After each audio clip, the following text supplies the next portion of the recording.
ಇವತ್ತು 23rd ಅಲ್ರಿ?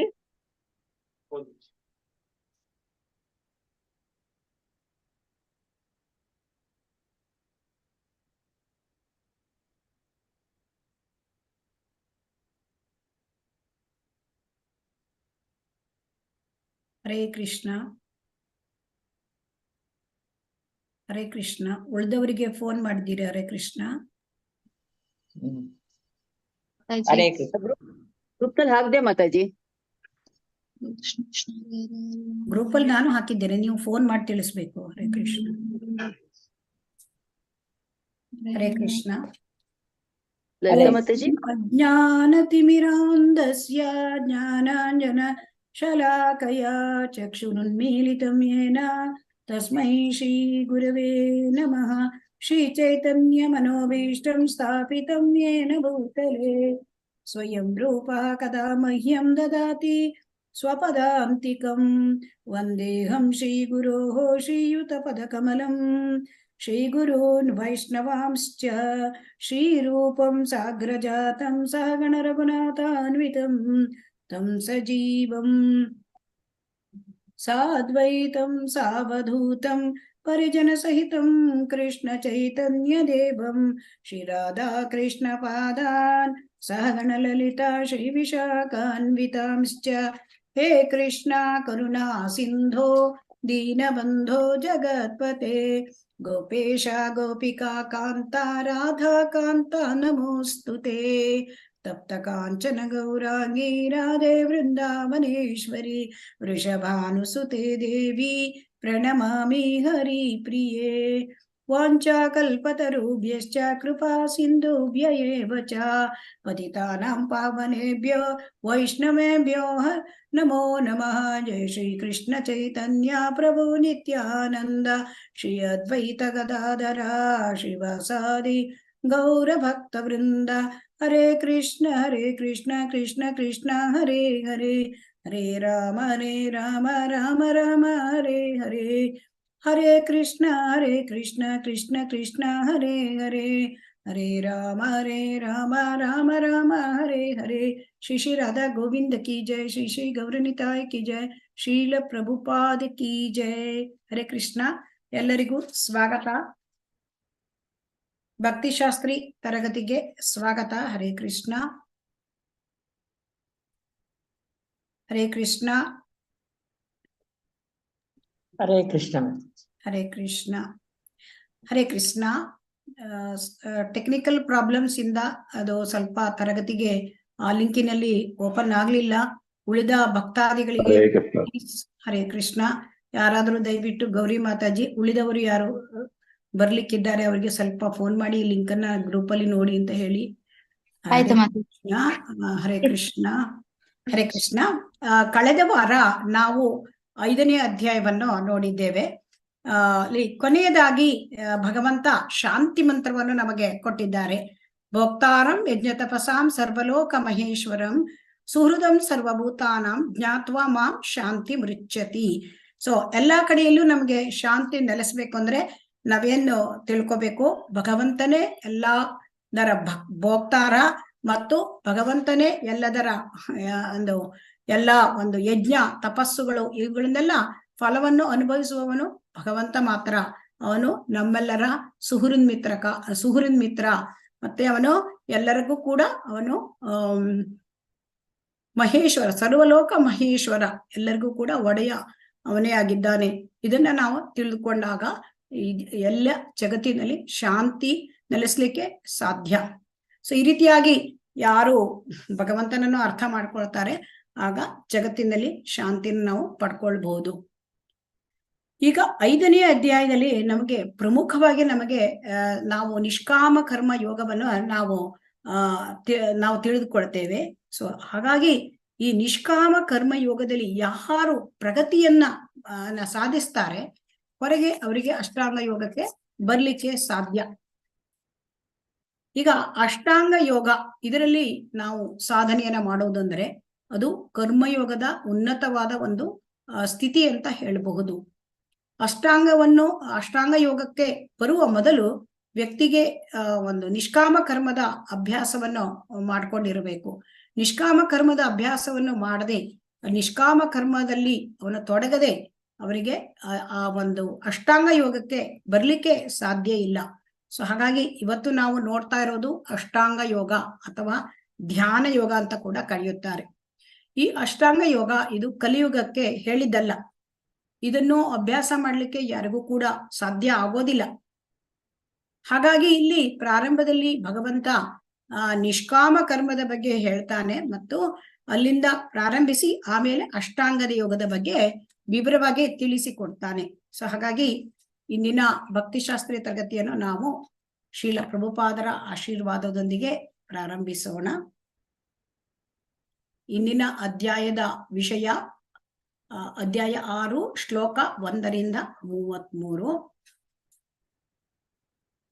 ಹಿಂದಿನ ವಾರದ ಪಾಠಗಳಲ್ಲಿ ನಾವೇನು ಕಲಿತಿದ್ದೇವೆ ಅಂತಂದ್ರೆ, ಕಳೆದ ವಾರ ನಾವು ನಮ್ಮ ಸಂಕಟಕ್ಕೆ ಜವಾಬ್ದಾರಿ ಏನು, ನಮ್ಮ ಎಲ್ಲಾ ಕಷ್ಟಗಳಿಗೆ ಕಾರಣ ಏನು ಎನ್ನುವುದನ್ನ ನಾವು ನೋಡಿದ್ದೇವೆ. ಕರ್ಮದಲ್ಲಿ ನಾವು ಕರ್ತೃತ್ವವನ್ನು ಹೊಂದುವುದು ಅಂದರೆ ಕರ್ಮವನ್ನು ನಾವು ಮಾಡಿ ಅದರ ಫಲವನ್ನು ನಾವು ಪಡ್ಕೊಳ್ಳೋದು, ಅದನ್ನ ಭಾವನೆ ಇಟ್ಕೊಂಡಿದ್ರಿಂದ ವ್ಯಕ್ತಿ ಎಲ್ಲ ಸಮಸ್ಯೆಗಳಿಗೂ ಕೂಡ ಕಾರಣ ಇದೆ ಅಂತ ತಿಳ್ಕೊಂಡಿದ್ದೇವೆ. ಆಮೇಲೆ ಯೋಗದ ಏಣಿಯನ್ನು ನಾವು ನೋಡಿದ್ದೇವೆ. ಸೊ ಯೋಗದಲ್ಲಿ ಹೇಗೆ ಪ್ರಗತಿಯನ್ನು ಸಾಧಿಸಬಹುದು ಮತ್ತು ಒಂದು ಯೋಗಕ್ಕೂ ಇನ್ನೊಂದು ಯೋಗಕ್ಕೂ ಸಂಪರ್ಕ ಏನು, ಮತ್ತೆ ಯೋಗದಿಂದ ನಮಗೆ ಏನು ಫಲಿತಾಂಶಗಳು, ಮತ್ತೆ ಯೋಗದ ಏಣಿಯಲ್ಲಿ ಕಂಡು ಬರುವ ಆಧುನಿಕ ಧಾರ್ಮಿಕ ಆಚರಣೆಗಳು ಮತ್ತು ತತ್ವಶಾಸ್ತ್ರಗಳು, ಇದನ್ನು ಕೂಡ ನಾವು ನೋಡಿದ್ದೇವೆ. ಆಮೇಲೆ ಶ್ಲೋಕ 5.29ರಲ್ಲಿ ಅಂದ್ರೆ ಶಾಂತಿ ಮಂತ್ರ, ಅದು ಇಸ್ಕಾನ್ನಲ್ಲಿ ಬಹಳ ಮಹತ್ವವಾದ ಭಾವಾರ್ಥವನ್ನು ಶ್ರೀಲ ಪ್ರಭುಪಾದರು ನಮ್ಗೆ ತಿಳಿಸಿಕೊಟ್ಟಿದ್ದಾರೆ. ಇದಿಷ್ಟು ನಾವು ಹಿಂದಿನ ತರಗತಿಯ ಅವಲೋಕನ. ಈಗ ನಾವು ಇವತ್ತಿನ ಒಂದು ಪಾಠ ಅಧ್ಯಾಯ 6 ಧ್ಯಾನ ಯೋಗ. ಈ ಧ್ಯಾನ ಯೋಗದಲ್ಲಿ ಒಟ್ಟು 47 ಶ್ಲೋಕಗಳಿವೆ. ಇದನ್ನು ನಾವು ಹೇಗೆ ನಾವು ನೋಡ್ತೇವೆ ಅಂತ ನೋಡೋಣ. ಈ ಶ್ಲೋಕಗಳಲ್ಲಿ ಏನ್ ಹೇಳ್ತಾ ಇದ್ದಾರೆ ಭಗವಂತ, ನಮಗೇನ್ ತಿಳಿಸ್ಕೊಡ್ತಾ ಇದ್ದಾರೆ ಅಂತ ಒಂದು ಪಕ್ಷಿ ನೋಟ. ಇಲ್ಲಿ ಅಧ್ಯಾಯ 6ರ ಶ್ಲೋಕ 1ರಿಂದ 9. ಇದರಲ್ಲಿ ಯೋಗ ರುರುಕ್ಷು ಮತ್ತು ಯೋಗಾರೂಢ ಅಭ್ಯಾಸ ಎಂದು ತಿಳಿಸಿದ್ದಾರೆ. ಅಂದ್ರೆ ಇಲ್ಲಿ ಯೋಗವನ್ನು ಯಾವ ರೀತಿ ಮಾಡುವುದು, ಅದರ ಹಂತಗಳು. ಯೋಗ ಅಷ್ಟಾಂಗ ಯೋಗದಲ್ಲಿ 8 ಅಂಗಗಳಿವೆ. 8 ಅಂಗಗಳಲ್ಲಿ ಹರಿಣಿ ಕಕ್ಕೇರಿ ಮಾತಾಜಿ ಹರೇ ಕೃಷ್ಣ, ಹ್ಯಾಂಡ್ ರೈಸ್ ಮಾಡಿದ್ದೀರಿ ಏನು? ಓದ್ಲಿಕ್ಕೆ ಅಲ್ವಾ, ಅದು ನೆಕ್ಸ್ಟ್ ಸ್ಲೈಡ್ ಇಂದ ಓದ್ಲಿಕ್ಕಿದೆ. ಹರೇ ಕೃಷ್ಣ. ಇಲ್ಲಿ ಅಷ್ಟಾಂಗ ಯೋಗ ಅಂದ್ರೆ 8 ಅಂಗಗಳಿವೆ. 8 ಅಂಗಗಳಲ್ಲಿ ಮೊದಲನೆಯ 6 ಅಂಗಗಳನ್ನು ಯೋಗ ರುಕ್ಷು ಆರಂಭಿಕ ಆದ ಹಂತ, ಯೋಗ ರೂಢ ಎಂದರೆ ಕೊನೆಯ 2 ಹಂತಗಳು. ಅದು ತುಂಬಾ ಅಂದ್ರೆ ಪ್ರಗತಿ ತುಂಬಾ. ವಾಯ್ಸ್ ಬ್ರೇಕ್ ಆಗ್ತಾ ಇದೆ ಮಾತಾಜಿ, ಅದು ನನ್ನ ಫೋನ್ ಪ್ರಾಬ್ಲಮ್ ಏನು ಅಂತ. ನಿಮ್ಮ ಫೋನ್ ಪ್ರಾಬ್ಲಮ್. ಹರೇ ಕೃಷ್ಣ. ಬೇರೆಯವರಿಗೂ ಹಾಗೆ ಆಗ್ತಾ ಇದೆಯಾ? ಹರೇ ಕೃಷ್ಣ. ಇಲ್ಲ ಮಾತಾಜಿ, ಇಲ್ಲ, ನನ್ನ ಫೋನ್ ಇಲ್ಲಿ ನನಗೆ ನೆಟ್ಟು ಚೆನ್ನಾಗಿದೆ, ಇಲ್ಲಿ ಏನು ತೊಂದರೆ ಇಲ್ಲ. ಸೊ ಹಾಗಾಗಿ ಕೇಳಿದೆ ಅಷ್ಟೇ. ಎಲ್ಲರಿಗೂ ಸರಿಯಾಗಿ ವಾಯ್ಸ್ ಕೇಳ್ತಾ ಇದೆಯಲ್ವಾ? ಹರೇ ಕೃಷ್ಣ. ಹಾಗಾಗಿ ಇಲ್ಲಿ 8 ಅಂಗಗಳಲ್ಲಿ ಮೊದಲ 6 ಅಂಗಗಳು ಯೋಗ ರುರುಕ್ಷು ಪ್ರಾರಂಭಿಕ ಹಂತ ಮತ್ತು ಯೋಗ ರೂಢ ಕೊನೆಯ 2 ಅಂಗಗಳು. ಅದರಲ್ಲಿ ತುಂಬಾ ಅಂದ್ರೆ ಆ ಯೋಗದಲ್ಲಿ ಮುಂದುವರಿದ ಸ್ಥಿತಿ. ಸೊ ಇದನ್ನ ಯೋಗ ರೂಢ. ಇನ್ನು 10ನೆಯ ಶ್ಲೋಕದಿಂದ 27ನೆಯ ಶ್ಲೋಕದವರೆಗೆ ಯೋಗಾಭ್ಯಾಸ ಮತ್ತು ಸಮಾಧಿಯಲ್ಲಿನ ಹಂತಗಳು, ಇದು ಯಾವುದು ಅಂತ ತಿಳಿಸಿಕೊಡುತ್ತದೆ. 28ನೇ ಶ್ಲೋಕದಿಂದ 32ನೇ ಶ್ಲೋಕ, ಇದರಲ್ಲಿ ಪರಮಾತ್ಮನಾಗಿ ಕೃಷ್ಣನ ಸಾಕ್ಷಾತ್ಕಾರ.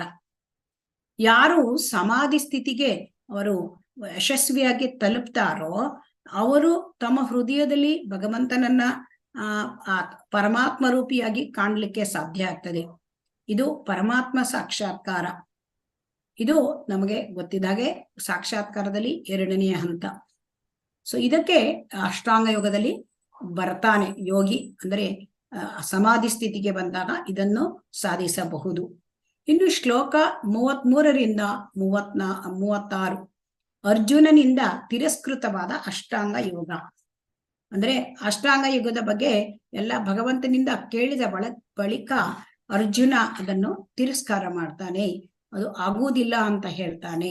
ಅದನ್ನು ಕೂಡ ನಾವಿಲ್ಲಿ ನೋಡಲಿದ್ದೇವೆ. 37ರಿಂದ 45ನೇ ಶ್ಲೋಕ, ವಿಫಲ ಯೋಗಿಯ ಗಮ್ಯ ಸ್ಥಾನ. ಈಗ ಇಷ್ಟೊಂದು ಕಷ್ಟವಾದ ಯೋಗ, ಅಷ್ಟಾಂಗ ಯೋಗ, ಇದರಲ್ಲಿ ಒಬ್ಬನು ವಿಫಲನಾದರೆ ಅವನಿಗೆ ಏನು ಸಿಗುತ್ತದೆ? ಯೋಗಾಭ್ಯಾಸ ಮಾಡೋದಂದ್ರೆ ಒಬ್ಬ ವ್ಯಕ್ತಿ ತನ್ನ ಜೀವನದಲ್ಲಿ ಬಹಳಷ್ಟು ಬದಲಾವಣೆಗಳನ್ನ ಅವನು ಮಾಡ್ಕೊಳ್ಬೇಕಾಗ್ತದೆ. ಅನೇಕ ವಿಚಾರಗಳನ್ನು ಕೂಡ ಅವನು ತ್ಯಾಗ ಮಾಡಬೇಕಾಗ್ತದೆ. ಇಂದ್ರಿಯ ಭೋಗ ವಸ್ತುಗಳನ್ನು ಅವನು ಬಿಡಬೇಕಾಗುತ್ತದೆ. ಇಷ್ಟೆಲ್ಲ ಅವನು ಮಾಡಿದ ನಂತರವೂ ಅವನು ವಿಫಲನಾದ್ರೆ ಅವನಿಗೆ ಏನು ಸಿಕ್ಕುತ್ತೆ? ಭೌತಿಕವಾಗಿಯೂ ಎಲ್ಲವನ್ನು ಬಿಟ್ಟು ಆಧ್ಯಾತ್ಮಿಕವಾಗಿಯೂ ವಿಫಲನಾದರೆ ಆಮೇಲೆ ಯಾಕೆ ಹಾಗಾದರೆ ಈ ಒಂದು ಅಭ್ಯಾಸವನ್ನು ಮಾಡಬೇಕು ಅಂತ ಪ್ರಶ್ನೆ ನಮಗೆಲ್ಲರಿಗೂ ಕೂಡ ಉದ್ಭವ ಆಗುತ್ತದೆ. ಇದನ್ನು ಕೂಡ 37ರಿಂದ 45ನೇ ಶ್ಲೋಕಗಳಲ್ಲಿ ನಮಗೆ ಭಗವಂತ ತಿಳಿಸ್ತಾನೆ. 46ರಿಂದ 47 ಅತ್ಯುನ್ನತ ಯೋಗ. ಅಂದ್ರೆ ಕೊನೆಯದಾಗಿ ಯೋಗಿಗಳಲ್ಲಿ ಯಾರು ಅಂದ್ರೆ ತುಂಬಾ ಉನ್ನತವಾದ ಯೋಗಿ, ಉತ್ತಮವಾದ ಯೋಗಿ ಅಂತ ಹೇಳ್ತಾನೆ. ಭಗವಂತ ಏನ್ ಹೇಳಿದ್ದಾನೆ ಅಂತಂದ್ರೆ, ಯಾರು ಸದಾಕಾಲವಾಗಿ ಭಗವಂತನ ಚಿಂತನೆಯಲ್ಲೇ ಮುಳುಗಿರ್ತಾರೆ, ಅವನ ಒಂದು ಅಂದ್ರೆ ಭಕ್ತಿ ಯೋಗದಲ್ಲಿ ಇರ್ತಾರೆ, ಅವನು ಶ್ರೇಷ್ಠ ಯೋಗಿ ಎಂದು ಹೇಳ್ತಾರೆ. ಇದು ಕೂಡ ಮುಂದಿನ ಅಧ್ಯಾಯಕ್ಕೆ ನಮಗೆ ಇದು ನಾಂದಿಯನ್ನು ಹಾಡುತ್ತದೆ. ಕೊನೆಯ ಶ್ಲೋಕ. ಹರೇ ಕೃಷ್ಣ. ಎಲ್ಲರೂ ಕೂಡ ತಮ್ಮ ವಿಡಿಯೋಗಳನ್ನು ಆನ್ ಮಾಡಿ ಇಟ್ಕೊಳ್ತಕ್ಕಂಥದ್ದು. ಹರೇ ಕೃಷ್ಣ. ಪ್ಲೀಸ್ ಎಲ್ಲರೂ ಕೂಡ ತಮ್ಮ ವಿಡಿಯೋವನ್ನು ಆನ್ ಮಾಡಿ ಇರಬೇಕು.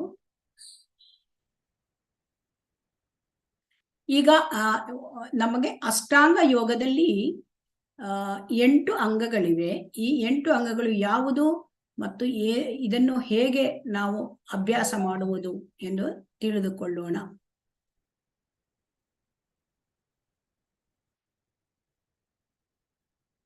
ಹರೇ ಕೃಷ್ಣ. ಇಲ್ಲಿ ಸ್ವಲ್ಪ ಇದೆ, ಇದನ್ನ ಬರೆಯುವುದರಲ್ಲಿ ವ್ಯತ್ಯಾಸ ಆಗಿದೆ. ಯೋಗಾರೂಢಕ್ಷು ಇಲ್ಲಿ ಬರಬೇಕು, ಯೋಗಾರೂಢ ಮೇಲೆ ಬರಬೇಕು. ಮೊದಲನೇದು ಯಮ, ಮೊದಲನೆಯ ಅಂಗ ಯಮ, ಎರಡನೆಯದು ನಿಯಮ, ಮೂರನೆಯದು ಆಸನ, ನಾಲ್ಕನೆಯದು ಪ್ರಾಣಾಯಾಮ, 5ನೇ ಅಂಗ ಪ್ರತ್ಯಾಹಾರ, 6ನೇ ಅಂಗ ಧಾರಣ, 7ನೇ ಅಂಗ ಧ್ಯಾನ ಮತ್ತು 8 ಸಮಾಧಿ. ಈಗ ಪ್ರತಿಯೊಂದು ಅಂಗವನ್ನು ಕೂಡ ನಾವು ನೋಡೋಣ.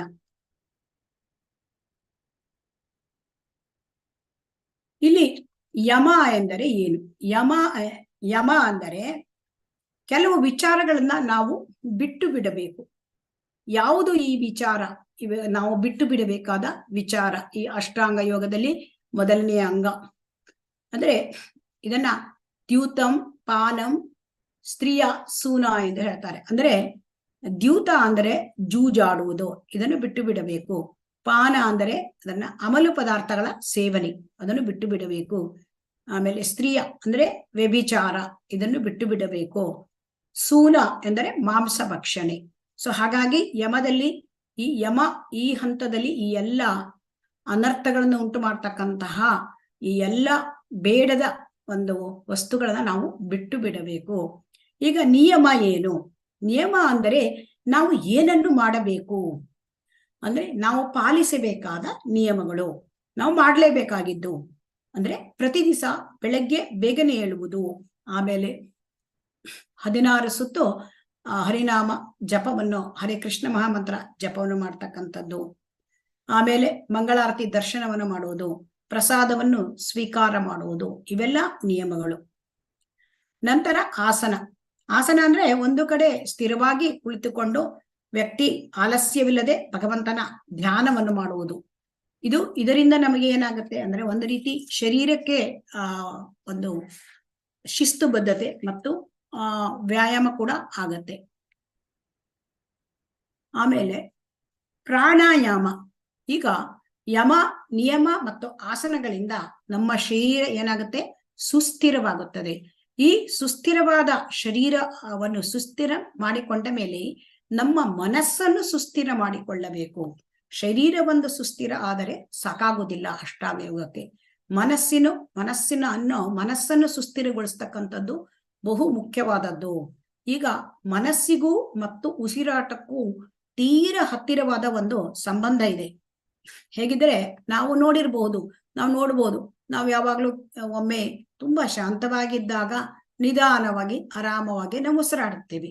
ಆದರೆ ನಾವು ಅಂದ್ರೆ ಉದ್ವೇಗಕ್ಕೆ ಒಳಗಾದಾಗ ಆಗ ನಮ್ಮಲ್ಲಿ ಉಸಿರಾಟದ ವೇಗ ಹೆಚ್ಚುತ್ತಾ ಇರುತ್ತದೆ. ಆಗ ನಮಗೆ ಇದರಿಂದ ಗೊತ್ತಾಗತ್ತೆ ನಮ್ಮ ಮನಸ್ಸಿನ ಪರಿಸ್ಥಿತಿ ಹೇಗಿದೆ ಅಂತ. ಸೊ ಹಾಗಾಗಿ ಉಸಿರಾಟವನ್ನು ನಿಯಂತ್ರಣ ಮಾಡುವುದು ಪ್ರಾಣಾಯಾಮ ಅಂದ್ರೆ ಉಸಿರಾಟವನ್ನು ನಿಯಂತ್ರಣ ಮಾಡುವುದು. ಉಸಿರಾಟವನ್ನು ನಿಯಂತ್ರಣ ಮಾಡುವುದರ ಮೂಲಕ ನಾವು ಮನಸ್ಸನ್ನು ನಿಯಂತ್ರಣ ಮಾಡಬಹುದು. ಹೀಗೆ ಪ್ರಾಣಾಯಾಮದಲ್ಲಿ ಉಸಿರಾಟದ ನಿಯಂತ್ರಣ ಹೇಗೆ ಅಂದ್ರೆ ಗಾಳಿಯನ್ನು ಒಳಕ್ಕೆ ತೆಗೆದುಕೊಳ್ಳುವುದು ಮತ್ತು ಗಾಳಿಯನ್ನು ಹೊರಕ್ಕೆ ಬಿಡುವುದು. ಇದು ಹೇಗೆ ಅಂದರೆ ಒಂದು ಮೂಗಿನಲ್ಲಿ ಗಾಳಿಯನ್ನು ಒಳಕ್ಕೆ ತೆಗೆದುಕೊಳ್ಳುವುದು, ಮತ್ತೊಂದು ಮೂಗಿನಲ್ಲಿ ಗಾಳಿಯನ್ನು ಹೊರಕ್ಕೆ ಬಿಡುವುದು. ಇದಕ್ಕೆ ಅನುಲೋಮ ವಿಲೋಮ ಎಂದು ಕರೆಯುತ್ತೇವೆ. ಇದೆಲ್ಲ ಪ್ರಾಣಾಯಾಮದಲ್ಲಿ ಬರುತ್ತದೆ. ಹಾಗಾಗಿ ಪ್ರಾಣಾಯಾಮವನ್ನು ಮಾಡುವುದರಿಂದ ವ್ಯಕ್ತಿ ತನ್ನ ಮನಸ್ಸನ್ನು ನಿಯಂತ್ರಿಸಿಕೊಳ್ಳಬಹುದು. ಇನ್ನು ಮುಂದಿನ ಅಂಗ ಪ್ರತ್ಯಾಹಾರ. ಪ್ರತ್ಯಾಹಾರ ಅಂದರೆ ಇಂದ್ರಿಯ ವಸ್ತುಗಳಿಂದ ಇಂದ್ರಿಯಗಳನ್ನು ದೂರ ಇಡುವುದು. ಈಗ ನಾವು ಪ್ರಾಣಾಯಾಮದಿಂದ ಮನಸ್ಸನ್ನು ಶುದ್ಧೀಕರಣಗೊಳಿಸಿಕೊಂಡಿದ್ದೇವೆ. ಆಗ ಮನಸ್ಸು ಶುದ್ಧೀಕರಣ ಆದ ಮೇಲೆ ಈಗ ಮನಸ್ಸಿಗೂ ಮತ್ತು ಇಂದ್ರಿಯಗಳಿಗೂ ನೇರವಾದ ಸಂಪರ್ಕ ಉಂಟು. ಮನಸ್ಸಿನ ಸಂಪರ್ಕದಲ್ಲಿ ಇರ್ತಕ್ಕಂಥ ಇಂದ್ರಿಯಗಳನ್ನು ನಾವೀಗ ಹತೋಟಿಗೆ ತರಬೇಕು. ಸೊ ಈ ಇಂದ್ರಿಯಗಳನ್ನು ಹತೋಟಿಗೆ ತರುವುದು ಅಂತಂದ್ರೆ ಇಂದ್ರಿಯ ವಸ್ತುಗಳನ್ನ ನಾವು ಹತೋಟಿಗೆ ತರಬೇಕು. ಅಂದ್ರೆ ಇಂದ್ರಿಯ ವಸ್ತುಗಳ ಬಗ್ಗೆ ನಮ್ಮ ನಿಯಂತ್ರಣ ಇರಬೇಕು. ಈಗ ಇಂದ್ರಿಯಗಳು ಅಂದರೆ ನಮ್ಮ ಜ್ಞಾನೇಂದ್ರಿಯಗಳು, ಕಣ್ಣು, ಕಿವಿ, ಮೂಗು, ನಾಲಿಗೆ ಮತ್ತು ಚರ್ಮ, ಈ ಪಂಚ ಜ್ಞಾನೇಂದ್ರಿಯಗಳು.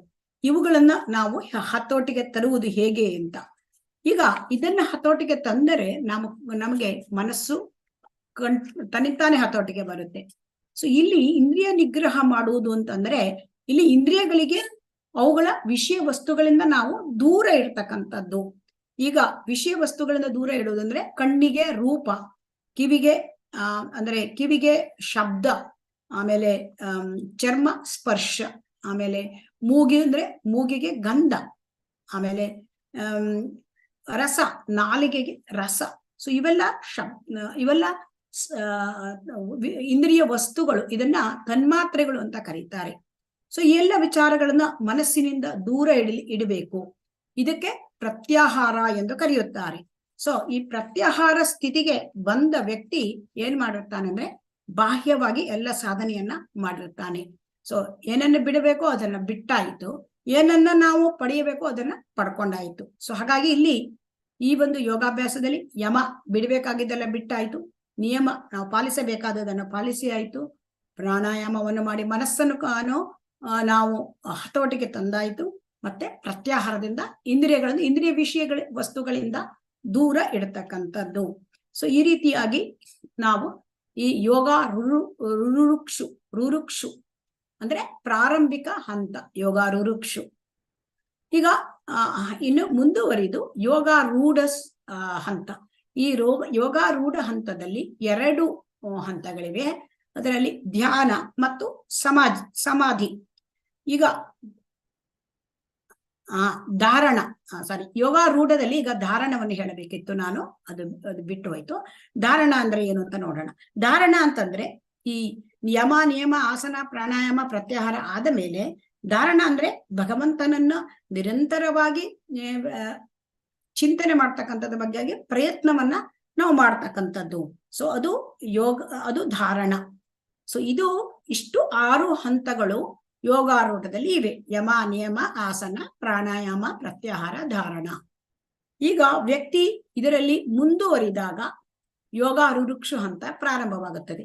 ಅದು ಹೇಗೆ ಎಂದರೆ ಧ್ಯಾನ ಎಂದರೆ ಏನು ಅಂದ್ರೆ ನಿರಂತರವಾಗಿ ಭಗವಂತನ ಚಿಂತನೆ. ಇದನ್ನ ಮಾಡಲಿಕ್ಕೆ ಅವಾಗ ಸಾಧ್ಯವಾಗುತ್ತದೆ. ಧ್ಯಾನದ ಹಂತ ಮತ್ತು ಸಮಾಧಿ ಹಂತ. ಸಮಾಧಿ ಹಂತದಲ್ಲಿ ತೀವ್ರತೆ, ಎಡೆಬಿಡದೆ ಭಗವಂತನ ಚಿಂತನೆ. ಅಂದ್ರೆ ವ್ಯಕ್ತಿ ಹೇಗೆ ಅಂತಂದ್ರೆ, ಯಾವ ರೀತಿ ಇಲ್ಲಿ ವ್ಯಕ್ತಿ ಮುಂದುವರಿತಾನೆ ಅಂತ ಕೇಳಿದರೆ, ನಿರಂತರವಾಗಿ ಅವನು ಅದರಲ್ಲಿ ಮುಂದುವರಿತಾನೆ. ಧ್ಯಾನ, ಭಗವಂತನ ಚಿಂತನೆ. ಈ ರೀತಿಯಾಗಿ ಭಗವಂತನ ಚಿಂತನೆ ಮಾಡ್ತಾ ಇದ್ದಾಗ ಸಮಾಧಿ ಸ್ಥಿತಿ, ಅಂದ್ರೆ ಸಮಾಧಿ ಸ್ಥಿತಿಯಲ್ಲಿ ಸದಾಕಾಲವೂ ಭಗವಂತನ ಕುರಿತು ಚಿಂತನೆ, ಅದು ಆ ಸ್ಥಿತಿ ವ್ಯಕ್ತಿ ನಿಧಾನವಾಗಿ ಬರ್ತಾನೆ. ಸೊ ಹಾಗಾಗಿ ಈ ಅಷ್ಟಾಂಗ ಯೋಗದಲ್ಲಿ ನಾವು ಯೋಗ ರುರುಕ್ಷು ಮತ್ತು ಯೋಗಾರೂಢ ಹಂತಗಳನ್ನ ನಾವು ನೋಡಿದೆವು. ಹರೇ ಕೃಷ್ಣ.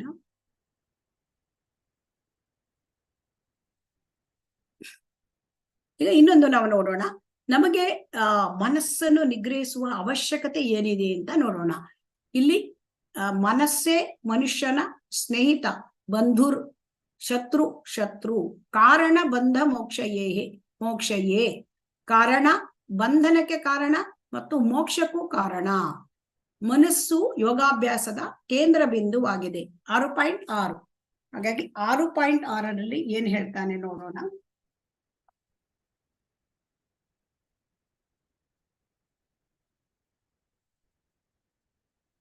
ಶ್ಲೋಕ 6.6, 6ನೇ ಅಧ್ಯಾಯ. ಬಂಧುರಾತ್ಮ ಆತ್ಮನಃ ತಸ್ಯ ಏನಾತ್ಮೈವ ಆತ್ಮನಾಜಿತಃ ಅನಾತ್ಮನಸ್ತು ಶತ್ರುತ್ವೇ ವರ್ತೇತ ಆತ್ಮೈವ ಶತ್ರುವತ್. ಅಂದರೆ ಯಾರು ಮನಸ್ಸನ್ನು ಗೆದ್ದಿದ್ದಾನೋ ಅವನಿಗೆ ಮನಸ್ಸೇ ಅತ್ಯಂತ ಒಳ್ಳೆಯ ಬಂಧುವಾಗುತ್ತದೆ. ಆದರೆ ಹಾಗೆ ಮಾಡದೇ ಇರುವವನಿಗೆ ಅವನ ಮನಸ್ಸೇ ಅತ್ಯಂತ ದೊಡ್ಡ ಶತ್ರುವಾಗುತ್ತದೆ. ಸೊ ಹಾಗಾಗಿ ಇಲ್ಲಿ ನಾವು ಮನಸ್ಸಿನ ಬಗ್ಗೆ ನಾವು ಈಗ ತಿಳ್ಕೊಳ್ಬೇಕು. ಮನಸ್ಸನ್ನು ನಾವು ಏಕೆ ನಿಗ್ರಹಿಸಬೇಕು, ಅದರ ಅವಶ್ಯಕತೆ ಏನಿದೆ. ಈಗ ನಮ್ಮ ಮನಸ್ಸು ಶತ್ರುವೂ ಆಗಬಹುದು, ನಮ್ಮ ಮನಸ್ಸು ಮಿತ್ರನೂ ಕೂಡ ಆಗಬಹುದು. ಇದನ್ನು ನೋಡಿದೆವು. ನಮ್ಮ ಮನಸ್ಸು ಬಂಧನಕ್ಕೂ ಕಾರಣ, ನಮ್ಮ ಮನಸ್ಸು ಮೋಕ್ಷಕ್ಕೂ ಕಾರಣ. ಸೊ ಇದು ಹೇಗೆ ಅಂದರೆ, ನಾವು ಮನಸ್ಸನ್ನ ನಾವು ನಿಗ್ರಹಿಸಿದರೆ ಅದು ನಮಗೆ ಮಿತ್ರ, ಮನಸ್ಸನ್ನು ನಿಗ್ರಹಿಸಲಾಗಲಿಲ್ಲ ಅದು ನಮಗೆ ಶತ್ರು. ಮನಸ್ಸನ್ನು ನಿಗ್ರಹಿಸಿದರೆ ಅದು ನಮಗೆ ಮೋಕ್ಷಕ್ಕೆ ಕಾರಣ, ಮನಸ್ಸನ್ನು ನಿಗ್ರಹಿಸಲಿಲ್ಲ ಅದು ನಮಗೆ ಈ ಐಹಿಕ ಜಗತ್ತಿನಲ್ಲಿ ಬಂಧನಕ್ಕೆ ಕಾರಣ. ಹಾಗಾಗಿ ಮನಸ್ಸು ಹೇಳ್ತಕ್ಕಂಥದ್ದು ಬಹಳ ಶಕ್ತಿಯುತವಾದ ವಸ್ತು. ಈ ಮನಸ್ಸನ್ನು ನಿಗ್ರಹ ಮಾಡುವುದು ಹೇಗೆ? ಮನಸ್ಸನ್ನು ನಿಗ್ರಹ ಮಾಡುವುದು ಅಂದರೆ ಮನಸ್ಸಿಗೆ ಆಹಾರವನ್ನು ಕೊಡದೆ ಇರ್ತಕ್ಕಂಥದ್ದು. ಈಗ ನೋಡಿ, ಒಮ್ಮೆ ಸಿಂಹ, ಹುಲಿ ಎಲ್ಲ ಇರ್ತದೆ, ಅದಕ್ಕೆ ಆಹಾರವನ್ನು ಕೊಡದೆ ಹೋದ್ರೆ ಅದನ್ನ ಹಾಗೆ ಉಪವಾಸ ಕೆಡವಿದರೆ ಅದು ಆಹಾರಕ್ಕಾಗಿ ಹುಡುಕಾಡ್ತಾ ಇರುತ್ತೆ. ಆಮೇಲೆ ಯಾವಾಗ ಆಹಾರ ಏನಾದ್ರೂ ಸಿಕ್ಕಿತು ಅದರ ಮೇಲೆ ಜೋರಾಗಿ ಆಕ್ರಮಣ ಮಾಡುತ್ತೆ. ಹಾಗಾಗಿ ಈಗ ನಾವು ಕೃತಕವಾಗಿ ನಾವು ಇಂದ್ರಿಯಗಳನ್ನ ನಿಯಂತ್ರಣ ಮಾಡಲಿಕ್ಕೆ ಆಹಾರವನ್ನು ಕೊಡದೆ, ಅಂದ್ರೆ ಮನಸ್ಸಿಗೆ ಆಹಾರವನ್ನು ಕೊಡದೆ ನಾವು ಪ್ರಯತ್ನ ಮಾಡಿದರೆ ಅದು ಏನಾಗುತ್ತೆ, ಆ ಇಂದ್ರಿಯಗಳ ನಿಗ್ರಹ, ಮನಸ್ಸಿನ ನಿಗ್ರಹ ತುಂಬಾ ಕಷ್ಟ ಆಗತ್ತೆ. ಆದ್ರೆ ಇಲ್ಲಿ ನಾವು ಭಕ್ತಿಯೋಗದಲ್ಲಿ ಏನ್ ಮಾಡ್ತೇವೆ ಅಂದ್ರೆ, ಇಲ್ಲಿ ಇಂದ್ರಿಯವನ್ನು ಕೃತಕವಾಗಿ ನಾವು ಮಾಡೋದಿಲ್ಲ. ಆ ಕೃತಕವಾಗಿ ಮಾಡದೆ ಅಲ್ಲಿ ಇಂದ್ರಿಯ ವಿಷಯ ವಸ್ತುಗಳನ್ನ ನಾವು ಬದಲಾಯಿಸುತ್ತೇವೆ. ನಾವು ಸಂಪೂರ್ಣವಾಗಿ ಇಂದ್ರಿಯ ವಸ್ತುಗಳನ್ನು ಬಿಡುವುದಲ್ಲ ಭಕ್ತಿಯೋಗದಲ್ಲಿ, ಅದನ್ನ ಸಂಪೂರ್ಣವಾಗಿ ಬದಲಾವಣೆ ಮಾಡೋದು. ಅಂದ್ರೆ ಎಲ್ಲ ವಿಚಾರಗಳು, ಶಬ್ದ, ಸ್ಪರ್ಶ, ರಸ, ರೂಪ, ಗಂಧ, ಈ ವಿಷಯ ವಸ್ತುಗಳನ್ನ ಭಗವಂತನ ಸೇವೆಗೆ ನಾವು ಪೂರಕವಾಗಿ ತೊಡಗಿಸಬಹುದು. ಭಗವಂತನ ಸೇವೆಯಲ್ಲಿ ಇದನ್ನ ತೊಡಗಿಸಿದಾಗ, ಮನಸ್ಸನ್ನು ತೊಡಗಿಸಿದಾಗ ಇಂದ್ರಿಯಗಳ ನಿಗ್ರಹ ತನ್ನಿಂದ ತಾನೇ ಆಗುತ್ತೆ. ಅದನ್ನ ಕೃತಕವಾಗಿ ಮಾಡಬೇಕಾದ ಅವಶ್ಯಕತೆ ಇಲ್ಲ. ಸೊ ಹಾಗಾಗಿ ಇಂದ್ರಿಯಗಳನ್ನು ಅವುಗಳ ವಿಷಯ ವಸ್ತುಗಳಿಂದ ದೂರ ಇಡುವುದು. ಸೊ ಆಗ ಮಾತ್ರ ಮನಸ್ಸನ್ನು ಯಾವಾಗ ಭಗವಂತನ ಸೇವೆಯಲ್ಲಿ ತೊಡಗುತ್ತೇವೆ ಆಗ ಅದು ಸುಲಭ ಆಗತ್ತೆ. ಸೊ ಇಲ್ಲಿ ಸಮಾಧಿ ಸ್ಥಿತಿಯಲ್ಲಿ ಏನಾಗುತ್ತೆ, ಮನಸ್ಸನ್ನು ಸದಾ ಭಗವಂತನ ಚಿಂತನೆಯಲ್ಲಿ ತೊಡಗಿಸುವುದರಿಂದ ಮನಸ್ಸು ನಿಗ್ರಹಕ್ಕೆ ಬರುತ್ತದೆ. ಸೊ ಹಾಗಾಗಿ ಇದನ್ನು ಕೂಡ ನಾವು ಇನ್ನೊಂದು ರೀತಿಯಿಂದ ವಿಚಾರ ಮಾಡೋದಾದ್ರೆ, ಮನಸ್ಸನ್ನ ಮಿತ್ರನನ್ನಾಗಿ ಮಾಡ್ಬೇಕು ಅಂದ್ರೆ ನಮ್ಮ ಹತೋಟಿಗೆ ನಾವು ಮನಸ್ಸನ್ನ ತರಬೇಕು. ಅದೇ ಮನಸ್ಸನ್ನ ಅದರಷ್ಟಕ್ಕೆ ಅದನ್ನು ಬಿಟ್ರೆ ಅದು ನಮಗೆ ಶತ್ರು ಆಗತ್ತೆ.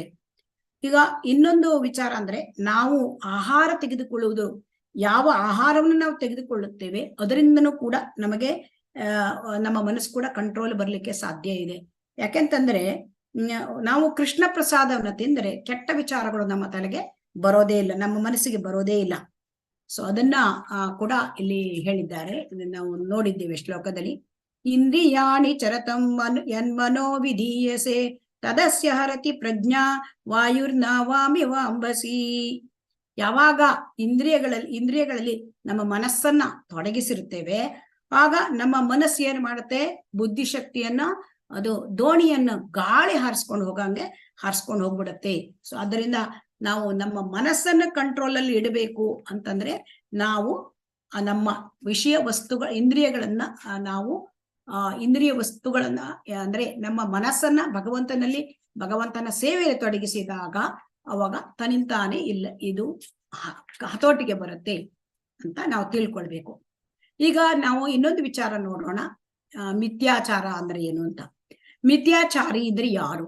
ಮಿಥ್ಯಾಚಾರಿ ಅಂದ್ರೆ ಕೆಲವರು ಏನಾಗುತ್ತೆ, ಹೊರಗಿನ ಪ್ರಪಂಚಕ್ಕೆ ತಾವು ಅಂದ್ರೆ ಇಂದ್ರಿಯ ನಿಗ್ರಹ ಮಾಡಿರ್ತಾರೆ ಅಂತ ತೋರ್ಸ್ಕೊಳ್ತಾರೆ, ಆದರೆ ಮನಸ್ಸಿನೊಳಗೆ ಅವರಿಗೆ ಇಂದ್ರಿಯ ವಸ್ತುಗಳ ಚಿಂತನೆಯನ್ನ ಅವರು ಮಾಡ್ತಾ ಇರ್ತಾರೆ, ಅಂತವರು ಮಿಥ್ಯಾಚಾರಿ. ಸೊ ಇದು ಕೂಡ ಹೊರಗಿನ ಪ್ರಪಂಚಕ್ಕೆ ಯೋಗಿ ತರ ಕಾಣ್ತಾರೆ, ಆದರೆ ಮನಸ್ಸಿನಲ್ಲಿ ಯಾವಾಗಲೂ ಅವರಿಗೆ ಇಂದ್ರಿಯ ಭೋಗದ ಆಸೆ ಇರುತ್ತೆ. ಆದರೆ ಭಕ್ತಿ ಯೋಗದಲ್ಲಿ ಹೀಗಾಗುವುದಿಲ್ಲ. ಯಾಕೆಂದ್ರೆ ಭಕ್ತನಾದವನು ಅವನು ಇಂದ್ರಿಯ ಭೋಗದ ವಸ್ತುಗಳನ್ನ ತ್ಯಾಗ ಮಾಡ್ತಾನೆ. ಹೇಗೆ? ಭಗವಂತನ ಸೇವೆಯಲ್ಲಿ ಇಂದ್ರಿಯಗಳನ್ನು ತೊಡಗಿಸಿರೋದ್ರಿಂದ ಅವಾಗ ಇಂದ್ರಿಯಗಳು ಅವನ ನಿಯಂತ್ರಣಕ್ಕೆ ತನಿಂತಾನೆ ಬರುತ್ತೆ, ಭೋಗಕ್ಕೆ ಅವರು ಇಚ್ಛೆ ಪಡೋದಿಲ್ಲ. ಇದನ್ನ ನಾವು ತಿಳ್ಕೊಳ್ಳೋದು ಹೇಗೆ ಅಂತ ನೋಡೋಣ. ಇಲ್ಲಿ ನಾವು ಒಂದು ಶ್ಲೋಕವನ್ನು ನೋಡ್ತೇವೆ, ಏನಂದ್ರೆ ಕೈವಲ್ಯಂ ನರಕಾಯತೆ ತ್ರಿದಶ ಪೂರ ಆಕಾಶ ಪುಷ್ಪಾಯತೆ ದುರ್ದಾಂತೇಂದ್ರಿಯ ಕಾಲ ಸರ್ಪ ಪಟಲಿ ಪ್ರೋತ್ಕಂಠ ಉತ್ಕ ದಂಷ್ಟ್ರಾಯತೆ. ಅಂದ್ರೆ ಇಲ್ಲಿ ದುರ್ದಾಂತೇಂದ್ರಿಯ ಕಾಲಸರ್ಪ ಅಂದ್ರೆ ಇಂದ್ರಿಯಗಳನ್ನು ಒಂದು ಸರ್ಪಕ್ಕೆ ಹೋಲಿಸಿದ್ದಾರೆ. ಅಂದ್ರೆ ನಮಗೆ ಗೊತ್ತಿದೆ, ಆ ಹಾವು ಸರ್ಪ ಕಚ್ಚಿದ್ರೆ ಏನಾಗುತ್ತೆ, ಅದು ವಿಷ. ಹಾಗೆ ಇಂದ್ರಿಯಗಳು ಕೂಡ ಆ ರೀತಿಯಾಗಿ ನಮ್ಮ ಮೇಲೆ ಆಕ್ರಮಣ ಮಾಡಿದರೆ ಮನಸ್ಸಿಗೆ ಅವು ವಿಷ. ಯಾಕಂದ್ರೆ ಅವು ಮನಸ್ಸು ಏನು ಮಾಡುತ್ತೆ, ಇಂದ್ರಿಯ ವಸ್ತುಗಳ ಮೇಲೆ ಹೊರಟು ಹೋಗ್ಬಿಡುತ್ತೆ. ಹಾಗಾಗಿ ಇಲ್ಲಿಗ ಅದನ್ನು ಕಂಟ್ರೋಲ್ ಮಾಡೋದು ಹೇಗೆ? ಈಗ ವಿಷದ ಹಾವಿನ ಹಲ್ಲನ್ನು ಕಿತ್ತರೆ, ಅಂದ್ರೆ ದುರ್ದಾಂತೇಂದ್ರಿಯ ಆ ಹಲ್ಲನ್ನು ಕಿತ್ತಾಗ ಸರ್ಪ ಏನ್ ಮಾಡತ್ತೆ, ಸರ್ಪ ಕಚ್ಚಲಿಕ್ಕೆ ಆಗೋದಿಲ್ಲ. ಕಚ್ಚಿದ್ರೂ ಕೂಡ ಅದು ವಿಷ ಜನರಿಗೆ ತಟ್ಟುವುದಿಲ್ಲ. ಅವಾಗ ಏನಾಗುತ್ತೆ, ಯಾವ ಅಪಾಯವೂ ಕೂಡ ಆಗೋದಿಲ್ಲ. ಸೊ ಹಾಗಾಗಿ ನಾವು ಏನ್ ಮಾಡ್ಬೇಕು, ನಾವು ಕೂಡ ಈ ಇಂದ್ರಿಯಗಳನ್ನ ನಾವು ಅಲ್ಲಿ ಇಂದ್ರಿಯ ವಸ್ತುಗಳಿಗೆ ನಾವು ಭಗವಂತನ ಸೇವೆಯನ್ನು ನಾವು ಕೊಟ್ರೆ ಆ ಇಂದ್ರಿಯಗಳಿಗೆ, ಆಗ ಅವು ಏನಾಗುತ್ತೆ, ಆ ಇಂದ್ರಿಯಗಳು ನಮ್ಮ ಹತೋಟಿಗೆ ಅವು ಬರುತ್ತೆ, ಯಾರಿಗೂ ಅಪಾಯನ ಕೂಡ ಅವು ಮಾಡೋದಿಲ್ಲ. ಸೊ ಹಾಗಾಗಿ ಇಲ್ಲಿ ಮನಸ್ಸು ಹೇಳ್ತಕ್ಕಂಥದ್ದು ಯೋಗಾಭ್ಯಾಸದ ಕೇಂದ್ರ ಬಿಂದು. ಮನಸ್ಸನ್ನು ನಾವು ನಿಗ್ರಹ ಮಾಡದೆ ಹೋದ್ರೆ ನಮಗೆ ಯೋಗಾಭ್ಯಾಸ ಮಾಡ್ಲಿಕ್ಕೆ ಆಗೋದಿಲ್ಲ, ಅದು ಅರ್ಥಹೀನ ಆಗ್ಬಿಡುತ್ತೆ. ಮನಸ್ಸನ್ನ ಕಂಟ್ರೋಲ್ ಮಾಡದೆ ನಾವು ಯೋಗಾಭ್ಯಾಸ ಮಾಡ್ತೇವೆ ಅಂತಂದ್ರೆ. ಸೊ ಹಾಗಾಗಿ ಇಲ್ಲಿ ಮನಸ್ಸನ್ನು ನಾವು ನಿಯಂತ್ರಿಸಬೇಕು ಅಂದ್ರೆ ಅವಾಗ ನಮಗೆ ನಿರಂತರವಾಗಿ ಹರೇ ಕೃಷ್ಣ ಜಪವನ್ನು ನಾವು ಮಾಡ್ತಾ ಇರಬೇಕು. ಆಗ ನಮಗೆ ನಮ್ಮ ಮನಸ್ಸಿನಲ್ಲಿ ಭಗವಂತನ ಚಿಂತನೆಯನ್ನ ಮಾಡ್ಲಿಕ್ಕೆ ಸಾಧ್ಯ. ಸೊ ಇನ್ನೊಂದು ಅಂದ್ರೆ ನಾವು ಭಗವಂತನ ಕುರಿತಾಗಿ ಕೇಳಬೇಕು, ಶ್ರವಣ. ಮತ್ತು ಭಗವಂತನ ಕುರಿತಾಗಿ ಶ್ರವಣ ಮಾಡಿದಾಗ ಮತ್ತು ಭಗವಂತನ ಕುರಿತಾಗಿ ಕೀರ್ತನೆ ಮಾಡಿದಾಗ ಆಗ ನಮಗೆ ಸ್ಮರಣ ಮಾಡ್ಲಿಕ್ಕೆ ಸಾಧ್ಯ. ಸ್ಮರಣ ಮಾಡಿದಾಗ ನಮ್ಮ ಮನಸ್ಸು ಏನಾಗುತ್ತೆ, ಕಂಟ್ರೋಲಿಗೆ ಬರುತ್ತೆ. ಅಂದ್ರೆ ಹೇಗೆ ಕೇಳಿದ್ರೆ ಒಂದು ರೀತಿ ಭಗವಂತನ ಬಗ್ಗೆ ನಿರಂತರವಾಗಿ ನಾವು ಭಕ್ತಿ ಸೇವೆಯಲ್ಲಿ ತೊಡಗಿರೋದ್ರಿಂದ ಅವು ಎಲ್ಲ ಕೂಡ ಮನಸ್ಸು ಹತೋಟಿಗೆ ಬರುತ್ತೆ. ಅದಕ್ಕೆ ಅಂದ್ರೆ ದುರ್ದಾಂತೇಂದ್ರಿಯ ಕಾಲ ಸರ್ಪ ಪಟಲ ಅಂದ್ರೆ ಹೇಗೆ ಇಂದ್ರಿಯ ಒಂದು ಸರ್ಪಕ್ಕೆ ಅದರ ಹಲ್ಲನ್ನು ತೆಗೆದು ಬಿಡ್ತೇವೋ ಹಾಗೆ ಇಂದ್ರಿಯ ವಸ್ತುಗಳಿಂದ ತನಿಂತಾನೆ ಇಲ್ಲಿ ಬಿಡುಗಡೆ ಸಿಕ್ಕುತ್ತೆ ಭಕ್ತಿ ಸೇವೆಯಿಂದ. ಇಲ್ಲಿ ಅಷ್ಟಾಂಗ ಯೋಗ. ಹರೇ ಕೃಷ್ಣ. ಹರಿಣಿ ಕಕ್ಕೇರಿ ಮಾತಾಜಿ ಓದ್ತೀರಾ?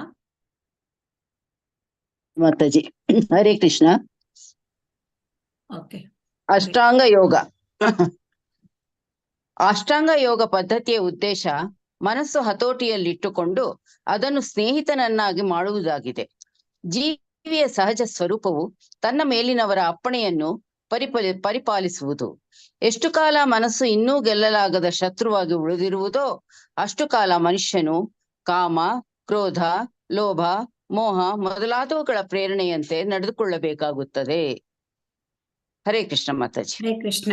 ಹಾಗಾಗಿ ಇಲ್ಲಿ ಯಾರಿಗೆ ಮನಸ್ಸನ್ನು ನಿಗ್ರಹಿಸ್ಲಿಕ್ಕೆ ಆಗೋದಿಲ್ಲ ಅವರಿಗೆ ಅಷ್ಟಾಂಗ ಯೋಗದಲ್ಲಿ ಅವರಿಗೆ ಮುಂದುವರಿಲಿಕ್ಕೆ ಸಾಧ್ಯವೇ ಆಗೋದಿಲ್ಲ. ಸೊ ಹಾಗಾಗಿ ಮನಸ್ಸನ್ನು ನಿಗ್ರಹಿಸುವುದು ಬಹಳ ಮುಖ್ಯವಾದದ್ದು. ಅದಕ್ಕೆ ಶ್ರೀ ಚೈತನ್ಯ ಮಹಾಪ್ರಭುಗಳು ಶಿಷ್ಟಾಷ್ಟಕದಲ್ಲಿ ಹೇಳಿದ್ದಾರೆ, ಚೇತೋ ದರ್ಪಣ ಮಾರ್ಜನಂ, ಮನಸ್ಸೆಂಬ ಕನ್ನಡಿಯನ್ನ ತೊಳೆಯುವುದು ಕೆಲಸ. ಸೊ ಹಾಗಾಗಿ ಯೋಗಾಭ್ಯಾಸ ಅಂದ್ರೆ ಮನಸ್ಸನ್ನ ನಾವು ಒಂದು ವಿಚಾರದಲ್ಲಿ ತೊಡಗಿಸಬೇಕು. ಮನಸ್ಸನ್ನ ಆಚೀಚೆ ಹರಿಲಿಕ್ಕೆ ಬಿಡಬಾರ್ದು. ಯಾಕೆಂತಂದ್ರೆ ಒಂದು ಮನಸ್ಸನ್ನ ನಾವು ಆಚೀಚೆ ಹರಿಲಿಕ್ಕೆ ಬಿಟ್ರೆ ಅದೇನ್ ಮಾಡತ್ತೆ, ಮನಸ್ಸು ಅದನ್ನ ಹಾಗೆ ಬಿಟ್ರು ಕೂಡ ಅದು ಪ್ರಬಲ ವೈರಿ ರಾಕ್ಷಸನ ತರ ಮಾಡತ್ತೆ. ಅದನ್ನ ನಾವು ಕಂಟ್ರೋಲೇ ಮಾಡ್ಲಿಕ್ಕೆ ಆಗುದಿಲ್ಲ, ರಾಕ್ಷಸಿ ಪ್ರವೃತ್ತಿ ಆಗ್ಬಿಡುತ್ತೆ ಮನಸ್ಸು. ಸೊ ಹಾಗಾಗಿ ಮನಸ್ಸನ್ನ ನಾವು ಹತೋಟಿಗೆ ತರಲಿಲ್ಲ ಅಂದ್ರೆ ಕಾಮ, ಕ್ರೋಧ, ಲೋಭ, ಮೋಹ ಅಂದ್ರೆ ಇದೆಲ್ಲವೂ ಕೂಡ ನಮ್ಮ ಒಂದು ಅರಿಷಡ್ ವರ್ಗಗಳು. ಅವುಗಳು ಹೇಳಿದಂತೆ ಅವುಗಳ ಪ್ರೇರಣೆಯಂತೆ ಮನುಷ್ಯ ನಡ್ಕೊಳ್ಬೇಕಾಗತ್ತೆ. ಹರೇ ಕೃಷ್ಣ. ವಿ ಮಂಗಳ ಮಾತಾಜಿ ಓದಿ ಹರೇ ಕೃಷ್ಣ. ಹರೇ ಕೃಷ್ಣ ಮಾತಾಜಿ. ಅಷ್ಟಾಂಗ ಯೋಗ. ಆದರೆ ಮನಸ್ಸನ್ನು ಗೆದ್ದಾಗ ಎಲ್ಲರ ಹೃದಯಗಳಲ್ಲಿ ಪರಮಾತ್ಮನಾಗಿ ನೆಲೆಸಿರುವ ಭಗವಂತನ ಅನು ಆಜ್ಞೆಯಂತೆ ನಡೆಯಲು ಮನುಷ್ಯನು ತಾನಾಗಿ ಒಪ್ಪಿಕೊಳ್ಳುತ್ತಾನೆ. ಕೃಷ್ಣ ಪ್ರಜ್ಞೆಯನ್ನು ನೇರವಾಗಿ ಸ್ವೀಕರಿಸಿದರೆ ಭಗವಂತನ ಪ್ರೇರಣೆಗೆ ಸಂಪೂರ್ಣ ಶರಣಾಗತಿಯು ತಂತಾನೆ ಬರುತ್ತದೆ. ಪರ್ಪಾಟ್ ಬೈ 6.6. ಹರೇ ಕೃಷ್ಣ ಮಾತಾಜಿ. ಹರೇ ಕೃಷ್ಣ. ಇಲ್ಲಿ ಭಗವಂತನ ಅನುಜ್ಞೆಯ ಪ್ರಕಾರ ನಡೆಯುವುದು ಅಂದ್ರೆ ಏನು? ಈಗ ನಮ್ಗೆಲ್ಲರಿಗೂ ಗೊತ್ತಿದೆ, ನಮ್ಮ ಹೃದಯದಲ್ಲಿ ಭಗವಂತ ಪರಮಾತ್ಮನಾಗಿ ಇದ್ದಾನೆ. ಪರಮಾತ್ಮನಾಗಿ ಇದ್ದ ಭಗವಂತ ನಮಗೆ ಪ್ರತಿ ಕ್ಷಣವೂ ಕೂಡ ನಮಗೆ ಮಾರ್ಗದರ್ಶನ ಮಾಡ್ತಾ ಇರ್ತಾನೆ.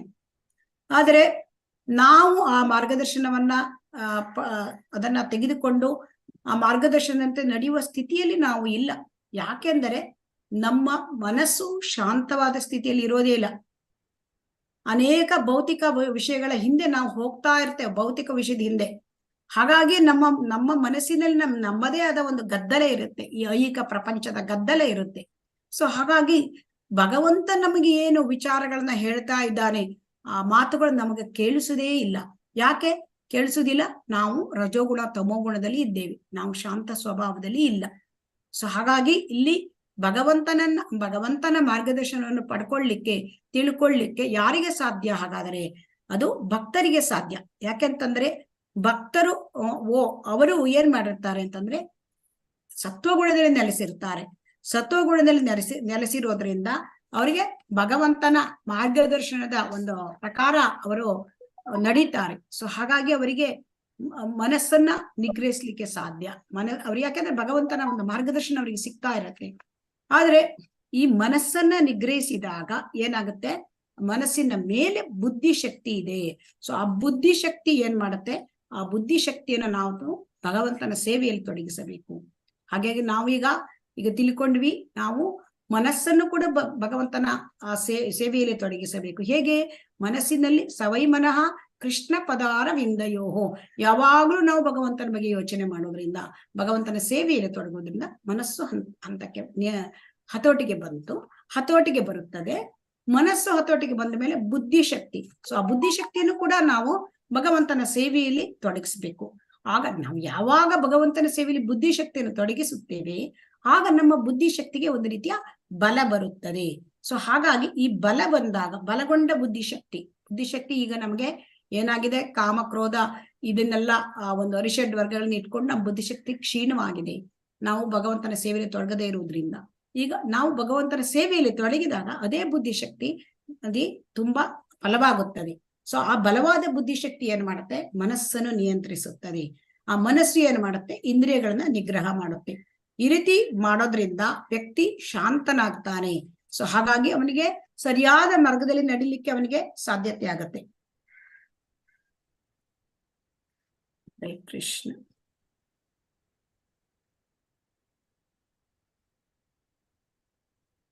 ಹರೇ ಕೃಷ್ಣ. ಗೀತಾ ಎಂ ಮಾತಾಜಿ ಓದಿ. ಹರೇ ಕೃಷ್ಣ. ಹರೇ ಕೃಷ್ಣ ಮಾತಾಜಿ. ಅಷ್ಟಾಂಗ ಯೋಗ. ಮನಸ್ಸು ಚಾಲಕ. ನಿಮ್ಮ ಚಾಲಕನಿಗೆ ಕೇಳಿದರೆ ದಯವಿಟ್ಟು ನನ್ನನ್ನು ಕೃಷ್ಣ ಪ್ರಜ್ಞೆ ದೇವಸ್ಥಾನಕ್ಕೆ ಕರೆದುಕೊಂಡು ಹೋಗು. ಚಾಲಕ ನಿಮ್ಮನ್ನು ಅಲ್ಲಿಗೆ ಕರೆತರುತ್ತಾನೆ. ಮತ್ತು ನೀವು ನಿಮ್ಮ ಚಾಲಕನನ್ನು ಕೇಳಿದರೆ ದಯವಿಟ್ಟು ನನ್ನನ್ನು ಆ ಮದ್ಯದ ಮನೆಗೆ ಕರೆದುಕೊಂಡು ಹೋಗು. ಆಗ ಚಾಲಕ ನಿಮ್ಮನ್ನು ಅಲ್ಲಿಗೆ ಕರೆದುಕೊಂಡು ಹೋಗುತ್ತಾನೆ. ನೀವು ಇಷ್ಟಪಡುವ ಸ್ಥಳದಲ್ಲಿ ನಿಮ್ಮನ್ನು ಕರೆದುಕೊಂಡು ಹೋಗುವುದು ಚಾಲಕನ ವ್ಯವಹಾರವಾಗಿದೆ. ಹರೇ ಕೃಷ್ಣ ಮತ್ತೆ. ಹರೇ ಕೃಷ್ಣ. ಇಲ್ಲಿ ತುಂಬಾ ಉತ್ತಮ ಉದಾಹರಣೆಯನ್ನು ಪ್ರಭುಪಾದರು ಹೇಳ್ತಾ ಇದ್ದಾರೆ. ಇಲ್ಲಿ ನಾವು ಚಿತ್ರದಲ್ಲಿ ನೋಡುತ್ತೇವೆ, ತುಂಬಾ ಚೆನ್ನಾಗಿದೆ ಈ ಚಿತ್ರ. ಈ ಚಿತ್ರದಲ್ಲಿ ಏನಾಗಿದೆ, ಒಬ್ಬ ಚಾಲಕ ಇದ್ದಾನೆ, 5 ಕುದುರೆಗಳಿದೆ. ಸೊ ಈ ಕುದುರೆಗಳು ಅವು ಇಂದ್ರಿಯಗಳನ್ನ ಸೂಚಿಸುತ್ತವೆ. ಈ ಹಗ್ಗ ದಾರ ಇದೆ, ಅದು ಇಂದ್ರಿಯ. ಈ ಚಾಲಕ ಬುದ್ಧಿ, ಹಿಂದೆ ಕುಳಿತಿರ್ತಕ್ಕಂಥವನು ಆತ್ಮ. ಸೊ ಇದು ರಥ, ದೇಹ. ಸೊ ಹಾಗಾಗಿ ಇಲ್ಲಿ ನೋಡೋಣ ಇದು ಏನಿದೆ ಅಂತ. ಈಗ ಮನಸ್ಸು ಒಂದು ಚಾಲಕ. ಸೊ ಹಾಗಾಗಿ ಮನಸ್ಸು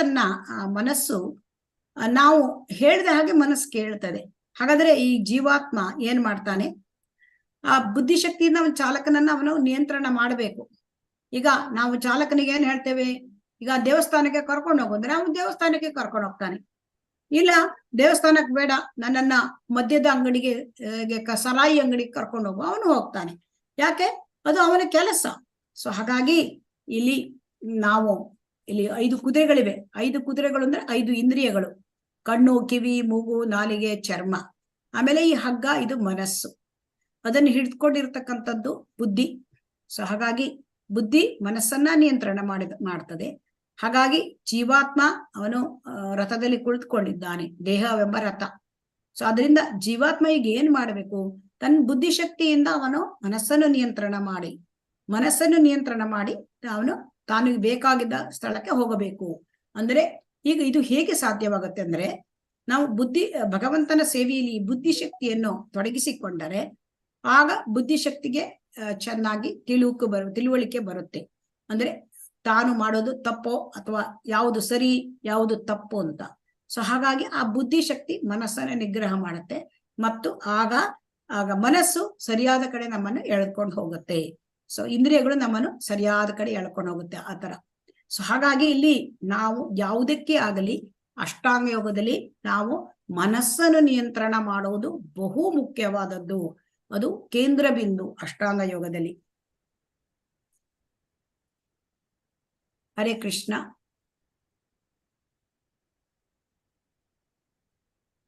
ಗೀತಾ ಮಾತಾಜಿ ಓದಿ. ಯಾರಿಗೆ ಓದಬೇಕು ಅಂತಿದೆ ಅವರು ಹ್ಯಾಂಡ್ ರೈಸ್ ಮಾಡಿ ಇಟ್ಟಿರಿ, ನನಗೆ ಕರೀಲಿಕ್ಕೆ ಸುಲಭವಾಗತ್ತೆ. ಹರೇ ಕೃಷ್ಣ. ಓದಿ. ಅದೇ ರೀತಿಯಲ್ಲಿ ನಿಮ್ಮ ಮನಸ್ಸು ಚಾಲಕ. ನೀವು ನಿಯಂತ್ರಣವನ್ನು ಸಡಿಲಗೊಳಿಸಿದರೆ ಅವನು ತನಗೆ ಇಷ್ಟವಾದ ಸ್ಥಳಕ್ಕೆ ನಿಮ್ಮನ್ನು ಕರೆದೊಯ್ಯುತ್ತಾನೆ. ನಂತರ ನೀವು ನಾಶವಾಗುತ್ತೀರಿ. ಆಗ ನಿಮ್ಮ ಚಾಲಕ ನಿಮ್ಮ ಶತ್ರು. ಆದರೆ ನಿಮ್ಮ ಚಾಲಕ ನಿಮ್ಮ ಆದೇಶದಂತೆ ವರ್ತಿಸಿದರೆ ಅವನು ನಿಮ್ಮ ಸ್ನೇಹಿತ. ಭಗವದ್ಗೀತಾ 6.2.5. ಹರೇ ಕೃಷ್ಣ. ಇದು ತುಂಬಾ ಸುಂದರವಾದ ಒಂದು ಉದಾಹರಣೆ. ಈಗ ನಾವು ಒಂದು ಆಟೋದಲ್ಲಿ ಕುಳಿತುಕೊಳ್ತೇವೆ ಅಂತ ಹೇಳೋಣ. ಆದ್ರೆ ಆಟೋದಲ್ಲಿ ಕುಳಿತುಕೊಂಡ್ಮೇಲೆ ಅವನು ನಿಮಗೆ ಎಲ್ಲಿ ಹೋಗ್ಬೇಕು ಅಂತ ಡ್ರೈವರ್ ಕೇಳ್ತಾನೆ. ನಿಮಗೆ ಎಲ್ಲಿ ಹೋಗ್ಬೇಕು ಅಂತ ಕೇಳಿದ್ರೆ ನೀ ಎಲ್ಲಿ ಬೇಕಾದ್ರೂ ತಗೊಂಡು ಹೋಗಂದ್ರೆ ಅವನು ಏನ್ ಮಾಡ್ತಾನೆ, ಎಲ್ಲಿ ಬೇಕೋ ತಗೊಂಡು ಹೋಗ್ರೆ. ಅದೇ ರೀತಿ ನಮ್ಮ ಮನಸ್ಸು ಕೂಡ ನಮ್ಮ ಒಂದು ಆದೇಶಕ್ಕಾಗಿ ಕಾಯ್ತಾ ಇರುತ್ತೆ. ಆ ಆದೇಶಕ್ಕೆ ಕಾಯ್ದಾಗ ನಾವು ಅದಕ್ಕೆ ಆದೇಶವನ್ನ ಕೊಡದೇ ಇದ್ದಾಗ ಅದು ಎಲ್ಲಿಗೆ ಬೇಕಾದ್ರೂ ನಮ್ಮನ್ನೇ ಎಳ್ಕೊಂಡು ಹೋಗುತ್ತದೆ. ಸೊ ಹಾಗಾಗಿ ನಾವು ಆದೇಶವನ್ನು ಕೊಡದೆ ಹೋದ್ರೆ ಮನಸ್ಸಿಗೆ ಅದು ನಮ್ಮನ್ನ ತಗೊಂಡು ಇಂದ್ರಿಯ ಭೋಗಕ್ಕೆ ಎಳ್ಕೊಂಡು ಹೋಗ್ಬಿಡುತ್ತೆ. ಸೊ ಹಾಗಾಗಿ ಇಲ್ಲಿ ಯಾಕೆ ಇಂದ್ರಿಯ ಭೋಗಕ್ಕೆ ಎಳ್ಕೊಂಡು ಹೋಗುತ್ತೆ ಅಂದ್ರೆ, ತನಗೆ ಸಂತೋಷ ಎಲ್ಲಿ ದೊರಕುತ್ತೆ ಅದು ಅಲ್ಲಿಗೆ ಹೋಗುತ್ತೆ ಇಂದ್ರಿಯಗಳು. ಇಂದ್ರಿಯಗಳಿಗೆ ಸಂತೋಷ ಎಲ್ಲಿ? ಇಂದ್ರಿಯ ವಿಷಯ ವಸ್ತುಗಳಲ್ಲಿ.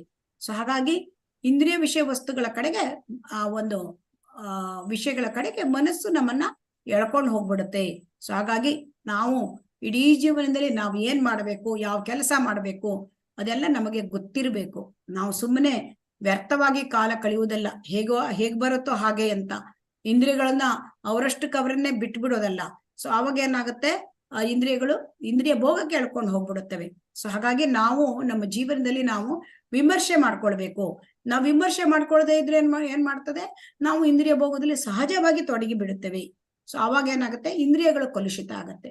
ಇಂದ್ರಿಯಗಳು ಕಲುಷಿತವಾದ್ರೆ ಏನಾಗುತ್ತೆ, ಮನಸ್ಸು ಕಲುಷಿತವಾಗತ್ತೆ. ಮನಸ್ಸು ಕಲುಷಿತವಾದ್ರೆ ಏನಾಗುತ್ತೆ, ಆವಾಗ ಬುದ್ಧಿಗೆ ವಿವೇಚನಾ ಶಕ್ತಿ ಹೊರಟು ಹೋಗುತ್ತೆ. ಹಾಗೆ ಜೀವಾತ್ಮ ಅವಾಗ ಏನ್ ಮಾಡ್ತಾನೆ, ಕಷ್ಟಗಳನ್ನು ಅನುಭವಿಸಬೇಕಾಗತ್ತೆ. ಸೊ ಹಾಗಾಗಿ ಚಾಲಕ ಯಾವಾಗಲೂ ಗಟ್ಟಿ ಇರಬೇಕು. ಮತ್ತೆ ಜೀವಾತ್ಮ ಬುದ್ಧಿ ಶಕ್ತಿಯನ್ನು ಹೆಚ್ಚಿಸಿಕೊಂಡ್ರೆ ಆವಾಗ ಚಾಲಕ ಗಟ್ಟಿಯಾಗಿರ್ತಾನೆ. ಸೊ ಹಾಗಾಗಿ ಇದೆಲ್ಲ ಇಲ್ಲಿ ಮೊದಲ 9 ಶ್ಲೋಕಗಳಲ್ಲಿ ಇದನ್ನ ನಾವು ನೋಡಿದ್ದೇವೆ.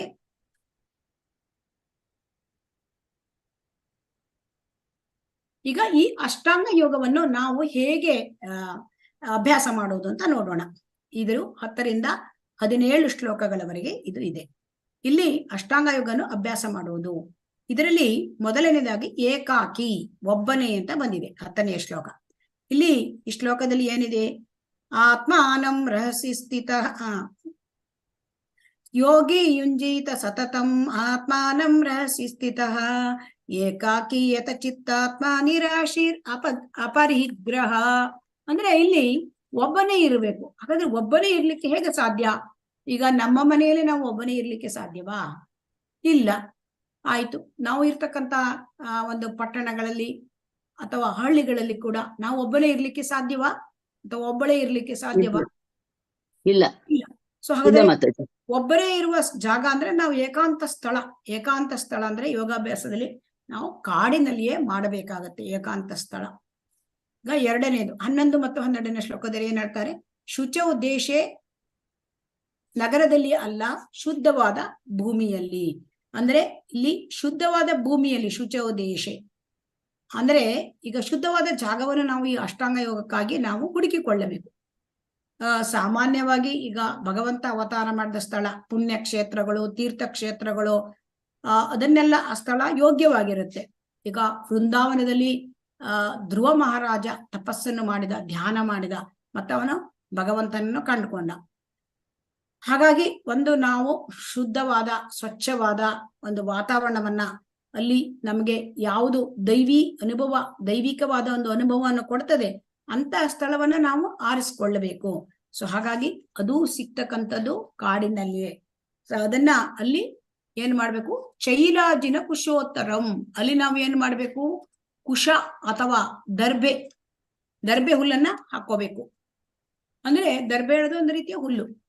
ಇದನ್ನ ನಾವು ಆಸನವನ್ನಾಗಿ ನಾವು ಮಾಡ್ಕೊಳ್ಬೇಕಾಗತ್ತೆ. ಈಗ ಆಮೇಲೆ ಇದರ ಮೇಲೆ ನಾವೇನು ಹಾಕ್ಬೇಕು, ಚೈಲಾಜಿನ ಅಂದ್ರೆ ಜಿಂಕೆಯ ಚರ್ಮವನ್ನ ನಾವು ಹಾಕೋಬೇಕು. ಜಿಂಕೆ ಚರ್ಮ ಹಾಕೋದ್ರಿಂದ ಏನಾಗುತ್ತೆ ಅಂದ್ರೆ ಹಾವು, ಹಲ್ಲಿ ಇಂಥದೆಲ್ಲ ಹತ್ರಕ್ಕೆ ಬರೋದಿಲ್ಲಂತೆ. ಸೊ ಹಾಗಾಗಿ ಈ ರೀತಿಯ ಆಸನವನ್ನ ಮಾಡ್ಕೊಂಡ್ಮೇಲೆ ಏನ್ ಮಾಡ್ಬೇಕು, 13-14ನೇ ಶ್ಲೋಕದಲ್ಲಿ ಹೇಳ್ತಾರೆ, ಧಾರಯನ್ ಅಚಲಂ ಸ್ಥಿರಃ ಅಂದ್ರೆ ಆ ಸ್ಥಳದಲ್ಲಿ ನಾವು ಆಸನವನ್ನು ಸಿದ್ಧಪಡಿಸಿದ ನಂತರ ವ್ಯಕ್ತಿ ಅಲ್ಲಿ ತಾನು ಮನಸ್ಸನ್ನು ಸ್ಥಿರವಾಗಿ ನಿಲ್ಲಿಸಬೇಕು. ಸೊ ಹಾಗಾಗಿ ಇಲ್ಲಿ ಏನ್ ಹೇಳಿದ್ರು ಅವರು, ಯಮ, ನಿಯಮ, ಆಸನ, ಪ್ರಾಣಾಯಾಮ, ಪ್ರತ್ಯಾಹಾರ, ಧ್ಯಾನ ಆದ್ಮೇಲೆ ತಾನು ಮನಸ್ಸನ್ನ ಒಂದು ಕಡೆ ನಿಲ್ಲಿಸಬೇಕು. ಸೊ ಆ ಮನಸ್ಸನ್ನು ಎಲ್ಲಿ ನಿಲ್ಲಿಸಬೇಕು ಅಂತ ಅಂದ್ರೆ, ಆ ಮನಸ್ಸನ್ನ ನಾವು ಭಗವಂತನ ದಿವ್ಯ ಮಂಗಳ ಆ ರೂಪದಲ್ಲಿ ನಿಲ್ಲಿಸಬೇಕು. ಭಗವಂತನ ಸಾಕಾರ ರೂಪದಲ್ಲಿ ನಾವು ನಿಲ್ಲಿಸಬೇಕು. ಆಮೇಲೆ ಏನ್ ಮಾಡ್ಬೇಕು ಅಂತ ಹೇಳ್ತಾರೆ, ಸಮಂ ಕಾಯ ಶಿರೋ ಗ್ರೀವಂ ಧಾರಯನ್ ಅಚಲಂ ಸ್ಥಿರಃ ಸಂಪ್ರೇಕ್ಷ ನಾಸಿಕಾಗ್ರಂ ದಿಶಶ್ಚ ಅನವಲೋಕಯನ್. ಅಂದ್ರೆ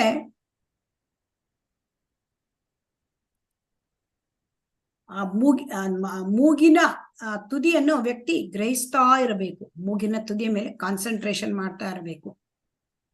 ಪ್ರಶಾಂತಾತ್ಮ ವಿಗತ ಬೀರ್ ಬ್ರಹ್ಮಚಾರಿ ವ್ರತೆ ಸ್ಥಿತಃ ಮನಃ ಸಂಯಮ್ಯ ಮಚ್ಚಿತ್ತೋ ಯುಕ್ತ ಆಸೀತ ಮತ್ಪರಃ. ಇಲ್ಲಿ ವಿಗತ ಬೀಹಿ ಅಂದ್ರೆ ಏನು ಅಂತ, ವಿಗತ ಬೀಹಿ ಅಂದ್ರೆ ಯಾವುದೇ ಭಯರಹಿತನಾಗಿ, ಯಾವುದೇ ಭಯ ಇರಬಾರ್ದು. ಈಗ ಕಾಡಿನಲ್ಲಿ ಹೋಗಿ ಅಭ್ಯಾಸ ಮಾಡುವುದು ಅಂದ್ರೆ, ಅಲ್ಲಿ ಯೋಗಾಭ್ಯಾಸ ಮಾಡುವುದು ಅಂದ್ರೆ, ಕಾಡು ಅಂದ್ರೆ ಅಲ್ಲಿ ಕಾಡು ಪ್ರಾಣಿಗಳು ಇರ್ತವೆ. ಸಿಂಹಗಳು ಇರ್ಬೋದು, ಹುಲಿ ಇರ್ಬೋದು, ಅಥವಾ ಆನೆಗಳು ಇರ್ಬೋದು. ಒಮ್ಮೆ ನಾವು ಕಾಡಿಗೆ ಹೋದಾಗ ಸಿಂಹ ಗರ್ಜನೆ ಮಾಡಿದ್ರೆ, ನಾವು ಹೆದರಿ ಬೇರೆ ಕಡೆಗೆ ಎದ್ದು ಹೋದರೆ ನಮಗೆ ಅದು ಭಂಗ. ಹಾಗೆ ಮಾಡಬಾರ್ದು ಅಂತ ಇಲ್ಲಿ ಹೇಳ್ತಾರೆ. ಅಂತಹ ದೊಡ್ಡ ಯಾವುದೇ ಒಂದು ನಮಗೆ ಪ್ರಾಣಿಗಳಿಂದ ನಮಗೆ ಈ ಭಯ ಇರಬಾರದು. ಹಾಗೆ ಧೈರ್ಯವಾಗಿ ಅಲ್ಲೇ ಕುಳಿತುಕೊಂಡು ನಮ್ಮ ಯೋಗಾಭ್ಯಾಸವನ್ನು ಮುಂದುವರಿಸಬೇಕು. ಇದೇ ವಿಗತ ಬೀಹಿ, ಭಯ ಇರಬಾರದು. ಹೀಗೆ ಇರ್ಲಿಕ್ಕೆ ಆಗತ್ತಾ? ಹರೇ ಕೃಷ್ಣ. ಇಲ್ಲ ಮಾತಾಜಿ, ಕಷ್ಟ. ಮಾತಾಜಿ, ಇಲ್ಲ ಹುಲಿ ಮಾತಾಜಿ. ಗರ್ಜನೆ ಮಾಡ್ತಾ ಇದೆ ಅಂದ್ರೆ ಇರ್ಲಿಕ್ಕೆ ಸಾಧ್ಯ ಉಂಟಾ? ಭಯ ಇಲ್ಲ, ಇಲ್ಲದೆ ಇಲ್ಲ. ಇರ್ಬೇಕಂತೆ. ಸಾಧ್ಯ ಇದೆಯಾ? ಹಾಗಾಗಿ ಇಲ್ಲ ಇದು ಬಹಳ ಮಾತಾಜಿ. ಕಠಿಣವಾದದ್ದು. ಆಮೇಲೆ ನೆಕ್ಸ್ಟ್ ಏನ್ ಹೇಳ್ತಾರೆ? ಭಯರಹಿತನಾಗಿ ವಿಗತ ಬೀಹಿ ಬ್ರಹ್ಮಚಾರಿ ವ್ರತೆ ಸ್ಥಿತಃ. ಬ್ರಹ್ಮಚಾರಿ ವ್ರತ ಮಾಡಬೇಕಾಗತ್ತೆ. ಬ್ರಹ್ಮಚರ್ಯವನ್ನ ಪಾಲಿಸಬೇಕು. ಅಂದ್ರೆ ಕಾಡಿನಲ್ಲಿ ಹೋಗಿ ಅಲ್ಲಿ ಇಂದ್ರಿಯ ಭೋಗವನ್ನು ಮಾಡೋದಲ್ಲ. ಸೊ ಹಾಗಾಗಿ ಬ್ರಹ್ಮಚರ್ಯ ವ್ರತ ಹೇಳ್ತಕ್ಕಂಥದ್ದು ಅಷ್ಟಾಂಗ ಯೋಗಕ್ಕೆ ಬಹುಮುಖ್ಯವಾದದ್ದು. ಈಗ ಪ್ರಶಾಂತ ಅಂದ್ರೆ ಏನು? ಅನುದ್ವಿಗ್ನವಾದ, ಉದ್ರೇಕಗಳಿಲ್ಲದ, ಅಂದ್ರೆ ಅಲ್ಲಿ ಹೋಗಿ ಒಂದು ಉದ್ರೇಕದ ಸ್ಥಿತಿಯಲ್ಲಿ ಮನಸ್ಸನ್ನು ಇಡಬಾರ್ದು. ಮನಸ್ಸು ಆವಾಗ ಶಾಂತವಾಗಿರಬೇಕು. ಆಮೇಲೆ ಮಚ್ಚಿತ್ತೋ, ಕೃಷ್ಣನ ಮೇಲೆ ಮನಸ್ಸನ್ನು ಕೇಂದ್ರೀಕರಿಸಿ. ಹೇಗೆ? ಯಾರ ಮೇಲೆ ಧ್ಯಾನ? ಕೃಷ್ಣನ ಮೇಲೆ ಧ್ಯಾನ. ಆಮೇಲೆ ಏನಾಗುತ್ತೆ? ನಿರ್ವಾಣ ಪರಮಾಂ, ಭೌತಿಕ ಅಸ್ತಿತ್ವದ ನಿಲುಗಡೆಯನ್ನು ನಿಲ್ಲಿಸು. ಅಂದ್ರೆ ಭೌತಿಕವಾದ ಎಲ್ಲ ಕೆಲಸಗಳನ್ನು ನಿಲ್ಲಿಸಿ ಕೇವಲ ಆಧ್ಯಾತ್ಮಿಕದಲ್ಲಿ ಆ ವಿಚಾರಗಳಲ್ಲಿ ತೊಡಗಿರ್ತಕ್ಕಂಥದ್ದು, ಅದು ನಿರ್ವಾಣ ಪರಮಾಂ. ಆಮೇಲೆ ಯುಕ್ತ, ನಿಯಂತ್ರಿತವಾದದ್ದು. ಈಗ ಇದನ್ನು ಹೇಗೆ ಮಾಡಬೇಕು ಅಂತ ನೋಡೋಣ. ಯುಕ್ತ ಅಂದ್ರೆ ಇಲ್ಲಿ ನ ಅತಿ ಅಶ್ನತಸ್ತು ಯೋಗೋಪಿ, ಅಂದ್ರೆ ಇಲ್ಲಿ ನಾವು ನಿಯಂತ್ರಣ ಮಾಡಬೇಕು. ಯುಕ್ತ ಅಂದ್ರೆ ನಿಯಂತ್ರಿತವಾಗಿದ್ದು. ಯುಕ್ತ ಅಂದ್ರೆ ಯಾವುದನ್ನು ನಿಯಂತ್ರಣ ಮಾಡೋದು? ನ ಅತಿ ಅಶ್ನತಸ್ತು ಅಂದ್ರೆ ಅತಿಯಾಗಿ ಊಟ ಮಾಡಬಾರದು. ನಚೈಕಾಂತಂ ಅನಶ್ನತಃ, ತಿನ್ನದೇ ಇರಲೂಬಾರ್ದು. ಅಂದ್ರೆ ಅತಿಯಾಗಿ ಆಹಾರ ಸೇವನೆ ಅಥವಾ ಆಹಾರವನ್ನು ಸೇವಿಸದೇ ಇರುವುದು, ಇವೆರಡೂ ಕೂಡ ಇರಬಾರದು. ನಾಚ ಅತಿ ಸ್ವಪ್ನಶೀಲಸ್ಯ, ತುಂಬಾ ನಿದ್ರೆ ಮಾಡುವುದು ತಪ್ಪು. ಜಾಗ್ರತೋ ನೈವ ಚ ಅರ್ಜುನ, ಅಂದ್ರೆ ನಿದ್ರೆಯನ್ನೇ ಮಾಡದೇ ಇರೋದು. ಅಂದ್ರೆ ಅತಿಯಾಗಿ ನಿದ್ರೆ ಮಾಡೋದು ಅಥವಾ ನಿದ್ರೆನೂ ಮಾಡದೇ ಇರ್ತಕ್ಕಂಥದ್ದು, ಇವೆರಡೂ ಕೂಡ ತಪ್ಪಾಗುತ್ತದೆ. ಆಮೇಲೆ ಏನ್ ಹೇಳ್ತಾರೆ ಅಂದ್ರೆ ಯುಕ್ತಾಹಾರ ವಿಹಾರಸ್ಯ.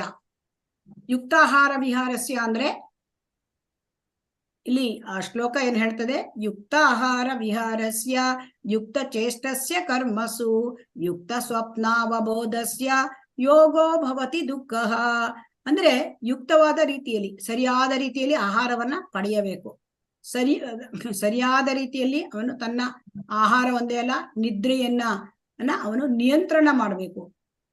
ಸೊ ಆಹಾರವನ್ನು ಬಿಡುವುದು ಅಲ್ಲ, ಬಿಟ್ಟು ಬಿಡುವುದು ಅಲ್ಲ, ನಿದ್ರೆಯನ್ನು ಬಿಟ್ಟು ಬಿಡುವುದಲ್ಲ, ಎರಡನ್ನು ಕೂಡ ನಿಯಂತ್ರಣದಲ್ಲಿ ಇಡಬೇಕು. ಹಾಗಾಗಿ ಈ ಅಷ್ಟಾಂಗ ಯೋಗವನ್ನ ಅಭ್ಯಾಸ ಮಾಡುವುದಂದ್ರೆ ಈ ರೀತಿಯಾಗಿ ಎಲ್ಲಾ ಹಂತಗಳನ್ನು ಕೂಡ ನಾವು ಅಭ್ಯಾಸ ಮಾಡಬೇಕು. ಈ ಅಷ್ಟಾಂಗ ಯೋಗವನ್ನು ನಾವು ಮಾಡುವಾಗ ಆಗ ಪರಮಾತ್ಮ ರೂಪಿ ಭಗವಂತನಲ್ಲಿ ನಮಗೆ ಒಂದು ಚಿತ್ತವನ್ನ ಒಂದು ಅದು ಕೇಂದ್ರೀಕರಿಸಲಿಕ್ಕೆ ಸಾಧ್ಯ ಆಗತ್ತೆ. ಹರೇ ಕೃಷ್ಣ. ಹನುಮಂತ ಲಕ್ಕುಂಡಿ.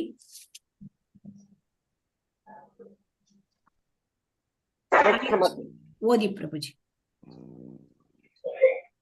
ಅಷ್ಟಾಂಗ ಯೋಗ ಸುಖೇನ ಬ್ರಹ್ಮ ಸಂಶಯೇ ಮತ್ಸನೆ ಸುಖಮಶ್ಯತೆ. ಭಗವಂತನ ಅಲೌಕಿಕ ಪ್ರೇಮ ಸೇವೆಯಲ್ಲಿ ಪರಿಪೂರ್ಣ ಸುಖದ ಅತ್ಯುನ್ನತ ಹಂತವನ್ನು ತಲುಪುತ್ತಾನೆ. ಹಾಗಾಗಿ ಈ ಅಷ್ಟಾಂಗ ಯೋಗವನ್ನ ವ್ಯಕ್ತಿ ಯಾವಾಗ ಮುಂದುವರಿದ ಹಂತದಲ್ಲಿ, ಪ್ರಗತಿಯ ಹಂತದಲ್ಲಿ ಮಾಡಿ ಯಾವಾಗ ಸಮಾಧಿ ಸ್ಥಿತಿಯನ್ನು ತಲುಪ್ತಾನೆ, ಆವಾಗ ಅತ್ಯಂತ ಸುಖದ ಹಂತವನ್ನು ತಲುಪುತ್ತಾನೆ. ಸುಖೇನ ಬ್ರಹ್ಮ ಸಂಸ್ಪರ್ಶಂ ಅತ್ಯಂತಂ ಸುಖಂ ಅಶ್ನುತೆ. ಇದು ಪರಮಾತ್ಮ ಸಾಕ್ಷಾತ್ಕಾರ.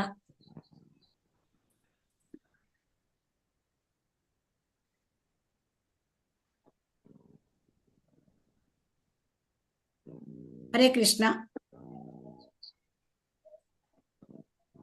ಈಗ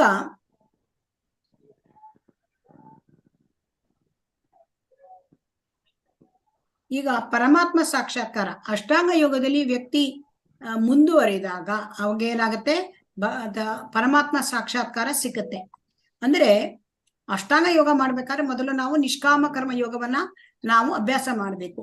ನಿಷ್ಕಾಮ ಕರ್ಮ ಯೋಗ ಅಂದ್ರೆ ಏನು ಅಂದ್ರೆ ಯಾವುದೇ ಒಂದು ವಸ್ತುವಿನಲ್ಲಿ ವಿಷಯದಲ್ಲಿ ಭೋಗ ಆಸಕ್ತಿ ಇರಬಾರದು. ಅದು ನಿಷ್ಕಾಮ ಕರ್ಮ ಯೋಗ ಅಂದ್ರೆ ಆ ನಿಷ್ಕಾಮ ಕರ್ಮದಲ್ಲಿ ಎಲ್ಲವೂ ಕೂಡ ಭಗವಂತನ ಸೇವೆಗಾಗಿ ವ್ಯಕ್ತಿ ಆ ಒಂದು ತನ್ನ ಕರ್ಮವನ್ನ ಮಾಡ್ತಕ್ಕಂಥದ್ದು. ಸೊ ಹಾಗಾಗಿ ಇಲ್ಲಿ ಏನ್ ಮಾಡಿದ್ವು ಅಷ್ಟಾಂಗ ಯೋಗದಲ್ಲಿ, ಅಲ್ಲಿ ಪ್ರಾಣಾಯಾಮ ಮಾಡಿ ಪ್ರತ್ಯಾಹಾರ ಸ್ಥಿತಿ ಇದನ್ನೆಲ್ಲ ಅಂದ್ರೆ ಯಮ ನಿಯಮ ಆಸನ ಪ್ರಾಣಾಯಾಮ ಪ್ರತ್ಯಾಹಾರ, ಆಮೇಲೆ ಧಾರಣ ಧ್ಯಾನ ಸಮಾಧಿ. ಈಗ ಇದು ಅಷ್ಟಾಂಗ ಯೋಗದ ಹಂತಗಳು. ಈ ಅಷ್ಟಾಂಗ ಯೋಗದ ಹಂತದಲ್ಲಿ ಒಬ್ಬ ವ್ಯಕ್ತಿ ಅವನು ಪ್ರಾಣಾಯಾಮ ಮಾಡ್ತಾನೆ, ಪ್ರತ್ಯಾಹಾರ ಸ್ಥಿತಿಗೆ ಬರ್ಬೇಕಾದ್ರಲ್ಲಿ ಏನಾಗುತ್ತೆ ಅಂದ್ರೆ ವ್ಯಕ್ತಿಗೆ ಅನೇಕ ಸಿದ್ಧಿಗಳು ಸಿಕ್ಕುತ್ತೆ. ಅವರಿಗೆ ಯಾರು ಅಷ್ಟಾಂಗ ಯೋಗ ಮಾಡುವಾಗ ಅಂದ್ರೆ ವ್ಯಕ್ತಿಗೆ ಸಿದ್ಧಿಗಳು ಅಂತಂದ್ರೆ ಈಗ ಅಣಿಮ ಮಹಿಮ ಲಗಿಮ ಪ್ರಾಕಾಮ್ಯ ಇಶಿತ ವಶಿತ, ಆಮೇಲೆ ಕಾಮ ವಯಸ್ಸಿ, ಈಗ ಅನೇಕ ಸಿದ್ಧಿಗಳು ಸಿದ್ಧಿಗಳಿವೆ. ಸಿದ್ಧಿಗಳು ಅಂತಂದ್ರೆ ಪ್ರಪಂಚದಲ್ಲಿ ಏನ್ ಬೇಕಾದ್ರೂ ಸಿಕ್ಕತ್ತೆ ಅವರಿಗೆ, ಅಂದ್ರೆ ಎಲ್ಲಾ ಐಶ್ವರ್ಯಗಳನ್ನ ಅವ್ರು ಪಡ್ಕೊಳ್ಬಹುದು. ಆಮೇಲೆ ಎಲ್ಲಾ ಸಿದ್ಧಿ ಇರೋದ್ರಿಂದ ಅವ್ರು ಏನನ್ ಬೇಕಾದ್ರೂ ಪಡ್ಕೊಳ್ಬಹುದು. ಈ ರೀತಿ ಸಿದ್ಧಿಯನ್ನು ಪಡ್ಕೊಂಡಾಗ ಕೆಲವರಿಗೆ ಏನಾಗುತ್ತೆ ಅಂದ್ರೆ ಅವರು ಭೌತಿಕ ಸ್ಥಿತಿ ಈ ಎಲ್ಲ ಸಿದ್ಧಿಗಳು ಕೂಡ ಅದು ಭೌತಿಕವಾದದ್ದು, ಅದು ಆಧ್ಯಾತ್ಮಿಕ ಅಲ್ಲ. ಈ ರೀತಿಯ ಭೌತಿಕವಾದ ಸಿದ್ಧಿಯನ್ನು ಪಡ್ಕೊಂಡಾಗ ಆ ವ್ಯಕ್ತಿ ಅದರಲ್ಲೇ ತೃಪ್ತನಾಗಿ ಬಿಡಬಹುದು. ಮತ್ತೆ ಅದನ್ನ ಜನರಿಗೆ ತೋರಿಸ್ತಾ ಅವನು ಮಗ್ನನಾಗಿ ಚಮತ್ಕಾರಗಳನ್ನು ಮಾಡ್ತಾ ಮಾಡ್ತಾ ಅವನು ಅದರಲ್ಲೇ ಮಗ್ನನಾಗಿ ಬಿಡ್ಬೋದು. ಸೊ ಆವಾಗ ಅದರಲ್ಲೇ ಮಗ್ನನಾದಾಗ ಆ ವ್ಯಕ್ತಿಗೆ ಮುಂದುವರಿಲಿಕ್ಕೆ ಆಗುವುದೇ ಇಲ್ಲ. ಸೊ ಹಾಗಾಗಿ ವ್ಯಕ್ತಿ ನಿಷ್ಕಾಮ ಕರ್ಮ ಯೋಗವನ್ನ ಅವನು ಅಭ್ಯಾಸ ಮಾಡಬೇಕು. ನಿಷ್ಕಾಮ ಕರ್ಮವನ್ನು ಯಾರು ಅಭ್ಯಾಸ ಮಾಡ್ತಾರೆ ಅವರಿಗೆ ಈ ಒಂದು ಈ ರೀತಿಯಾದ ಅಷ್ಟಸಿದ್ಧಿಗಳು ಅವರನ್ನು ಎಳ್ಕೊಳ್ಳೋದಿಲ್ಲ. ಇಲ್ಲದಿದ್ರೆ ಅವರ ಅಷ್ಟಸಿದ್ಧಿಯ ಆ ಒಂದು ಪ್ರಾಪ್ತಿನಲ್ಲಿ ಅವರು ಅದಕ್ಕೆ ಅಂಟ್ಕೊಂಡು ಬಿಡ್ತಾರೆ. ಸೊ ಹಾಗಾಗಿ ವ್ಯಕ್ತಿ ನಿಷ್ಕಾಮ ಕರ್ಮ ಯೋಗವನ್ನು ಮಾಡಿದಾಗ ಅವನು ಮುಂದುವರಿದ ಹಂತಕ್ಕೆ ಹೋಗ್ಲಿಕ್ಕೆ ಸಾಧ್ಯ, ಧ್ಯಾನ ಸಮಾಧಿ ಹಂತಕ್ಕೆ ಹೋಗ್ಲಿಕ್ಕೆ ಸಾಧ್ಯ. ಹಾಗಾಗಿ ವ್ಯಕ್ತಿ ಇದನ್ನು ಧ್ಯಾನ ಮತ್ತು ಸಮಾಧಿ ಹಂತವನ್ನು ಅವನು ವ್ಯಕ್ತಿ ಸಾಧಿಸಿದಾಗ ಅವರಿಗೆ ಇಲ್ಲಿ ಚತುರ್ಭುಜ ಭಗವಂತನ ರೂಪ ಅಂದ್ರೆ ಶಂಖ ಚಕ್ರ ಗದಾ ಹಸ್ತ, ಸೊ ಈ ರೂಪ ಇದನ್ನ ಅವರಿಗೆ ಕಾಣ್ಲಿಕ್ಕೆ ಸಾಧ್ಯ ಆಗತ್ತೆ. ಅಂದ್ರೆ ಪರಮಾತ್ಮ ಹೃದಯದಲ್ಲಿ ಇರ್ತಕ್ಕಂಥ ಪರಮಾತ್ಮನ ರೂಪವನ್ನು ಅವ್ರು ಕಾಣ್ಲಿಕ್ಕೆ ಸಾಧ್ಯ ಇದೆ. ಸೊ ಹಾಗಾಗಿ ಇದನ್ನ ಅಭ್ಯಾಸ ಮಾಡ್ಲಿಕ್ಕೆ ತುಂಬಾ ದೀರ್ಘವಾದ ಸಮಯ ಬೇಕಾಗತ್ತೆ ಅಷ್ಟಾಂಗ ಯೋಗವನ್ನ ಮಾಡ್ಲಿಕ್ಕೆ. ಹರೇ ಕೃಷ್ಣ. ಈಗ ಒಂದು ಚಟುವಟಿಕೆ ಇದೆ, ಆಧುನಿಕ ಯುಗಕ್ಕೆ ಅಷ್ಟಾಂಗ ಯೋಗ ಎಷ್ಟು ಪ್ರಾಯೋಗಿಕವಾಗಿದೆ. ಸ್ವಲ್ಪವೇ ಸಮಯ, 3 ನಿಮಿಷ, ಯಾಕೆಂದ್ರೆ ಇವತ್ತು ತರಗತಿ ಸ್ವಲ್ಪ 10 ನಿಮಿಷ ತಡವಾಗಿತ್ತು. ಸೊ ಹಾಗಾಗಿ ಇಲ್ಲಿ ನಾನು ಈಗ ಎಷ್ಟು ಜನ ಇದ್ದಾರೆ? ಹರೇ ಕೃಷ್ಣ.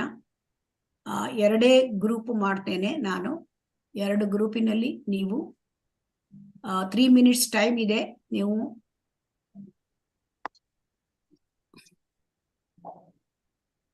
3 ಮಿನಿಟ್ಸ್ ಟೈಮಲ್ಲಿ ಪಾಯಿಂಟ್ಸ್ ತಕೊಂಡು ಪ್ರೆಸೆಂಟ್ ಮಾಡಬೇಕು. ಹರೇ ಕೃಷ್ಣ.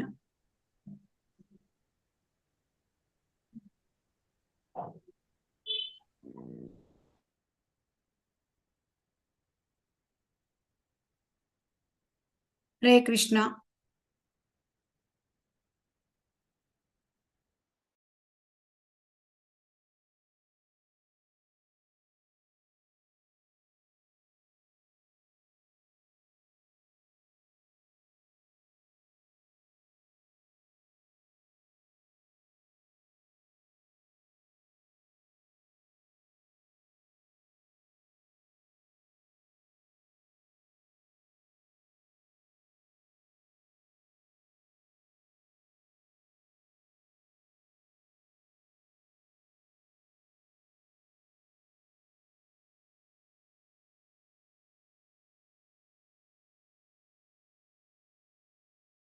ಗೌರಿ ಮಾತಾಜಿ ಹರೇ ಕೃಷ್ಣ. ಹರೇ ಕೃಷ್ಣ ಮಾತಾಜಿ. ಅಟೆಂಡೆನ್ಸ್ ಲಿಂಕ್ ಹಾಕಿ ಮಾತಾಜಿ. ಹಾಕ್ತೀನಿ ಆಗನೇ ಹಾಕಿದೆ, ಮತ್ತೊಂದ್ಸಲ ಹಾಕ್ಲಾ ಮಾತಾಜಿ? ಹಾಕಿ ಮಾತಾಜಿ. ಎಸ್ ಮಾತಾಜಿ, ಹಾಕ್ತೀನಿ.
ಇದು ಬೇರೆ ಟರ್ನ್.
ಹರೇ ಕೃಷ್ಣ.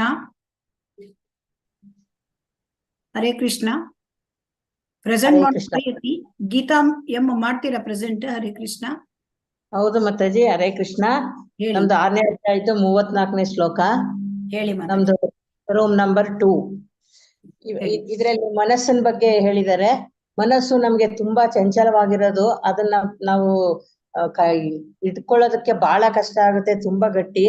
ಅದಕ್ಕೆ ನಮ್ದು ಇದ್ರ ಈ ಐಹಿಕ ದೇಹದಲ್ಲಿ ವಾಹನ ವ್ಯಕ್ತಿಯೇ ಪ್ರಯಾಣಿಕ, ಅದನ್ನು ಬುದ್ಧಿ ಚಾಲಕ, ಅದನ್ನ ನಿಯಂತ್ರಿಸೋ ಸಾಧನದು ಇಂದ್ರಿಯಗಳು. ಬುದ್ಧಿಶಕ್ತಿ ಮನಸ್ಸನ್ನು ನಿರ್ದೇಶಿಸಬೇಕು. ಮನಸ್ಸು ತುಂಬಾ ಹಠಮಾರಿ ಗಟ್ಟಿಯಾಗಿದೆ. ಮಾತಾಜಿ, ಎಂತ ಈಗ ಈ ಗಾಳಿಯನ್ನ ಆಧುನಿಕ ಯುಗಕ್ಕೆ ಅಷ್ಟಾಂಗ ಯೋಗ ಎಷ್ಟು ಪ್ರಾಯೋಗಿಕ, ಇದರ ಬಗ್ಗೆ ಹೇಳಬೇಕು. ಅಷ್ಟಾಂಗ ಆಧುನಿಕ ಈ ಯುಗದಲ್ಲಿ ಅಷ್ಟಾಂಗ ಯೋಗವನ್ನು ಮಾಡ್ಲಿಕ್ಕೆ ಸಾಧ್ಯವಾ? ಆಧುನಿಕ ಯೋಗದಲ್ಲಿ ಅಷ್ಟಾಂಗ ಯೋಗಕ್ಕೆ ಹರಣಿ ಮಾಡಲು ಮಾತಾಜಿ ಹೇಳ್ತಾರೆ. ಹಾ, ಹರೇ ಕೃಷ್ಣ. ಮನಸ್ಸನ್ನು ನಿಗ್ರಹಿಸೋದು ಪ್ರಭುಜಿ ಇನ್ನೂ ಏನೋ ಕಷ್ಟ. ಹೇಳ್ತಾ ಇದ್ದಾರೆ, ಶಂಕರ ಪ್ರಭುಜಿ ಏನೋ ಹೇಳ್ತಾ ಇದ್ದಾರೆ. ಹರೇ ಕೃಷ್ಣ. ಇಲ್ಲ ಹರಣಿ ಮಾತಾಜಿ ಹೇಳ್ತಾರೆ ಅಂತ, ಹರಣಿ ಸಿಕ್ಕಿದೆ ಅವ್ರು ಹೇಳ್ತಾರೆ ನಮ್ಮ Okay. ಗ್ರೂಪ್ ಇಂದ. ಹರೇ ಕೃಷ್ಣ. ಹೇಳಿ. ಈ ಅಷ್ಟಾಂಗ ಯೋಗ ಈ ಆಧುನಿಕ ಕಾಲದಲ್ಲಿ ಮಾಡಕ್ಕೆ ತುಂಬಾ ತೊಂದ್ರೆ, ಬಹಳ ಕಷ್ಟ ಆಗುತ್ತೆ. ಅದಕ್ಕೆ ಈ ನಮ್ಮ ಚೈತನ್ಯ ಮಹಾಪ್ರಭುಗಳು ಅದನ್ನ ಸುಲಭವಾದ ಮಾರ್ಗವೆಂದರೆ ಅದಕ್ಕೆ ಮುಕ್ತಿಯ ಮಹಾಮಂತ್ರ ಹರೇ ಕೃಷ್ಣ ಮಹಾಮಂತ್ರ. ಅದು ಸವೈ ಮನ ಕೃಷ್ಣ ಪಾದಾರವಿಂದೆಯೋ ಅಂತ ಮನುಷ್ಯ ತನ್ನ ಮನಸ್ಸನ್ನು ಸಂಪೂರ್ಣವಾಗಿ ಕೃಷ್ಣನಲ್ಲಿ ತೊಡಗಿಸ್ಬೋದು ಅಂತ ಅವರು ಹೇಳಿದ್ದಾರೆ. ಮತ್ತೆ ಅದು ಈ ಮನಸ್ಸು ನೀವು ಯಾವ ಹೇಳಬೇಕು, ಯಾಕೆ ಈ ಅಷ್ಟಾಂಗ ಯೋಗ ಈಗ ಆಧುನಿಕ ಯೋಗಕ್ಕೆ ಮಾಡಕ್ ಆಗುದಿಲ್ಲ ಅಂತ ಹೇಳಬೇಕು. ಹರೇ ಕೃಷ್ಣ. ಹರೇ ಕೃಷ್ಣ. ಹರಿಣಿ ಕಕ್ಕೇರಿ ಮಾತಾಜಿ. ಹರೇ ಕೃಷ್ಣ.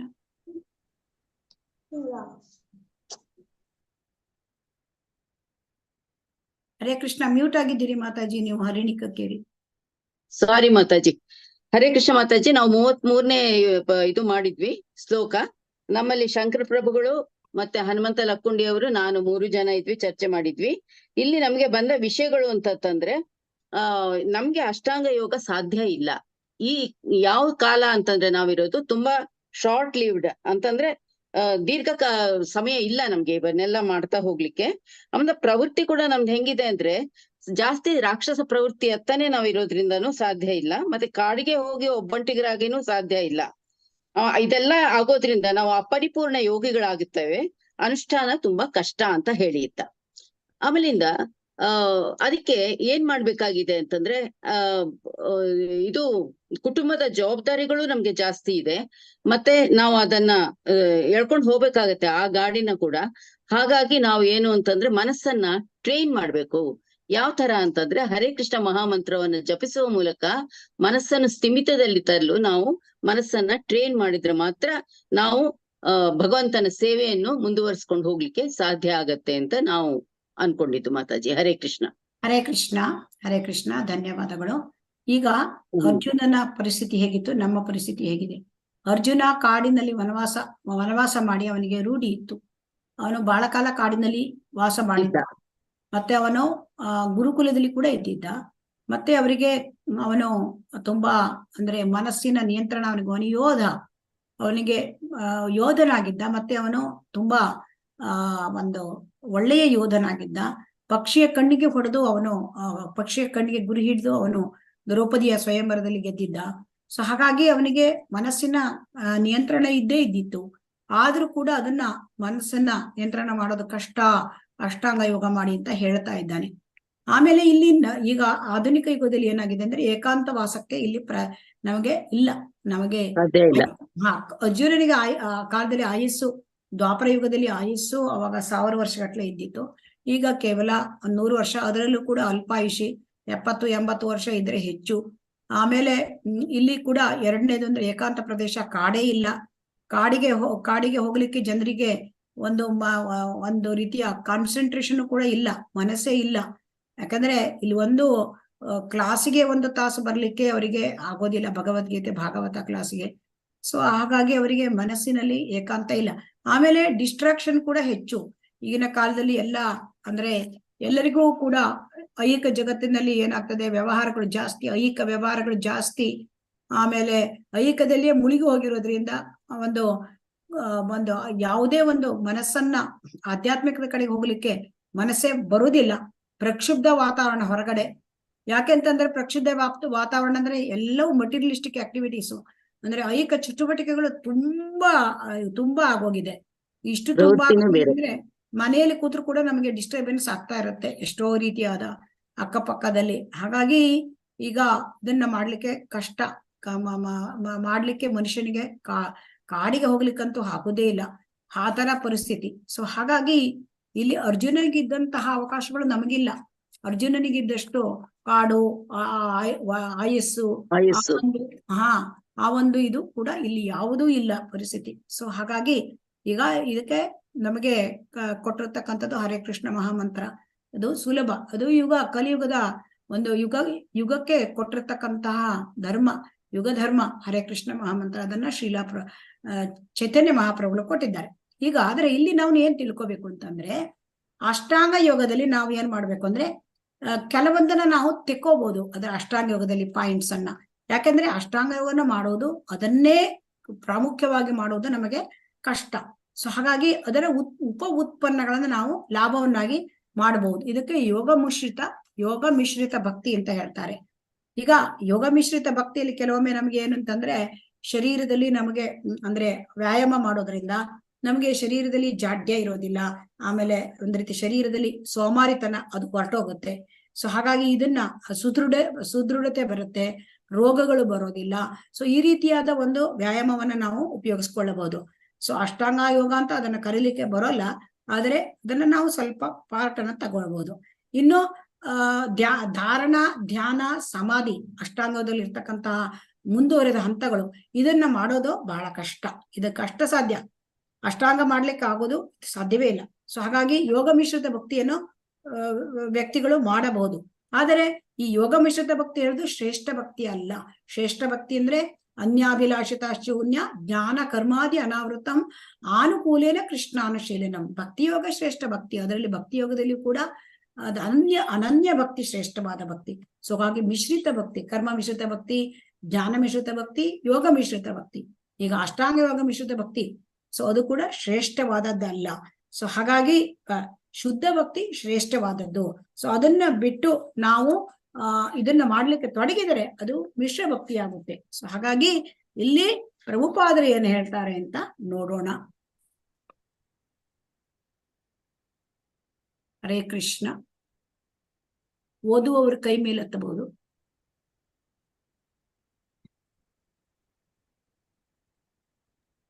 ಹರೇ ಕೃಷ್ಣ.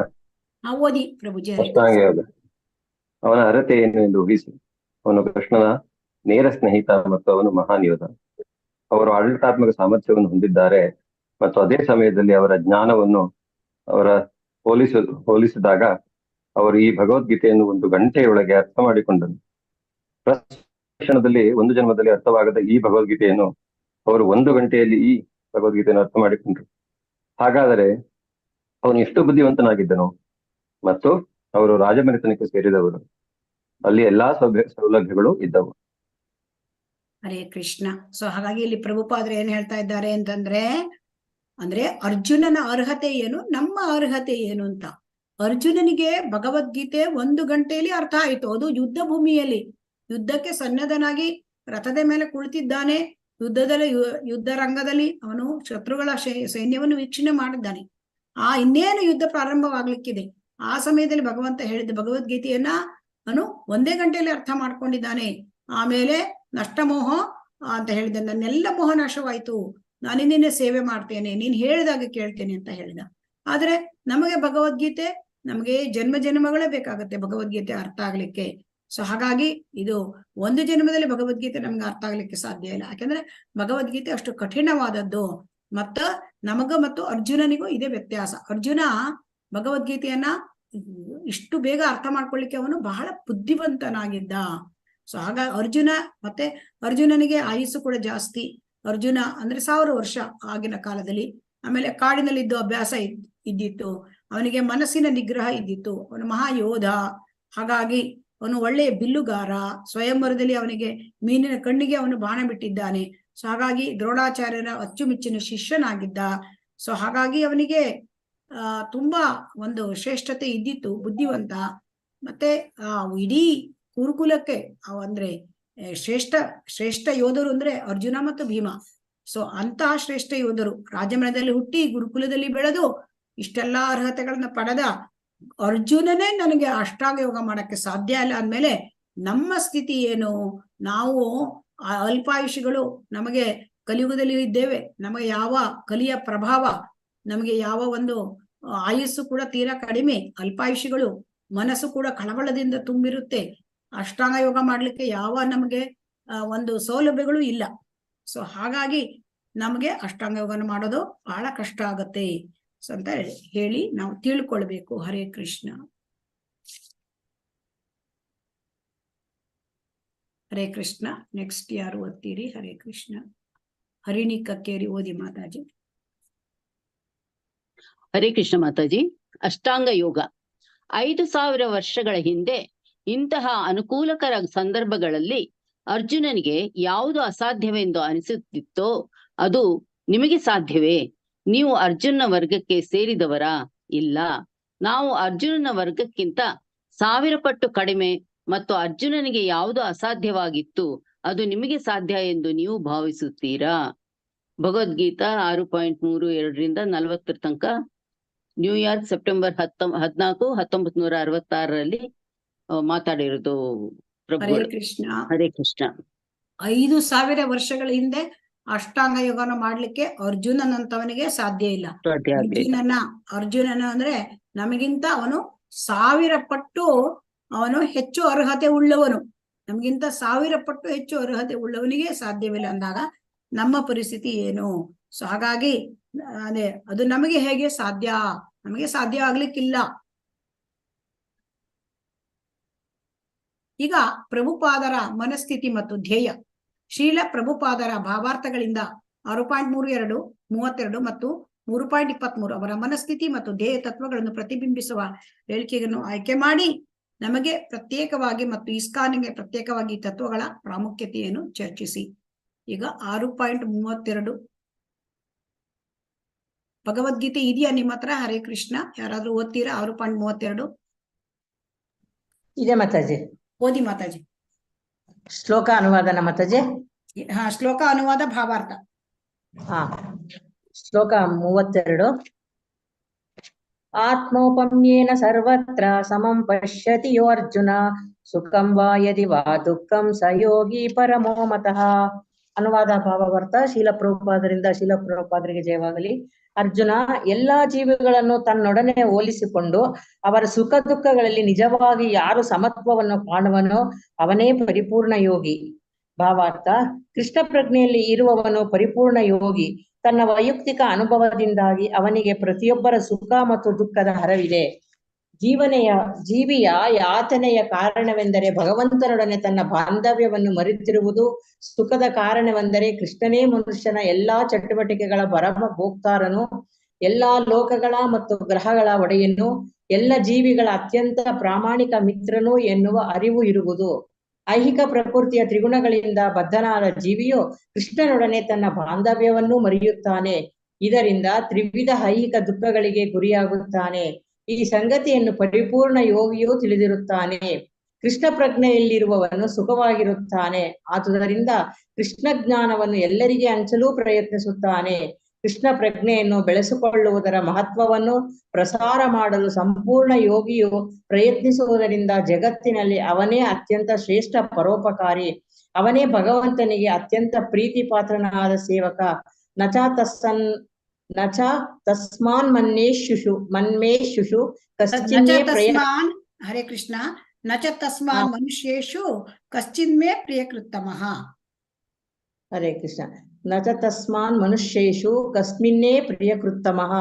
ಗೀತಾ 18.69 ಎಂದರೆ ಭಗವಂತನು ಭಕ್ತನು ಸದಾ ಎಲ್ಲಾ ಜೀವಿಗಳ ಕಲ್ಯಾಣಕ್ಕೆ ಗಮನ ಕೊಡುತ್ತಾನೆ. ಈ ರೀತಿಯಲ್ಲಿ ಅವನು ನಿಜವಾಗೂ ಎಲ್ಲರ ಸ್ನೇಹಿತ. ಅವನು ಯೋಗದಲ್ಲಿ ಪರಿಪೂರ್ಣತೆಯನ್ನು ಬಯಸುವುದು ವೈಯಕ್ತಿಕ ಲಾಭಕ್ಕಾಗಿ ಅಲ್ಲ, ಇತರರಿಗೆ ನೆರವಾಗಲು ಪ್ರಯತ್ನಿಸುತ್ತಾನೆ. ಆದ್ದರಿಂದ ಅವನು ಶ್ರೇಷ್ಠ ಯೋಗಿ. ಆತನಿಗೆ ಸಹಜೀವಿಗಳಲ್ಲಿ ಅಸೂಯೆ ಇಲ್ಲ. ಭಗವಂತನ ಪರಿಪೂರ್ಣ ಭಕ್ತನಿಗೂ ವೈಯಕ್ತಿಕ ಮೇಲ್ಮೈಯಲ್ಲಿ ಮಾತ್ರ ಆಸಕ್ತನಾದ ಯೋಗಿಗೂ ವ್ಯತ್ಯಾಸ ಇಲ್ಲಿದೆ. ಪರಿಪೂರ್ಣ ಧ್ಯಾನಕ್ಕಾಗಿ ಏಕಾಂತ ಸ್ಥಳಕ್ಕೆ ಹೊರಟು ಹೋದ ಯೋಗಿಯು ಪ್ರತಿಯೊಬ್ಬ ಮನುಷ್ಯನ ಮನಸ್ಸನ್ನು ಕೃಷ್ಣ ಪ್ರಜ್ಞೆಯತ್ತ ತಿರುಗಿಸಲು ತನ್ನಿಂದ ಆದಷ್ಟು ಶ್ರಮಿಸುವ ಭಕ್ತನಷ್ಟು ಪರಿಪೂರ್ಣನಾಗಿಲ್ಲದಿರಬಹುದು. ಹರೇ ಕೃಷ್ಣ. ಹರೇ ಕೃಷ್ಣ. ಹರೇ ಕೃಷ್ಣ. ಈ ಶ್ಲೋಕದಲ್ಲಿ ಏನ್ ಹೇಳ್ತಾ ಇದ್ದಾರೆ ಅಂತಂದ್ರೆ, ಪ್ರಭುಪಾದರ ಭಾವಾರ್ಥದಲ್ಲಿ ಕೃಷ್ಣ ಪ್ರಜ್ಞೆಯಲ್ಲಿ ಯಾರು ಇರ್ತಾರೆ ಅವನು ಪರಿಪೂರ್ಣ ಯೋಗಿ. ಕೃಷ್ಣ ಪ್ರಜ್ಞೆ ಅವನು ಪರಿಪೂರ್ಣ ಯೋಗಿ. ಸೊ ಇಲ್ಲಿ ನಮಗೆ ಯಾತನೆಗೆ ಏನ್ ಕಾರಣ, ನಮಗೆ ಯಾಕೆ ಇಷ್ಟು ಕಷ್ಟ ಬರುತ್ತೆ ಅಂದ್ರೆ ನಾವು ಭಗವಂತನನ್ನ ಮರೆತಿದ್ದೇವೆ, ಅದಕ್ಕೆ ನಮಗೆ ಕಷ್ಟ ಬರ್ತದೆ. ಸುಖ ಯಾಕೆ ಕಾರಣ? ಸುಖದ ಕಾರಣ ಏನಂದ್ರೆ ನಾವು ಯಾವಾಗ ಮನುಷ್ಯನ ಎಲ್ಲ ಚಟುವಟಿಕೆಗಳಿಗೆ ಪರಮ ಭೋಕ್ತಾರ ಕೃಷ್ಣ, ಅವನು ಎಲ್ಲ ಲೋಕಗಳ ಒಡೆಯ, ಅವನು ಪ್ರಾಮಾಣಿಕ ಮಿತ್ರ. ಇದನ್ನ ಯಾವಾಗ ತಿಳ್ಕೊಳ್ತೇವೆ ನಾವು ನಾವು ಆವಾಗ ಸಂತೋಷ ಪಡ್ಲಿಕ್ಕೆ, ಸುಖ ಪಡ್ಲಿಕ್ಕೆ ಸಾಧ್ಯ. ಆದ್ರೆ ನಾವೀಗ ಐಹಿಕ ಪ್ರಕೃತಿಗೆ ಬಂದಾಗಿದೆ. ನಾವು 3 ಗುಣಗಳಿಂದ ನಾವು ಬದ್ಧರಾಗಿದ್ದೇವೆ. ಆದ್ದರಿಂದ ನಮಗೆ ತ್ರಿವಿಧ ದುಃಖಗಳು, ಆದಿಭೌತಿಕ, ಆದಿದೈವಿಕ, ಆಧ್ಯಾತ್ಮಿಕ ತಾಪತ್ರಯಗಳು ನಮಗೆ ಬರುತ್ತೆ. ಆದರೆ ಕೃಷ್ಣ ಪ್ರಜ್ಞೆಯಲ್ಲಿರುವವನು ಸುಖವಾಗೇ ಇರ್ತಾನೆ. ಅವನಿಗೆ ತ್ರಿವಿಧ ದುಃಖಗಳನ್ನ ಅವನು ಅನುಭವಿಸಿದ್ದನ್ನ ಹೆಚ್ಚು ಅವನಿಗೆ ಬಾಧೆಯಾಗುವುದಿಲ್ಲ. ಯಾಕೆಂದ್ರೆ ಅವನು ಕೃಷ್ಣನ ಜ್ಞಾನವನ್ನು ಜನರಿಗೆ ಹಂಚುತ್ತಾನೆ. ಸೊ ಅದು ಶ್ರೇಷ್ಠವಾದ ಪರೋಪಕಾರಿ. ಅವನು ಶ್ರೇಷ್ಠ ಪರೋಪಕಾರ. ಯಾಕೆಂದ್ರೆ ಆತ್ಮದ ಉದ್ಧಾರಕ್ಕಾಗಿ ಪ್ರಯತ್ನ ಮಾಡ್ತಾನೆ ಅಂತ ಇಲ್ಲಿ ಹೇಳಿದ್ದಾರೆ. ಯಾಕಂದ್ರೆ ಭಕ್ತನಾದವನು ವೈಯಕ್ತಿಕ ಲಾಭಕ್ಕಾಗಿ ಮಾಡೋದಿಲ್ಲ, ಅವನಿಗೆ ಯಾರ ಮೇಲೂ ಕೂಡ ಅಸೂಯೆ ಇರೋದಿಲ್ಲ ಅಂತ ಇಲ್ಲಿ ಹೇಳ್ತಾ ಇದ್ದಾರೆ. ಯೋಗಿ ಏನು ಗೊತ್ತಾ? ಅಷ್ಟಾಂಗ ಯೋಗಿ. ಅವನು ಪರಿಪೂರ್ಣ ಧ್ಯಾನಕ್ಕಾಗಿ ಏಕಾಂತ ವಾಸಕ್ಕೆ ಹೋಗಿ ಅವನು ತನ್ನ ಒಂದು ಉದ್ಧಾರ ಆಗ್ಬಹುದು. ಆದರೆ ಬೇರೆಯೊಬ್ಬ ಮನುಷ್ಯನನ್ನು ಕೃಷ್ಣ ಪ್ರಜ್ಞೆಗೆ ಅವನಿಗೆ ತಿರುಗಿಸ್ಲಿಕ್ಕೆ ಭಕ್ತನಷ್ಟು ಪರಿಪೂರ್ಣ ಅಲ್ಲ. ಕೃಷ್ಣ ಪ್ರಜ್ಞೆಗೆ ಬೇರೆಯವ್ರನ್ನು ತಗೊಂಡು ಬರ್ಲಿಕ್ಕೆ ಅವನಿಗೆ ಭಕ್ತನಷ್ಟು ಪರಿಪೂರ್ಣತೆ ಇರೋದಿಲ್ಲ ಅಂತ ಹೇಳ್ತಾರೆ. ಸೊ ಹಾಗಾಗಿ ಇಲ್ಲಿ ನಾವೇನ್ ಅರ್ಥ ಮಾಡ್ಕೊಳ್ಬೇಕು ಅಂತಂದ್ರೆ, ಆತ್ಮೋಪಮ್ಯೇನ ಸರ್ವತ್ರ ಸಮಂ ಪಶ್ಯತಿ ಯೋ ಸಾ ಯೋಗಿ ಪರಮೋಮತಃ. ಅಂದ್ರೆ ಯಾರು ಪರಮಾತ್ಮ ರೂಪಿಯಾದ ಭಗವಂತನನ್ನ ಕಾಣ್ಲಿಕ್ಕೆ ಶಕ್ತನಾಗಿದ್ದಾನೆ ಮತ್ತು ಪ್ರತಿಯೊಬ್ಬ ಜೀವಿಯನ್ನು ಕೂಡ ತನ್ನಂತೆ ಕಾಣ್ತಾನೆ, ಸೊ ಅವನು ನಿಜವಾದ ಯೋಗಿ. ಸೊ ಅವನೇ ನಿಜವಾದ ಯೋಗಿ. ಆದ್ರೆ ಇದು ಅಷ್ಟಾಂಗ ಯೋಗದ ಮೂಲ ಧ್ಯೇಯ. ಆ ಮೂಲ ಧ್ಯೇಯ ಏನು ಅಂತಂದ್ರೆ, ಯೋಗವನ್ನು ಮಾಡುವ ಮೂಲಕ ವ್ಯಕ್ತಿ ಏನನ್ನು ಸಾಧಿಸಬಹುದು? ವ್ಯಕ್ತಿ ಯೋಗ ಮಾಡೋದ್ರ ಮೂಲಕ ಸಿದ್ಧಿ ಪಡ್ಕೊಳ್ತಾನೆ. ಸಿದ್ಧಿ ಪಡ್ಕೊಂಡು ಏನಾಗ್ತದೆ? ಗಾಳಿಯಂತೆ ಹಗುರ ಆಗ್ಬಹುದು, ಬೆಟ್ಟದಂತೆ ಭಾರವಾಗಬಹುದು. ಆಮೇಲೆ ಅವರು ಏನನ್ನಾದ್ರೂ ಪಡ್ಕೊಳ್ಬಹುದು, ಅಂದ್ರೆ ಚಂದ್ರ ಲೋಕಕ್ಕೆ ಹೋಗ್ಬೋದು, ತನ್ಗೆ ಏನೆಲ್ಲ ಬೇಕೋ ಅದೆಲ್ಲ ಸಿದ್ಧಿಯನ್ನು ಪಡ್ಕೊಳ್ಬಹುದು. ಇವೆಲ್ಲ ಯೋಗದ ಅಷ್ಟಾಂಗ ಯೋಗದ ಉಪ ಉತ್ಪನ್ನಗಳು.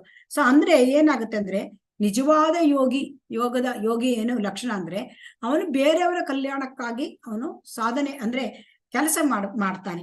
ಸೊ ಹಾಗಾಗಿ ಇಲ್ಲಿ ಅಷ್ಟಾಂಗ ಯೋಗದಲ್ಲಿ ಅದೇನಾಗುತ್ತೆ, ತನ್ನ ಸಿದ್ಧಿಯನ್ನು ಪಡ್ಕೊಳ್ತಾನೆ. ಆದರೆ ಇಲ್ಲಿ ನಿಜವಾದ ಯೋಗಿ ಅವನು ಪ್ರತಿಯೊಬ್ಬರ ಕಲ್ಯಾಣಕ್ಕಾಗಿ ಮಾಡ್ತಾನೆ ಮತ್ತು ಪ್ರಯತ್ನ ಮಾಡ್ತಾನೆ ಮತ್ತು ಹೃದಯದಲ್ಲಿ ಭಗವಂತನನ್ನ ಅವನು ಕಾಣ್ತಾನೆ. ಸೊ ಹಾಗಾಗಿ ಯಾರಾದ್ರೂ ಈ ಸ್ಥಿತಿಗೆ ಬಂದಿದ್ದಾರೆ ಅಂದ್ರೆ ಅವನು ನಿಜವಾದ ಯೋಗಿ. ಸೊ ಆದರೆ ನಿಜವಾದ ಯೋಗದಲ್ಲಿ ನಾವು ಪ್ರಗತಿಯನ್ನು ಸಾಧಿಸಬೇಕು ಅಂದ್ರೆ ಅದು ನಮ್ಮ ನಿಜವಾದ ಒಂದು ಧ್ಯೇಯ ಆಗಿರಬೇಕು. ಸೊ ಹಾಗಾಗಿ ಭಕ್ತಿ ಯೋಗದಲ್ಲಿ ನಾವೇನಾದ್ರೂ ಇದನ್ನು ಸಾಧಿಸ್ಲಿಕ್ಕೆ ಸಾಧ್ಯವಾ? ನಾವು ಭಕ್ತಿ ಯೋಗದಲ್ಲಿ ನಾವು ಮಾಡ್ತಕ್ಕಂಥ ಭಕ್ತಿ ಯೋಗದಲ್ಲಿ ಅಷ್ಟಾಂಗ ಯೋಗದ ಕೆಲವು ಅಂಶಗಳು ಇದೆಯಾ ಅಂತ ನಾವು ನೋಡೋಣ. ಈಗ ನಾವು ಅಭ್ಯಾಸ ಮಾಡ್ತೇವೆ ಭಕ್ತಿ ಯೋಗದಲ್ಲಿ ನಾವು ಯಮ ಅಂದ್ರೆ ಏನ್ ಮಾಡ್ತೇವೆ? ಭಕ್ತಿ ಯೋಗದಲ್ಲಿ 4 ನಿಯಂತ್ರಕ ತತ್ವಗಳನ್ನು ನಾವು ಪಾಲಿಸುತ್ತೇವೆ. ಅಂದ್ರೆ ಜೂಜಾಡದೆ ಇರುವುದು, ಪರಸ್ತ್ರೀ ಸಂಘ ಇಲ್ಲದೆ ಇರುವುದು, ಆಮೇಲೆ ಇದು ಅಂದ್ರೆ ಮದ್ಯ ವ್ಯಸನ, ಇದನ್ನ ಅಂದ್ರೆ ಅಮಲು ಪದಾರ್ಥಗಳ ಸೇವನೆ ಮಾಡದೇ ಇರತಕ್ಕಂಥದ್ದು ಮತ್ತು ಮಾಂಸ ಭಕ್ಷಣೆ, ಇದು ಯಮ ನಾವು ಮಾಡ್ತೇವೆ. ಅಷ್ಟಾಂಗದಲ್ಲೂ ಮಾಡೋದನ್ನ ನಾವು ಭಕ್ತಿ ಯೋಗದಲ್ಲೂ ಮಾಡ್ತೇವೆ. ನಿಯಮದಲ್ಲಿ ನಾವು ನಿಯಮದಲ್ಲಿ ಕೂಡ ನಾವೇನ್ ಮಾಡ್ತಾ ಇದ್ದೇವೆ? ಬೆಳಗಾಗಿ ಅಂದ್ರೆ 16 ಸುತ್ತು ಜಪ ಮಾಡುವುದು, ಮತ್ತೆ ನಾವು ಮಂಗಳಾರತಿ ನೋಡುವುದು, ಪ್ರಸಾದ ಸೇವನೆ ಮಾಡುವುದು, ಅದನ್ನೆಲ್ಲ ನಿಯಮ ಮಾಡ್ತೇವೆ. ಸೊ ಹಾಗಾಗಿ ಇಲ್ಲಿ ಏನು ಯಮ ನಿಯಮಗಳು ಭಕ್ತಿ ಯೋಗದಲ್ಲೂ ನಡೆಯುತ್ತವೆ. ಆದ್ರೆ ಇಲ್ಲಿ ಅಷ್ಟಾಂಗ ಯೋಗ ಅಂತಂದ್ರೆ ಅದು ಮೆಟ್ಟಿಲನ್ನು ಹತ್ತಿಕೊಂಡು ಹೋಗುವಂತಹದ್ದು ಕ್ರಿಯೆ, ಆತರ. ಆದ್ರೆ ಭಕ್ತಿ ಯೋಗ ಅಂತಂದ್ರೆ ಲಿಫ್ಟಿನಲ್ಲಿ ಹೋದಂತೆ, ಸೊ ಸುಲಭವಾಗಿ ಹೋಗಬಹುದು. ಅಷ್ಟಾಂಗ ಯೋಗದಲ್ಲಿ ಅಂದ್ರೆ ತುಂಬಾ ಅನೇಕ ವರ್ಷಗಳು ಹಿಡಿಯುತ್ತೆ, ತುಂಬಾ ಕಠಿಣವಾದ ಮಾರ್ಗ. ಸೊ ಹಾಗಾಗಿ ಅಷ್ಟಾಂಗ ಮಾರ್ಗ. ಆಮೇಲೆ ಇಲ್ಲಿ ಕೆಲವರು ಕೇಳ್ಬೋದು, ಇಲ್ಲಿ ಭಗವಂತ ಅಷ್ಟಾಂಗ ಯೋಗ ಯಾಕೆ ಚರ್ಚೆ ಮಾಡಿದ್ದಾನೆ ಭಗವದ್ಗೀತೆಯಲ್ಲಿ ಅಂದ್ರೆ ನಮಗೆ ಪ್ರಶ್ನೆ ಬರುತ್ತೆ, ಅಷ್ಟಾಂಗ ಯೋಗ ನಮಗೇನು ಮಾಡ್ಲಿಕ್ಕೆ ಕಷ್ಟ, ಆದ್ರೂ ಕೂಡ ಭಗವದ್ಗೀತೆಯನ್ನ ಯಾಕೆ ತಿಳಿಸಿದ್ದಾನೆ ಅಂತ. ಸೊ ಅಂದ್ರೆ ಇಲ್ಲಿ ಏನಾಗುತ್ತೆ ಅಂದ್ರೆ ಅಷ್ಟಾಂಗ ಯೋಗ ಭಗವಂತ ತಿಳಿಸಿದ್ದಾನೆ. ಯಾಕೆ ಅಂದ್ರೆ ಇದು ಕಷ್ಟ ಸಾಧ್ಯ, ನಿಮಗೆ ಸುಲಭದ ಮಾರ್ಗ ಇದೆ ಭಕ್ತಿ ಯೋಗ, ಅದನ್ನು ತಿಳಿಸ್ಲಿಕ್ಕಾಗಿ ಕೊಟ್ಟಿದ್ದಾನೆ. ಮುಂದೆ ಯಾರಾದ್ರೂ ಕೇಳ್ಬೋದು, ಅಷ್ಟಾಂಗ ಯೋಗ ಭಗವದ್ಗೀತೆಯಲ್ಲಿ ಇಲ್ಲ, ಆದ್ರೆ ಅಷ್ಟಾಂಗ ಯೋಗ ತುಂಬಾ ಶ್ರೇಷ್ಠ ಅಂತ ಕೇಳ್ಬೋದು. ಸೊ ಅದಕ್ಕಾಗಿ ನಾವು ನಮಗೆ ಭಗವಂತ ಕೊಟ್ಟಿದ್ದಾನೆ, ಇದು ಕಷ್ಟ ಸಾಧ್ಯ, ನಿಮಗೆ ಸುಲಭ ಮಾರ್ಗ ಇದೆ ಅಂತ ತಿಳಿಸ್ಲಿಕ್ಕಾಗಿ. ಈಗ ನಾವು ಇನ್ನು ಜನರನ್ನು ನೋಡ್ಬೋದು, ಎಷ್ಟು ಇಂಟರ್ನೆಟ್ ಅಲ್ಲಿ ಕೂಡ ನೋಡ್ಬೋದು, ಎಷ್ಟು ಯೋಗ ಅಂದ್ರೆ ಈಗಿನ ಜನರಿಗೆ ಏನ್ ತಿಳ್ಕೊಂಡಿದ್ದಾರೆ, ಯೋಗಾಭ್ಯಾಸ ಅಂತ ತಿಳ್ಕೊಂಡಿದ್ದಾರೆ. ಅಂದ್ರೆ ಎಲ್ಲ ತಲೆ ಕೆಳಗಾಗಿ ನಿಂತ್ಕೊಂಡಿರೋದು, ಅನೇಕ ರೀತಿಯ ಭಂಗಿಗಳಲ್ಲಿ ಯೋಗಾಭ್ಯಾಸ ಮಾಡ್ಲಿಕ್ಕೆ ಜನ ಪ್ರಯತ್ನ ಮಾಡ್ತಾರೆ. ಆದ್ರೆ ಜನರಿಗೆ ಅವರಿಗೆ ಅರ್ಥವೇ ಆಗೋದಿಲ್ಲ. ಅಂದ್ರೆ ನಿಜವಾದ ಯೋಗ ಅಂದ್ರೆ ಏನು? ನಿಜವಾದ ಯೋಗ ಅಂದ್ರೆ ಭಗವಂತನೊಂದಿಗೆ ನಮ್ಮ ಸಂಬಂಧವನ್ನು ಮರುಸ್ಥಾಪನೆ ಮಾಡ್ಕೊಳ್ಳೋದು, ಅದು ನಿಜವಾದ ಯೋಗ. ಸೊ ಅದಕ್ಕಾಗಿ ಅಲ್ಲಿ ಭಕ್ತಿ ಯೋಗ. ಸೊ ಜನರಿಗೆ ಅಷ್ಟಾಂಗ ಯೋಗ ಸಾಧ್ಯ ಇಲ್ಲ, ಆದ್ರೆ ಅವರು ಭಕ್ತಿಗೆ ಬರ್ಲಿಕ್ಕೆ ಬೇಡ ಕಾರಣ ಅನ್ನು ಹೇಳಲಿಕ್ಕಾಗಿ ಇದನ್ನು ಉಪಯೋಗಿಸಬಹುದು. ಹಾಗಾಗಿ ಇದನ್ನು ಭಗವಂತ ನಮಗೆ ತಿಳಿಸಿದ್ದಾನೆ. ಈಗ ಉದಾಹರಣೆಗೆ ನಮ್ಗೆ ತಿಳಿಸದೆ ಹೋದ್ರೆ ಏನಾಗುತ್ತೆ, ಕೆಲವರಿಗೆ ಮಕ್ಕಳು ಕುತೂಹಲದಿಂದ ಕೆಲವು ಪ್ರಶ್ನೆ ಕೇಳ್ತಾರೆ, ಅವರಿಗೆ ಉತ್ತರ ನಾವು ಸರಿಯಾಗಿ ಹೇಳದೆ ಹೋದ್ರೆ ಅವ್ರು ಏನ್ ಮಾಡ್ತಾರೆ, ನೀನ್ ಸುಮ್ಮಗಿರು, ನಿಂಗೆ ಅರ್ಥ ಆಗೋಲ್ಲ ಅಂತೆಲ್ಲ ಹೇಳಿದ್ರೆ ಅವ್ರು ಏನ್ ಮಾಡ್ತಾರೆ, ಬೇರೆಯ ಒಂದು ಕಡೆ ಹೋಗಿ ಅದ್ರ ಬಗ್ಗೆ ತಿಳ್ಕೊಂಡ್ಬಿಡ್ತಾರೆ, ಅದಕ್ಕೆ ಪ್ರಯತ್ನ ಮಾಡ್ತಾರೆ. ಸೊ ಹಾಗಾಗಿ ಭಗವದ್ಗೀತೆ ಅಂದ್ರೆ ಅದೊಂದು ಸಂಪೂರ್ಣವಾದ ಒಂದು ಆಧ್ಯಾತ್ಮಿಕ ಗ್ರಂಥ, ಸಂಪೂರ್ಣವಾದದ್ದು. ಅದರಲ್ಲಿ ಸಂಪೂರ್ಣವಾಗಿದ್ದು, ಅದರಲ್ಲಿ ಯಾವುದು ಕೂಡ ಕೊರತೆ ಹೇಳೋದಿಲ್ಲ. ಸೊ ಹಾಗಾಗಿ ಇಲ್ಲಿ ಭಗವಂತ ನಮಗೆ ಎಲ್ಲ ವಿಚಾರಗಳ ಬಗ್ಗೆ ಜ್ಞಾನವನ್ನು ಕೊಟ್ಟಿದ್ದಾನೆ ಮತ್ತು ಆ ಜ್ಞಾನವನ್ನು ಕೊಟ್ಟು ಅಲ್ಲಿ ಸಾಧ್ಯತೆ ಯಾವುದು, ಅಸಾಧ್ಯ ಯಾವುದು, ಇದನ್ನೆಲ್ಲ ತಿಳಿಸ್ಕೊಟ್ಟಿದ್ದಾನೆ. ಸೊ ಹಾಗಾಗಿ ನಾವು ಯಾವ್ದನ್ನು ಮಾಡಬೇಕು, ಯಾವ್ದನ್ನು ಮಾಡಬಾರ್ದು, ನಮ್ಮ ಹತ್ರ ಯಾವುದು ಸಾಧ್ಯ ಇದೆ, ನಮ್ಮ ಹತ್ರ ಯಾವುದು ಸಾಧ್ಯ ಇಲ್ಲ, ಇದನ್ನೆಲ್ಲ ತಿಳಿಸ್ಕೊಟ್ಟು ಭಕ್ತಿ ಯೋಗದ ಬಗ್ಗೆ ಅವನು ಅದನ್ನ ತುಂಬಾ ಅಂದ್ರೆ ಸುಲಭವಾಗುತ್ತೆ, ಅಂದ್ರೆ ಅಷ್ಟಾಂಗ ಯೋಗಕ್ಕೆ ನಾವು ಹೋಲಿಸಿದರೆ ಅಂತ ಹೇಳಿ ತಿಳಿಸ್ಕೊಡ್ತಾನೆ. ಸೊ ಹಾಗಾಗಿ ಇಲ್ಲಿ ಯಮ ನಿಯಮವನ್ನು ಕೂಡ ನಾವು ನೋಡಿದ್ವಿ, ಅಷ್ಟಾಂಗ ಯೋಗದಲ್ಲಿ ಕೂಡ ಹೇಗೆ ಯಮ ನಿಯಮ ಮಾಡ್ತಾರೆ, ಮತ್ತೆ ನಾವು ಕೂಡ ಇಲ್ಲಿ ಯಮ ನಿಯಮ ಮಾಡ್ತೇವೆ. ಸೊ ಹಾಗಾಗಿ ಭಕ್ತಿ ಸೇವೆಯನ್ನು ಪ್ರಾರಂಭಿಸ್ತಾ ಇದ್ದಂತೆ ನಮಗೇನು ಮನಸ್ಸನ್ನು ನಿಯಂತ್ರಣ ಮಾಡ್ಲಿಕ್ಕೆ ಅಲ್ಲಿ ಪ್ರತ್ಯಾಹಾರವನ್ನು ಪ್ರತ್ಯೇಕವಾಗಿ ಮಾಡಬೇಕಾಗಿಲ್ಲ. ನಾವು ಭಗವಂತನ ಸೇವೆಯಲ್ಲಿ ಎಲ್ಲದನ್ನು ಕೂಡ ನಾವು ನಮ್ಮ ಇಂದ್ರಿಯಗಳನ್ನು ಭಗವಂತನ ಸೇವೆಯಲ್ಲಿ ತೊಡಗಿಸೋದ್ರಿಂದ ನಮ್ಗೆ ಇಂದ್ರಿಯ ನಿಯಂತ್ರಣ ಸುಲಭವಾಗುತ್ತೆ, ನಮ್ಮ ಮನಸ್ಸು ಕೂಡ ಏಕಾಗ್ರತೆಗೆ ಬರುತ್ತೆ. ಸೊ ಹಾಗಾಗಿ ಆಮೇಲೆ ನಾವು ಭಗವಂತನ ಪ್ರಸಾದವನ್ನ ಸೇವಿಸಿರೋದ್ರಿಂದ ನಮ್ಗೆ ಏನಾಗುತ್ತೆ, ಬೇರೆ ಆಹಾರ ವಸ್ತುಗಳ ಬಗ್ಗೆ ರುಚಿ ತಾನಾಗೆ ದೂರವಾಗಿ ಹೋಗುತ್ತೆ. ಸೊ ಹಾಗಾಗಿ ಸೇವೋನ್ಮುಖೇಹಿ ಜಿಹ್ವಾದೋ ಸ್ವಯಮೇವ ಸ್ಮೃತಿಯಾದಹ, ನಮ್ಮ ಸೇವೆ ಭಗವಂತನ ಒಂದು ನಾಲಿಗೆಯಿಂದನೇ ಶುರುವಾಗೋದ್ರಿಂದ ನಮಗೆ ಭಗವಂತನ ಹರಿನಾಮ ಸ್ಮರಣೆ, ಹರಿನಾಮ ಜಪ, ಕೀರ್ತನೆ ಮತ್ತು ಪ್ರಸಾದ ಸೇವನೆ, ಇದರಿಂದ ನಾವು ಸುಲಭವಾಗಿ ನಾವು ನಮ್ಮ ಒಂದು ಇಂದ್ರಿಯ ನಿಗ್ರಹಗಳನ್ನು ಕೂಡ ನಾವು ಮಾಡ್ಕೊಳ್ಬಹುದು. ಸೊ ಹಾಗಾಗಿ ಇಲ್ಲಿ ನಾವೊಂದು ಉದಾಹರಣೆ ತಿಳ್ಕೊಳ್ಬೇಕು ಅಂತಂದ್ರೆ, ಪ್ರಭುಪಾದರು ಅಮೆರಿಕಕ್ಕೆ ಹೋದಾಗ ಅಲ್ಲಿ ಅಮೆರಿಕದಲ್ಲಿ ತುಂಬಾ ಡ್ರಗ್ ಅಡಿಕ್ಟ್ಸ್ ಎಲ್ಲ ಇದ್ದಿದ್ರು. ಅವರಿಗೆಲ್ಲ LSD ಸೇವನೆಗೆಲ್ಲ ಮಾಡ್ತಾ ಇದ್ದಿದ್ರು. ಅಲ್ಲಿ ಆ ದೇಶ ಅಂದ್ರೆ 1965ನೇ ಇಸ್ವಿನಲ್ಲಿ ಆ ಒಂದು ಡ್ರಗ್ ಅಡಿಕ್ಟ್ಸ್ ಗಳಿಗೆ ತುಂಬಾ ಹಣ ಖರ್ಚು ಮಾಡಿತ್ತು ಅವರು ಅದನ್ನೆಲ್ಲ ಬಿಡಿಸ್ಬೇಕು ಅಂತ. ಆದ್ರೆ ಅದು ಅದು ಅಲ್ಲಿ ಸರ್ಕಾರಕ್ಕೆ ಸಾಧ್ಯ ಆಗ್ಲಿಲ್ಲ. ಆದ್ರೆ ಪ್ರಭುಪಾದರು ಅವರು ಹರೇ ಕೃಷ್ಣ ಮಹಾಮಂತ್ರವನ್ನು ಕೊಟ್ಟು ಅದರಿಂದ ಅವರಿಗೆ ಎಲ್ಲ ಡ್ರಗ್ಸ್ ಇಂದ ಬಿಡುಗಡೆ ಆಗಿದ್ದು ಒಂದೇ ಅಲ್ಲ, ಅವರು ಈರುಳ್ಳಿ, ಬೆಳ್ಳುಳ್ಳಿ, ಚಹಾ, ಕಾಫಿ ಎಲ್ಲ ಬಿಟ್ಬಿಟ್ರು. ಮತ್ತೆ ಅವರು ಪ್ರಭುಪಾದರ ಶಿಷ್ಯರು ಕೂಡ ಆಗಿ ಪ್ರಭುಪಾದರ ಜೊತೆ ಅವರು ಹರೇ ಕೃಷ್ಣ ಮಹಾಮಂತ್ರ ಅದರ ಪ್ರಚಾರದಲ್ಲಿ ಕೂಡ ಅವರು ತೊಡಗಿದ್ರು. ಸೊ ಹಾಗಾಗಿ ಅನೇಕ ಮಂದಿ ಸನ್ಯಾಸವನ್ನು ಕೂಡ ಸ್ವೀಕಾರ ಮಾಡಿದ್ರು. ಸೊ ಹಾಗಾಗಿ ಇದೆಲ್ಲ ಭಕ್ತಿಯೋಗದಲ್ಲಿ ಇದು ಮಾಡ್ಲಿಕ್ಕೆ ಸಾಧ್ಯ. ಸೊ ಹಾಗಾಗಿ ಭಕ್ತಿಯೋಗವನ್ನು ನಾವು ಮಾಡೋದ್ರಿಂದ ನಮ್ಗೆ ಕಹಿ ಅನುಭವ ಆಗೋದಿಲ್ಲ, ನಮಗೆ ನೋವು ಕೂಡ ಆಗೋದಿಲ್ಲ, ಮತ್ತೆ ನಾವು ಕಾಡಿಗೆ ಕೂಡ ಹೋಗ್ಬೇಕಾಗಿಲ್ಲ. ನಾವು ಸ್ಥಾನೇ ಸ್ಥಿತ, ನಾವು ಇದ್ದಲ್ಲಿಯೇ ಕೂಡ ನಾವು ಭಕ್ತಿಯೋಗವನ್ನ ಅಭ್ಯಾಸ ಮಾಡ್ಲಿಕ್ಕೆ ಸಾಧ್ಯ. ಮತ್ತೆ ಇದಕ್ಕೆ ವಯೋ ನಿಬಂಧನೆಯೂ ಇಲ್ಲ. 1 ವರ್ಷದ ಮಗು ಇರ್ಬೋದು, 90 ವರ್ಷದ ವಯೋವೃದ್ಧರು ಇರ್ಬೋದು, ಅವರೆಲ್ಲರಿಗೂ ಕೂಡ ಭಕ್ತಿಯೋಗ ಮಾಡ್ಲಿಕ್ಕೆ ಸಾಧ್ಯ. ಆದರೆ 90 ವರ್ಷದ ವಯೋವೃದ್ಧ ಅಥವಾ 1 ವರ್ಷದ ಮಗು ಕಾಡಿಗೆ ಹೋಗಿ ಅಷ್ಟಾಂಗ ಯೋಗನ ಮಾಡ್ಲಿಕ್ಕೆ ಸಾಧ್ಯ ಇಲ್ಲ. ಹಾಗಾಗಿ ನಾವು ಆಸನಗಳ ಬಗ್ಗೆ ನೋಡೋಣ. ಆಸನಗಳು ಈಗ ನಮ್ಮ ಆರೋಗ್ಯವನ್ನ ತುಂಬಾ ಚೆನ್ನಾಗಿ ಇಡ್ಲಿಕ್ಕೆ ಆಸನಗಳು ಕೂಡ ಸಹಾಯ ಮಾಡುತ್ತೆ. ಭಕ್ತರು ಕೂಡ ಇಲ್ಲಿ ಉತ್ತಮವಾದ ಆರೋಗ್ಯವನ್ನ ಪಡೆದಿರ್ತಾರೆ ಭಕ್ತಿ ಯೋಗದಲ್ಲಿ. ಹೇಗೆ ಅಂತ ಕೇಳಿದ್ರೆ, ಭಕ್ತಿ ಯೋಗದಲ್ಲಿ ಈ ಭಕ್ತರು ಏನ್ ಮಾಡ್ತಾರೆ, ನಮ್ಮ ಒಂದು ರೋಗಗಳೆಲ್ಲ ಯಾಕೆ ಬರ್ತದೆ ಅಂದ್ರೆ, ರೋಗಗಳು ನಮ್ಮ ಪೂರ್ವ ಜನ್ಮದ ಒಂದು ಪಾಪದ ಕರ್ಮದ ಫಲ. ಅದು ಒಂದು ಮಾಗಿದ ಫಲ. ಅದು ಯಾಕೆ ಅಂತಂದ್ರೆ, ಪೂರ್ವ ಜನ್ಮ ಕೃತಂ ಪಾಪಂ ರೋಗ ರೂಪೇಣ ದರ್ಶಿತ, ಅಂದ್ರೆ ಹಿಂದಿನ ಜನ್ಮದ ಆ ಪಾಪ ಎಲ್ಲ ನಮ್ಗೆ ಈಗ ರೋಗ ರೂಪದಲ್ಲಿ ಬರುತ್ತದೆ. ಸೊ ಹಾಗಾಗಿ ಈ ಭಕ್ತಿ ಯೋಗ ಮಾಡೋದ್ರಿಂದ ನಮ್ಮ ಕರ್ಮಗಳೆಲ್ಲ ನಾಶವಾಗಿ ಹೋಗುತ್ತೆ. ಸೊ ಹಾಗಾಗಿ ಅಂದ್ರೆ ರೋಗಗಳು ಕೂಡ ಕರ್ಮ ಸಂಬಂಧ ರೋಗಗಳು ಕೂಡ ಕಡಿಮೆ ಆಗುತ್ತವೆ. ಸೊ ಆಮೇಲೆ ಭಗವಂತನ ಅನುಗ್ರಹವನ್ನು ನಾವು ಪಡ್ಕೊಳ್ಳೋದ್ರಿಂದ ಭಕ್ತಿ ಯೋಗದಲ್ಲಿ ಕೂಡ ನಾವು ಆರೋಗ್ಯವನ್ನು ಭಗವಂತ ನಮಗೆ ಕರುಣಿಸ್ತಾನೆ.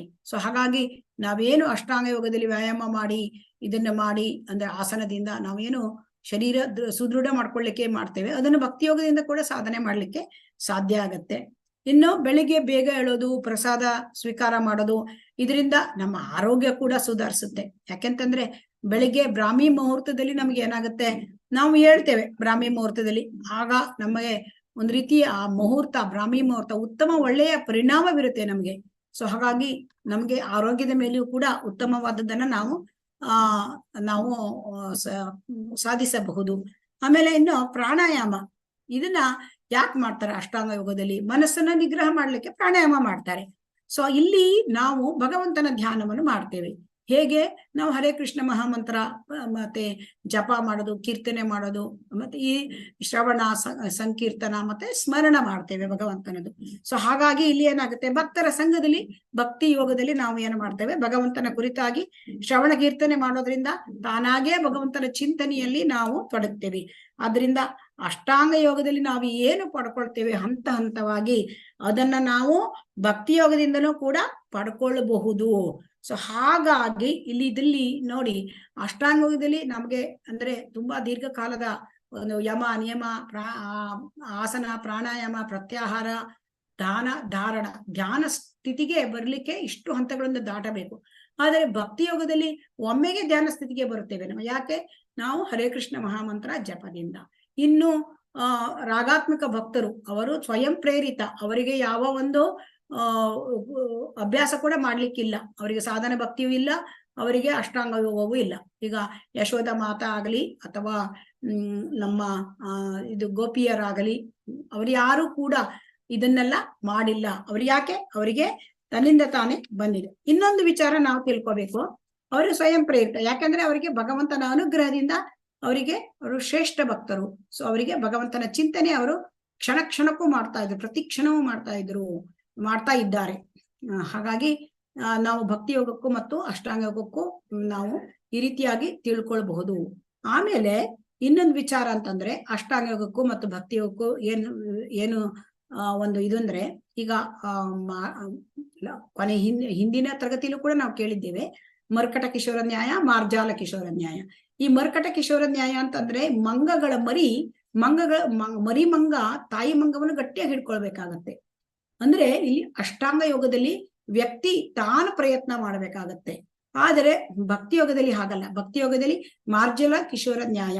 ಮಾರ್ಜಾಲ ಕಿಶೋರ ನ್ಯಾಯ ಅಂದ್ರೆ, ಈಗ ಒಂದು ಬೆಕ್ಕು ಏನು ಪ್ರಯತ್ನ ಬೆಕ್ಕಿನ ಮರಿ ಏನು ಪ್ರಯತ್ನ ಮಾಡಲ್ಲ, ಬೆಕ್ಕು ತನ್ನ ಬಾಯಲ್ಲಿ ಇಟ್ಕೊಂಡು ಕರ್ಕೊಂಡು ಹೋಗುತ್ತೆ.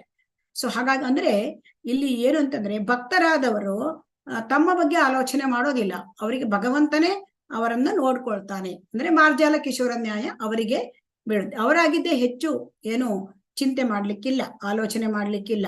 ಸೊ ಹಾಗಾಗಿ ನಮ್ಗೆ ಭಕ್ತಿಯೋಗದಲ್ಲಿ ಯಾವುದೇ ಸಿದ್ಧಿಯನ್ನು ಪಡೆಯಬೇಕಾಗಿಲ್ಲ. ಯಾಕೆ ನಮ್ಗೆ ಭಕ್ತಿಯಲ್ಲಿ ಸಿದ್ಧಿ ಪಡೆಯಬೇಕಾಗಿಲ್ಲ? ಎಲ್ಲ ರಕ್ಷಣೆಯನ್ನು ಭಗವಂತ ನಮಗೆ ಕೊಡ್ತಾನೆ.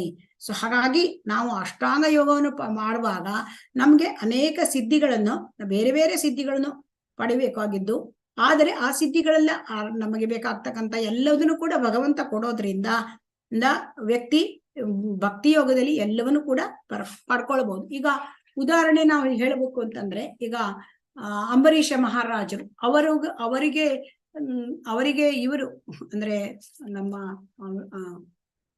ಯಾರದು ಅವರಿಗೆ ದುರ್ವಾಸ ಮುನಿಗಳು ಅವರಿಗೆ ತೊಂದರೆ ಕೊಟ್ರು. ಆಗ ಭಗವಂತ ಸುದರ್ಶನ ಚಕ್ರವನ್ನೇ ಕಳಿಸಿದ ಅಂಬರೀಷ ಮಹಾರಾಜರ ಒಂದು ರಕ್ಷಣೆಗಾಗಿ. ದುರ್ವಾಸ ಮುನಿಗಳು ಒಂದು ದೊಡ್ಡ ರಾಕ್ಷಸನನ್ನೇ ಅವನಿಗೆ ಸೃಷ್ಟಿ ಮಾಡಿಬಿಟ್ಟಿರ್ತಾರೆ, ಆದರೆ ಸುದರ್ಶನ ಚಕ್ರ ಆ ರಾಕ್ಷಸನನ್ನು ಸುಲಭವಾಗಿ ನಾಶ ಮಾಡುತ್ತೆ. ಹೀಗಾಗಿ ಅಂಬರೀಷ ಮಹಾರಾಜರು ಯಾವುದೇ ಯೋಗ ಸಿದ್ಧಿಯನ್ನು ಕೂಡ ಅವರು ಪಡ್ಕೊಂಡಿರ್ಲಿಲ್ಲ. ಸೊ ಹಾಗಾಗಿ ಅವರು ಅತ್ಯಂತ ಶುದ್ಧ ಭಕ್ತರಾಗಿದ್ದರು. ಸವೈ ಮನಃ ಕೃಷ್ಣ ಪದಾರ ವಿಂದಯೋಹೋ. ಸೊ ಅವರೆಲ್ಲ ಇಂದ್ರಿಯಗಳನ್ನು ಭಗವಂತನ ಸೇವೆಯಲ್ಲಿ ತೊಡಗಿಸಿದ್ರು. ಸೊ ಮನಸ್ಸು ಸಂಪೂರ್ಣವಾಗಿ ಭಗವಂತನ ಪಾದಕಮಲಗಳಲ್ಲಿ ಅದರಲ್ಲಿ ತುಂಬಾ ಅಂದ್ರೆ ಅಲ್ಲಿಯೇ ಅವರು ಸುದೃಢವಾಗಿ ಮನಸ್ಸನ್ನು ನಿಲ್ಲಿಸಿದ್ರು. ಸೊ ಹಾಗಾಗಿ ಅವರಿಗೆ ಭಗವಂತನೇ ಅವರನ್ನು ರಕ್ಷಣೆ ಮಾಡಿದ್ದಾನೆ. ಸೊ ಹಾಗಾಗಿ ಇಲ್ಲಿ ಅಂದ್ರೆ ಏನ್ ತಿಳ್ಕೊಳ್ಬೇಕು ಅಂತಂದ್ರೆ, ಭಗವಂತನ ಸೇವೆಯಲ್ಲಿ ನಮ್ಮ ಇಂದ್ರಿಯಗಳನ್ನ ನಾವು ತೊಡಗಿಸಿದ್ರಿಂದ, ಭಕ್ತಿ ಯೋಗವನ್ನು ನಾವು ಮಾಡೋದ್ರಿಂದ ನಾವೇನು ಕಳೆದುಕೊಳ್ಳೋದು ಏನೂ ಇಲ್ಲ. ಆದರೆ ಬೇರೆ ಯೋಗಗಳಿಂದ ನಮ್ಗೆ ಏನು ಸಿಕ್ಕುತ್ತೋ ಅದೆಲ್ಲವೂ ಕೂಡ ನಮ್ಮ ಭಕ್ತಿ ಯೋಗದಲ್ಲಿ ನಾವು ಪಡ್ಕೊಳ್ತೇವೆ. ಮಾತ್ರ ಇದೊಂದೇ ಅಲ್ಲ, ಭಕ್ತಿ ಯೋಗದಲ್ಲಿ ನಾವು ಹೆಚ್ಚಿನದನ್ನು ಪಡ್ಕೊಳ್ತೇವೆ. ಏನ್ ಹೆಚ್ಚಿನದನ್ನು ನಾವು ಪಡ್ಕೊಳ್ತೇವೆ ಅಂದ್ರೆ, ಭಗವಂತನ ರಕ್ಷಣೆ ಇಲ್ಲಿ ಇದೆ ಭಕ್ತಿ ಯೋಗದಲ್ಲಿ. ಸೊ ಭಗವಂತನ ರಕ್ಷಣೆ ಇದೆ, ಮತ್ತು ಈ ಭಕ್ತಿ ಯೋಗದಲ್ಲಿ ನಾವು ಏನು ಭಕ್ತಿ ಮಾಡ್ತೇವೆ ಅದು ಕ್ಯಾರಿ ಫಾರ್ವರ್ಡ್ ಮುಂದಿನ ಜನ್ಮಕ್ಕೆ ನಮಗೆ ಹೋಗುತ್ತೆ. ಈ ಜನ್ಮದಲ್ಲಿ ನಮಗೆ ಸ್ವಲ್ಪವೇ ಕೃಷ್ಣ ಪ್ರಜ್ಞೆ ಭಕ್ತಿ ಸೇವೆ ಮಾಡಿದ್ರು ಅದು ಮುಂದಿನ ಜನ್ಮಕ್ಕೆ ನಮಗೆ ಬರುತ್ತದೆ. ನೇಹ ವಿಕ್ರಮ ನಾಶೋಸ್ತಿ ಪ್ರತ್ಯವಾಯೋ ನ ವಿದ್ಯತೆ ಸ್ವಲ್ಪಮಪಿ ಅಸ್ಯ ಧರ್ಮಸ್ಯ ತ್ರಾಯತೆ ಮಹತೋವಯಾತ್. ನಮಗೆ ಅಟ್ಲೀಸ್ಟ್ ಮನುಷ್ಯ ಜನ್ಮ ಮುಂದೆ ನಮಗೆ ಭಗವಂತ ಕೊಟ್ಟು ಕಾಪಾಡ್ತಾನೆ. ಭಕ್ತಿ ಯೋಗವನ್ನ ನಮಗೆ ಮುಂದುವರಿಸಲಿಕ್ಕೆ ಅವಕಾಶವನ್ನು ಕೊಡ್ತಾನೆ. ಹರೇ ಕೃಷ್ಣ. ಈಗ 3.29 3.29 ಯಾರು ಓದ್ತೀರಿ? ಹರೇ ಕೃಷ್ಣ. ಹರೇ ಕೃಷ್ಣ. 3.29 ಯಾರು ಓದ್ತೀರಿ? ಪುಸ್ತಕ ತೆಗೆದು ಹರೇ ಕೃಷ್ಣ ಓದಿ ಶಂಕರ್. ಹರೇ ಕೃಷ್ಣ. 3.29 ಇಲ್ಲ ಸಾರಿ, ನನ್ನ ಹತ್ರ PDF ಇಲ್ಲ ಇವಾಗ. ಅಲ್ಲ, ಪುಸ್ತಕ ಬುಕ್ ಓದಿ. ವಿ ಮಂಗಳಾ ಮಾತಾಜಿ ಪುಸ್ತಕ ಇದೆ ಯಾರ ಹತ್ರ?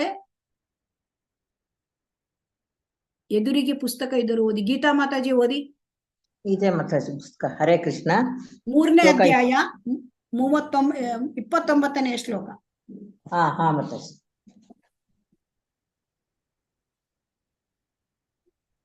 ಹರೇ ಕೃಷ್ಣ. ಹರೇ ಕೃಷ್ಣ ಮಾತಾಜಿ ಓದ್ತಿದ್ದೇನೆ. 3ನೇ ಅಧ್ಯಾಯ 29ನೇ ಶ್ಲೋಕ. ಪ್ರಕೃತೈರ್ಗುಣ ಸಮೂಢೋ ಸಜ್ಜಂತೆ ಗುಣಕರ್ಮಸು ತಾನ ಕೃಷ್ಣವಿದೋ ಮಂದಾತ್ ಕೃಷ್ಣವಿನ್ನ ವಿಚಾಲಯೇತ್. ಅನುವಾದ ಭಾವಾರ್ಥ ಶೀಲಪ್ರಭುಪಾದರಿಂದ ಶೀಲಪ್ರಭುಪಾದರಿಗೆ ಜಯವಾಗಲಿ. ಪ್ರಕೃತಿಯ ಗುಣಗಳಿಂದ ಮೂಢರಾದ ಅಜ್ಞಾನಿಗಳು ಸಂಪೂರ್ಣವಾಗಿ ಐಹಿಕ ಚಟುವಟಿಕೆಗಳಲ್ಲಿ ತನ್ಮಯರಾಗಿ ಆಸಕ್ತರಾಗುತ್ತಾರೆ. ಕೆಲಸ ಮಾಡುವವರ ಅಜ್ಞಾನದಿಂದ ಈ ಕರ್ತವ್ಯಗಳು ಕೆಳಮಟ್ಟದವಾದರೂ ವಿವೇಕಿಗಳು ಅವರನ್ನು ವಿಚಲಿತಗೊಳಿಸಲು ಪ್ರಯತ್ನಿಸಬಾರದು. ಭಾವಾರ್ಥ: ತಿಳುವಳಿಕೆ ಇಲ್ಲದವರು ಸ್ಥೂಲ ಐಹಿಕ ಪ್ರಜ್ಞೆಯೊಂದಿಗೆ ತಮ್ಮನ್ನು ತಪ್ಪಾಗಿ ಗುರುತಿಸಿಕೊಳ್ಳುತ್ತಾರೆ ಮತ್ತು ಐಹಿಕ ಉಪಾಧಿಗಳಿಂದ ತುಂಬಿ ಹೋಗಿರುತ್ತಾರೆ. ಈ ಶರೀರವು ಐಹಿಕ ಪ್ರಕೃತಿಯ ಕೊಡುಗೆ. ದೈಹಿಕ ಪ್ರಜ್ಞೆಗೆ ಅತಿಯಾಗಿ ಅಂಟಿಕೊಂಡಿರುವವನನ್ನು ಮಂದ ಅಥವಾ ಆತ್ಮದ ಅರಿವಿಲ್ಲದ ಸೋಮಾರಿ ಎಂದು ಕರೆಯುತ್ತಾರೆ. ಅಜ್ಞಾನಿಗಳು ದೇಹವನ್ನೇ ಆತ್ಮ ಎಂದು ಭಾವಿಸುತ್ತಾರೆ. ಇತರರೊಡನೆ ದೇಹ ಬಾಂಧವ್ಯವನ್ನು ಬಂಧುತ್ವ ಎಂದು ಸ್ವೀಕರಿಸುತ್ತಾರೆ.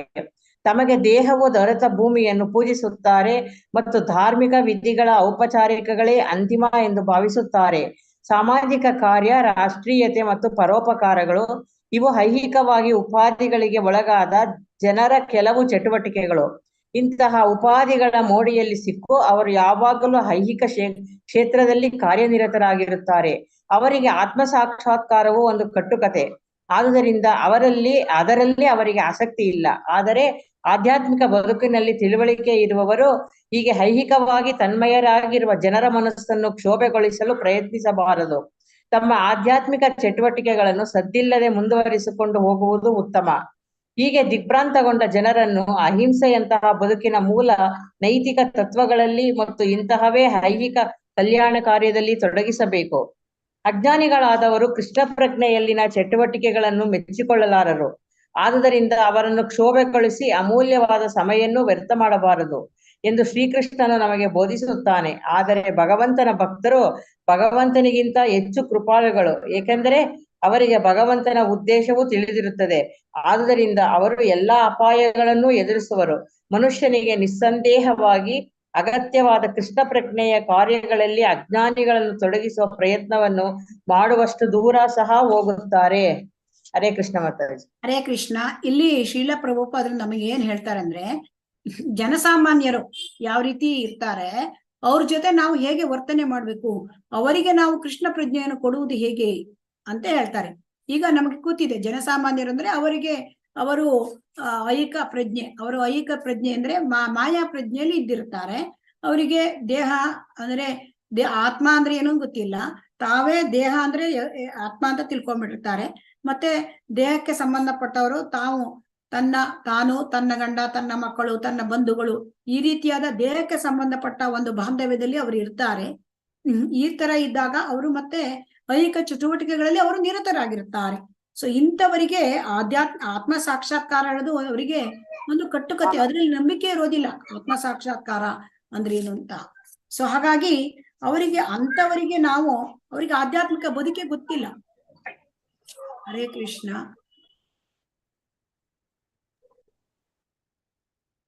ಅವರಿಗೆ ಆಧ್ಯಾತ್ಮಿಕ ಬದುಕೆ ಗೊತ್ತಿಲ್ಲ. ಆಧ್ಯಾತ್ಮಿಕ ಬದುಕಿನಲ್ಲಿ ಆಸಕ್ತಿ ಇದೆಯೋ ಅದು ಕೂಡ ಇಲ್ಲ. ಸೊ ಹಾಗಾಗಿ ಐಹಿಕದಲ್ಲಿ ಅವರು ತನ್ಮಯರಾಗಿ ಹೋಗಿದ್ದಾರೆ, ಇಂದ್ರಿಯ ಭೋಗದಲ್ಲಿ ತೊಡ್ಕೊಂಡ್ಬಿಟ್ಟಿದ್ದಾರೆ. ಸೊ ಅವರನ್ನ ಏನ್ ಮಾಡ್ಬೇಕು ಅಂತ ಹೇಳಿ ಶ್ರೀಲ ಪ್ರಭುಪಾದರು ಹೇಳಿದ್ದಾರೆ. ಅಂತವರಿಗೆ ನಾವು ಮನಸ್ಸಿಗೆ ಕ್ಷೋಭೆ ಕೊಡಬಾರದು. ಅವರಿಂದ ನಾವು ಹೇಗೆ ಹಾಗಾದ್ರೆ ಅವರಿಗೆ ಕೃಷ್ಣ ಭಕ್ತಿಯನ್ನು ಕೊಡುವುದು ಹೇಗೆ, ಕೃಷ್ಣ ಪ್ರಜ್ಞೆಯನ್ನು ಕೊಡೋದು ಹೇಗೆ ಅಂತ ಅದಕ್ಕೆ ಏನ್ ಹೇಳ್ತಾರೆ ಅಂದ್ರೆ, ಯಾವ ರೀತಿ ವ್ಯವಹಾರ ನಾವು ಮಾಡ್ಬೇಕು ಅಂದ್ರೆ, ಅವ್ರು ಯಾವ ತರ ಇರ್ತಾರೆ ಕೇಳಿದ್ರೆ, ಅವ್ರು ಮಾಡ್ತಕ್ಕಂಥ ಐಹಿಕ ಚಟುವಟಿಕೆಯಿಂದ ಅವರಿಗೆ ಬಹಳ ಸಂತೋಷ ಸಿಗ್ತದೆ. ಸೊ ಹಾಗಾಗಿ ಅಂತವರ ಮನಸ್ಸನಿಗೆ ಅವರಿಗೆ ಹೇಳಿ ನೀವು ಮಾಡ್ತಾ ಇರೋದು ಸರಿಯಲ್ಲ, ನೀವು ದೇಹ ಅಲ್ಲ, ನೀವು ಆತ್ಮ, ನೀವು ಮಾಡ್ತಕ್ಕಂಥ ಚಟುವಟಿಕೆಗಳನ್ನ ನೀವು ಬಿಟ್ಟು ಬಿಡಿ ಹೀಗಂತ ನಾವು ಅವರಿಗೆ ಹೇಳ್ಬಾರ್ದು. ಹಾಗಾದ್ರೆ ಅವರಿಗೆ ಕೃಷ್ಣ ಪ್ರಜ್ಞೆ ಗೊತ್ತಾಗುವುದು ಹೇಗೆ? ಅದಕ್ಕೆ ಪ್ರಭುಪಾದರು ಹೇಳ್ತಾರೆ, ನಾವು ಅವರಿಗೆ ಒಂದು ಉತ್ತಮವಾದ ಉದಾಹರಣೆಯನ್ನು ಕೊಡಬೇಕು. ಅಂದ್ರೆ ಹೇಗೆ ಅಂತ ಕೇಳಿದ್ರೆ, ಈಗ ನಾವು ಕೆಲಸ ಮಾಡ್ತಾ ಇರ್ತೇವೆ, ಕೃಷ್ಣ ಪ್ರಜ್ಞೆಯಲ್ಲಿ ಇರ್ತೇವೆ ಅಂತ ತಿಳ್ಕೊಳ್ಳೋಣ. ಆಗ ಎಲ್ಲ ನಮ್ಮನ್ನು ನೋಡ್ತಾ ಇರ್ತಾರೆ, ಗಮನಿಸ್ತಾ ಇರ್ತಾರೆ. ಆಗ ನಾವು ಕೃಷ್ಣ ಪ್ರಜ್ಞೆ ನಾವು ಕೃಷ್ಣ ಪ್ರಜ್ಞೆಯಲ್ಲಿ ಇದ್ದಾಗ ನಾವು ಯಾವಾಗಲೂ ಶಾಂತ ಪರಿಸ್ಥಿತಿಯಲ್ಲಿ ಇರ್ತೇವೆ. ಆಗ ಅವರು ನಮ್ಮನ್ನ ನೋಡ್ತಾ ಇರ್ತಾರೆ. ನಾವು ನೋಡ್ತಾ ಇದ್ದಾಗ ಅವರಿಗೆ ಗೊತ್ತಾಗುತ್ತೆ, ಅವರಿಗೂ ಎಷ್ಟೋ ದಿವಸಗಳಿಂದ ನಮ್ಮನ್ನ ಅಬ್ಸರ್ವ್ ಮಾಡ್ತಾರೆ ಕೆಲಸ ಮಾಡುವಲ್ಲಿ. ಅವಾಗ ಅವ್ರು ಹೇಳ್ತಾರೆ, ನೀವು ಹೇಗೆ ಈ ರೀತಿಯಾಗಿ ಒಂದು ರೀತಿ ಶಾಂತವಾದ ಮನಸ್ಸಿನಲ್ಲಿ ಇರ್ತೀರಿ ಯಾವಾಗ್ಲೂ ನೀವು? ಅಂದ್ರೆ ಗೌರಿ ಮಾತಾಜಿ ಎಲ್ಲರನ್ನು ಮ್ಯೂಟ್ ಮಾಡಿ. ಹರೇ ಕೃಷ್ಣ, ಸೌಂಡ್ ಬರ್ತಾ ಇದೆ. ಹರೇ ಕೃಷ್ಣ ಮಾತಾಜಿ. ಅದು ಕೋವಾಸ್ಟ್ ಮಾಡ್ಲಿಲ್ಲ ಆದ್ರೆ ಮಾಡಕ್ ಬರಲ್ಲ ಮಾತಾಜಿ. ಕೋಸ್ಟ್ ಮಾಡ್ಲಿಲ್ವಾ? ಹರೇ ಕೃಷ್ಣ. ಹರೇ ಕೃಷ್ಣ ಮಾತಾಜಿ. ಆಯ್ತು, ಕೋಸ್ಟ್ ಮಾಡ್ತೇನೆ.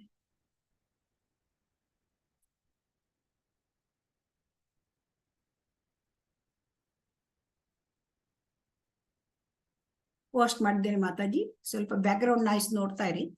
ಎಸ್. ಹಾಗಾಗಿ ಇಂಥವರಿಗೆ ನಾವು ಹೇಗೆ ಮಾಡೋದು ಅಂತ ಅಂದ್ರೆ, ಈಗ ನಾವು ನಮ್ಮ ಒಂದು ಉದಾಹರಣೆಯಿಂದ ಅವರಿಗೆ ತೋರಿಸ್ಬೇಕು. ನಾವು ಈ ರೀತಿ ಅಂದ್ರೆ ನಾವು ಯಾವ ರೀತಿ ಇರ್ತೇವೆ ಕೃಷ್ಣ ಪ್ರಜ್ಞೆಯಲ್ಲವರು, ಅವರನ್ನ ಅವರು ಅಬ್ಸರ್ವ್ ಮಾಡ್ತಾ ಇರ್ತಾರೆ. ಅಬ್ಸರ್ವ್ ಮಾಡ್ತಾ ಇದ್ದು ಆಮೇಲೆ ಅವರಿಗೆ ಗೊತ್ತಾಗುತ್ತೆ ಇವರು ಹೇಗೆ ಶಾಂತ ಸ್ಥಿತಿಯಿಂದ ಇರ್ತಾರೆ. ಎಂತಹ ಒಂದು ಸಂದರ್ಭ ಬಂದ್ರು ಕೂಡ ಅವರು ಒಂದ್ ರೀತಿ ಮನಸ್ಸು ಅವರಲ್ಲಿ ಉದ್ವೇಗಕ್ಕೆ ಒಳಗಾಗೋದಿಲ್ಲ.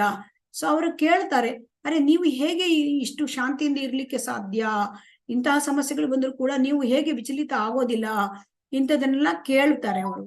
ಸೊ ಹಾಗಾಗಿ ಅವರಲ್ಲಿ ನಮ್ಮ ಒಂದು ನಾವು ಅಂದ್ರೆ ನಾವು ಮಾದರಿಯಾಗಿ ನಮ್ಮ ಒಂದು ಬಿಹೇವಿಯರ್, ನಾವು ನಮ್ಮ ನಡತೆಯಿಂದ ಅವರಿಗೆ ಆಸಕ್ತಿಯನ್ನ ಹುಟ್ಟಿಸ್ಬೇಕು.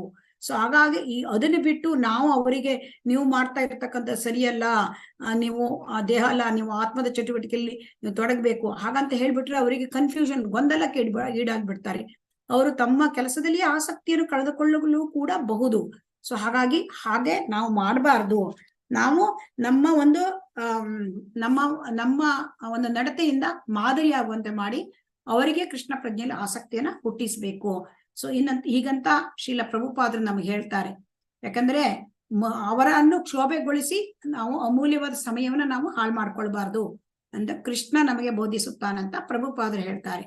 ಆದ್ರೆ ಭಗವಂತನ ಭಕ್ತರು ಹೆಚ್ಚು ಕೃಪಾಳು, ತುಂಬಾ ಡಿವೋಟೀಸ್, ತುಂಬಾ ಮರ್ಸಿಫುಲ್, ತುಂಬಾ ಕೃಪಾಳು. ಅವ್ರು ಏನ್ ಮಾಡ್ತಾರೆ ಅಂತಂದ್ರೆ, ಅವರು ಎಲ್ಲ ಅಪಾಯಗಳನ್ನು ಎದುರಿಸಿ ಅಭಕ್ತರಾದವರಿಗೂ ಕೂಡ ಭಕ್ತಿಯನ್ನು ಕೊಡ್ಲಿಕ್ಕೆ ಅವರು ತುಂಬಾ ಪ್ರಯತ್ನ ಮಾಡ್ತಾರೆ ಅಂತ ಹೇಳಿದ್ದಾರೆ. ಸೊ ಹಾಗಾಗಿ ಇಲ್ಲಿ ನಾವು ಈ ರೀತಿ ಒಂದು ಭಕ್ತಿ ಮಾರ್ಗದಲ್ಲಿ ಇದ್ದು ಜನರಿಗೆ ಮಾದರಿಯಿಂದ ನಡ್ಕೊಂಡಾಗ ಅವರಿಗೆ ಗೊತ್ತಾಗುತ್ತೆ ಕೃಷ್ಣ ಪ್ರಜ್ಞೆ ಅಂದ್ರೆ ಅವರಿಗೆ ತನಿಂತಾನೆ ಅರ್ಥ ಆಗ್ಬಿಡುತ್ತೆ.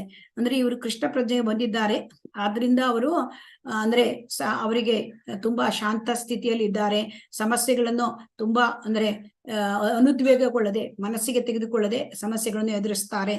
ಇದನ್ನೆಲ್ಲ ಗೊತ್ತಾದಾಗ ಅವರು ಕೂಡ ತಾವಾಗಿಯೇ ಕೃಷ್ಣ ಪ್ರಜ್ಞೆ ತೆಗೆದುಕೊಳ್ಳಲಿಕ್ಕೆ ಸಾಧ್ಯ.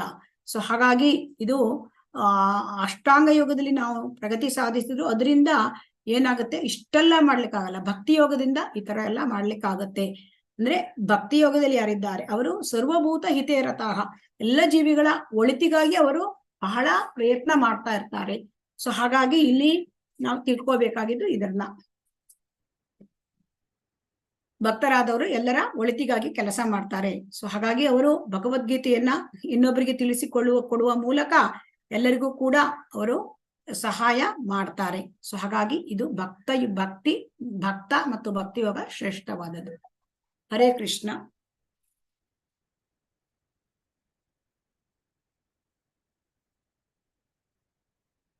ಯಾರು ಓದ್ತೀರಾ? ಹರೇ ಕೃಷ್ಣ. ಲಕ್ಷ್ಮೀ ಬಿಬಿ ಮಾತಾಜಿ ಓದ್ತೀರಾ? ಹರೇ ಕೃಷ್ಣ. ಹರೇ ಕೃಷ್ಣ ಮಾತಾಜಿ. ನಾನು ಓದ್ಲಾ ಮಾತಾಜಿ? ಓದಿ. ನಾವು ಅವರಿಗೆ ತೊಂದರೆ ಕೊಡಬೇಕು. ಆದ್ದರಿಂದ ನಾವು ಅವರಿಗೆ ತೊಂದರೆ ಕೊಡಬೇಕು, ಅದು ನಮ್ಮ ಕರ್ತವ್ಯ. ನಾವು ಈ ಅಸೂಯಪರ ವ್ಯಕ್ತಿಗಳನ್ನು ತೊಂದರೆಗೊಳಿಸಬೇಕಾಗಿದೆ. ಹರೇ ಕೃಷ್ಣ. ಅವರಿಗೆ ತೊಂದರೆ ಕೊಡುವುದು ನಮ್ಮ ಕರ್ತವ್ಯ ಮತ್ತು ಇದು ಶ್ರೇಷ್ಠ ಸೇವೆಯಾಗಿದೆ. ಈಗ ಒಬ್ಬ ಮನುಷ್ಯ ಮಲಗಿದ್ದಾನೆ ಮತ್ತು ಯಾರೋ ಅವನನ್ನು ಕೊಲ್ಲಲು ಬರುತ್ತಿದ್ದಾರೆ ಮತ್ತು ಇನ್ನೊಬ್ಬ ಸ್ನೇಹಿತ ಅವನನ್ನು ಎದ್ದೇಳು ಎನ್ನುವುದು ಕೇಳಿಸುತ್ತಿದೆ, ಆದರೆ ನನಗೆ ಹೇಳಲು ಆಗುತ್ತಿಲ್ಲ. ಹರೇ ಕೃಷ್ಣ ಮಾತಾಜಿ. ಧನ್ಯವಾದ. ಹರೇ ಕೃಷ್ಣ. ಹರೇ ಕೃಷ್ಣ. ಅಷ್ಟಾಂಗ ಯೋಗದಲ್ಲಿ ಏನ್ ಮಾಡ್ತಾರೆ ಅಷ್ಟಾಂಗ ಯೋಗಿ ತನ್ನ ಉದ್ಧಾರವನ್ನು ಮಾತ್ರ ಮಾಡ್ತಾನೆ.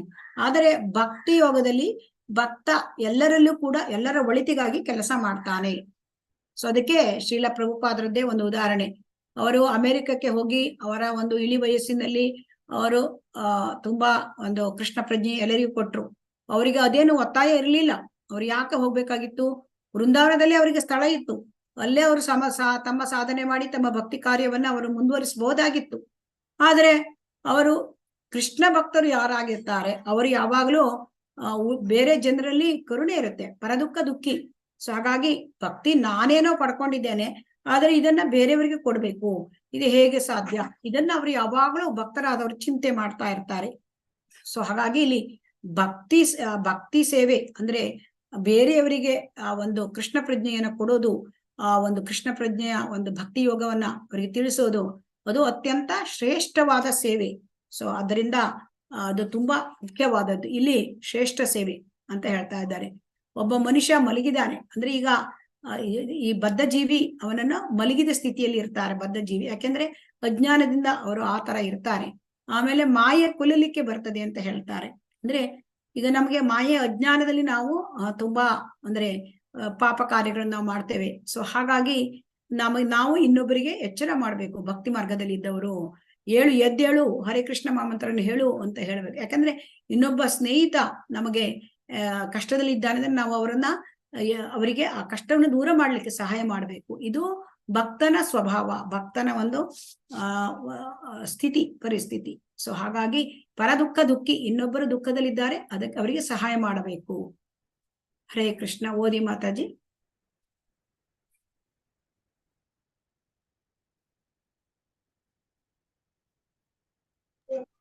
ಹರೇ ಕೃಷ್ಣ ಮಾತಾಜಿ.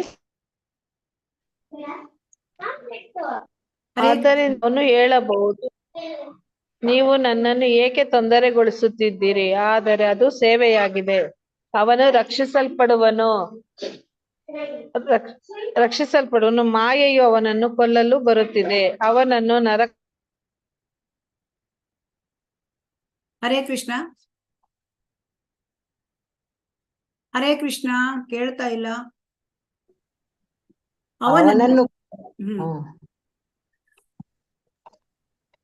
ಅವನನ್ನು ನರಕದ ಕತ್ತಲೆಯಾದ ಪ್ರದೇಶಕ್ಕೆ ಕಳುಹಿಸಲು ಮತ್ತು ನೀವು ಅವನನ್ನು ಹರೇ ಕೃಷ್ಣ ಜಪ ಮಾಡಿ ರಕ್ಷಿಸುತ್ತಿದ್ದೀರಿ.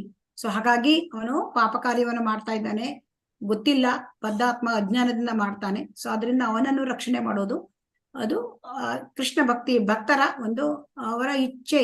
ಯಾಕೆ ಅಂತಂದ್ರೆ ಅದಕ್ಕೋಸ್ಕರ ಅವರಿಗೆ ನಾವು ಹರೇ ಕೃಷ್ಣ ಮಹಾಮಂತ್ರವನ್ನ ಕೊಡ್ಬೇಕು.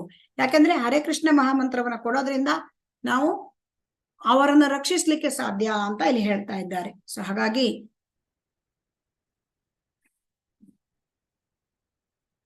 ಹರೇ ಕೃಷ್ಣ, ನಾವು ಹರೇ ಕೃಷ್ಣ ಮಹಾಮಂತ್ರವನ್ನ ಕೊಡಬೇಕು. ಹರೇ ಕೃಷ್ಣ. ಕೇಳ್ತಾ ಇದೆಯಾ? ಹರೇ ಕೃಷ್ಣ. ಹೇಳಿ, ಓದಿ, ಯಾರಾದ್ರು ಓದಿ. ಹರೇ ಕೃಷ್ಣ. ಹರಿಣಿ ಮಾತಾಜಿ ಓದ್ತೀರಾ? ಹರೇ ಕೃಷ್ಣ. ಹರೇ ಕೃಷ್ಣ ಮಾತಾಜಿ ಓದಿ ಯಾರಾದ್ರೂ. ಹರೇ ಕೃಷ್ಣ. ಆದ್ದರಿಂದ ಕೃಷ್ಣ ಪ್ರಜ್ಞೆಯುಳ್ಳ ವ್ಯಕ್ತಿ ಸುಮ್ಮನಿರಲಾರ. ಅಂತ ಉತ್ತಮ ಜೀವನ ತತ್ವವನ್ನು ಏಕೆ ವಿವರಿಸಬಾರದು ಎಂದು ಅವರು ಭಾವಿಸುತ್ತಾರೆ.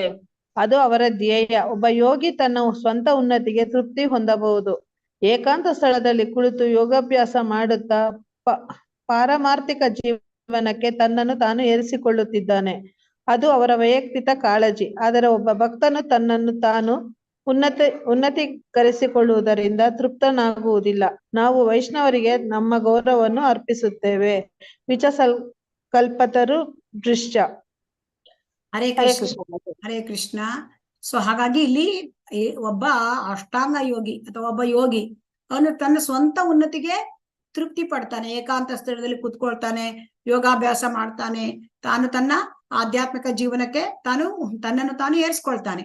ಆದರೆ ಅದು ಅವನ ವೈಯಕ್ತಿಕವಾದದ್ದು, ಅವನ ವೈಯಕ್ತಿಕ ಕಾಳಜಿ. ಆದರೆ ಭಕ್ತ ಹಾಗಲ್ಲ. ಭಕ್ತ ಏನ್ ಮಾಡ್ತಾನೆ, ಅವನು ಪರದುಃಖ ದುಃಖಿ. ಅವನು ಬೇರೆಯವರಿಗೂ ಕೂಡ ತಾನು ಉನ್ನತಿ ಗಳಿಸುವುದು ಅಂದ್ರಿಂದ ತೃಪ್ತ ಆಗೋದಿಲ್ಲ. ಅವನು ಬೇರೆಯವರು ಕಷ್ಟದಲ್ಲಿ ಇದ್ದಾರಲ್ಲ ಅವರನ್ನು ಭಕ್ತರನ್ನಾಗಿಸ್ಲಿಕ್ಕೆ ಪ್ರಯತ್ನ ಮಾಡ್ತಾನೆ. ಅವರಿಗೆ ಕೃಷ್ಣ ಪ್ರಜ್ಞೆ ಕೊಡ್ತಾನೆ, ಅವರಿಗೆ ಹರೇ ಕೃಷ್ಣ ಮಹಾಮಂತ್ರ ಕೊಡ್ತಾನೆ.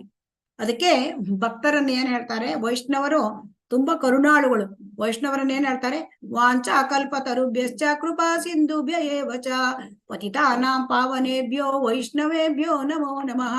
ವಾಂಚಾ ಕಲ್ಪತರುಭ್ಯಶ್ಚ ಅಂತ ಹೇಳ್ತಾರೆ. ವಾಂಚಾಕಲ್ಪತರುಭ್ಯಶ್ಚ ಅಂದ್ರೆ ಎಲ್ಲರ ಬೈಕಿಗಳನ್ನು ಈಡೇರಿಸುವ ಕಲ್ಪತರುವಿನಂತೆ ಈ ವೈಷ್ಣವರು ಅಂತ ಹೇಳ್ತಾರೆ. ಹರೇ ಕೃಷ್ಣ.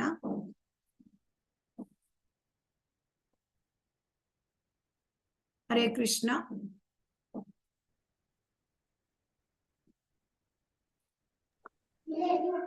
ಹರೇ ಕೃಷ್ಣ ಮಾತಾಜಿ. ಓದಿ ಮಾತಾಜಿ. ಭಗವದ್ಗೀತೆಯನ್ನು ಬೋಧಿಸುವ ಯಾರಾದರೂ ಭಗವಂತನ ಅತ್ಯಂತ ಪ್ರಿಯ ಭಕ್ತ ಎಂದು ಭಗವದ್ಗೀತೆಯಲ್ಲಿ ಹೇಳಲಾಗಿದೆ.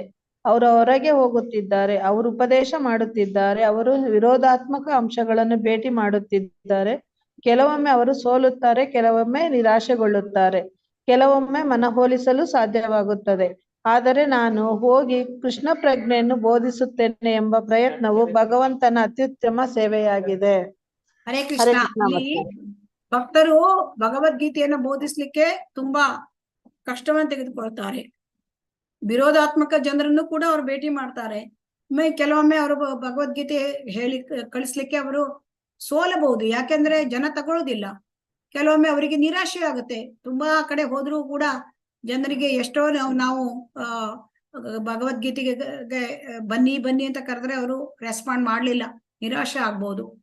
ಆದ್ರೆ ಕೆಲವೊಮ್ಮೆ ಸಕ್ಸಸ್ಸು ಸಿಕ್ಬಹುದು. ಅದರಿಂದ ಇದರಲ್ಲಿ ಪ್ರಭುಪಾದರು ಏನ್ ಹೇಳ್ತಾರೆ, ನಾನು ಹೋಗಿ ಕೃಷ್ಣ ಪ್ರಜ್ಞೆ ಕೊಡ್ತೇನೆ, ಅದು ಭಗವಂತನ ಸೇವೆ. ಜನರು ತಕೊಳ್ತಾರೆ ಅಥವಾ ಜನರಲ್ಲಿ ನಮಗೆ ಸೋಲಾಗತ್ತೆ, ನಿರಾಶೆ ಆಗತ್ತೆ, ಅದು ಮುಖ್ಯ ಅಲ್ಲ. ಕೃಷ್ಣ ಪ್ರಜ್ಞೆಯನ್ನ ಬೋಧಿಸ್ತೇನೆ, ಅದು ಅತ್ಯುತ್ತಮ ಭಕ್ತಿ ಸೇವೆ. ಸೊ ಈ ರೀತಿ ನಾವು ಭಕ್ತಿ ಸೇವೆ ಮಾಡೋದ್ರಿಂದ ಭಗವಂತನ ಪ್ರೀತಿಯನ್ನ ಗಳಿಸ್ಲಿಕ್ಕೆ ಸಾಧ್ಯ. ಸೊ 18ನೇ ಅಧ್ಯಾಯದಲ್ಲಿ ಹೇಳಿದಾನೆ ಭಗವಂತ ಹೇಳಿದಾನೆ, ಯಾರು ಭಕ್ತಿ ವಿಚಾರವನ್ನ ಭಗವದ್ಗೀತೆಯನ್ನ ಯಾರು ಬೋಧಿಸ್ತಾರೆ ಅವರು ನನಗೆ ಅತ್ಯಂತ ಪ್ರಿಯವಾದವರು ಅಂತ ಹೇಳಿದ್ದಾನೆ, ಭಗವಂತನೇ ಹೇಳಿದ್ದಾನೆ. ಸೊ ಹಾಗಾಗಿ ಈ ಭಗವಂತನ ಪ್ರೀತಿಗೆ ನಾವು ಪಾತ್ರರಾಗ್ಬೇಕು. ಅಂದ್ರೆ ಪ್ರೀತಿಗೆ ಪಾತ್ರರಾಗ್ಬೇಕು ಅಂದ್ರೆ ನಾವು ಭಕ್ತಿ ಸೇವೆಯನ್ನ ಮಾಡಬೇಕು. ಭಗವದ್ಗೀತೆ ಹರೇ ಕೃಷ್ಣ ಮಹಾಮಂತ್ರವನ್ನು ಬೇರೆಯವರಿಗೆ ಹಂಚಬೇಕು. ಆಗ ಭಗವಂತನ ಧಾಮವನ್ನು ಸೇರ್ಲಿಕ್ಕೆ ಸಾಧ್ಯ, ಭಕ್ತಿ ದೊರಕಲಿಕ್ಕೆ ಸಾಧ್ಯ. ಸೊ ಇದು ಜೀವನದ ಪರಿಪೂರ್ಣತೆ ಅಂತ ಹೇಳ್ತಾರೆ. ಹರೇ ಕೃಷ್ಣ.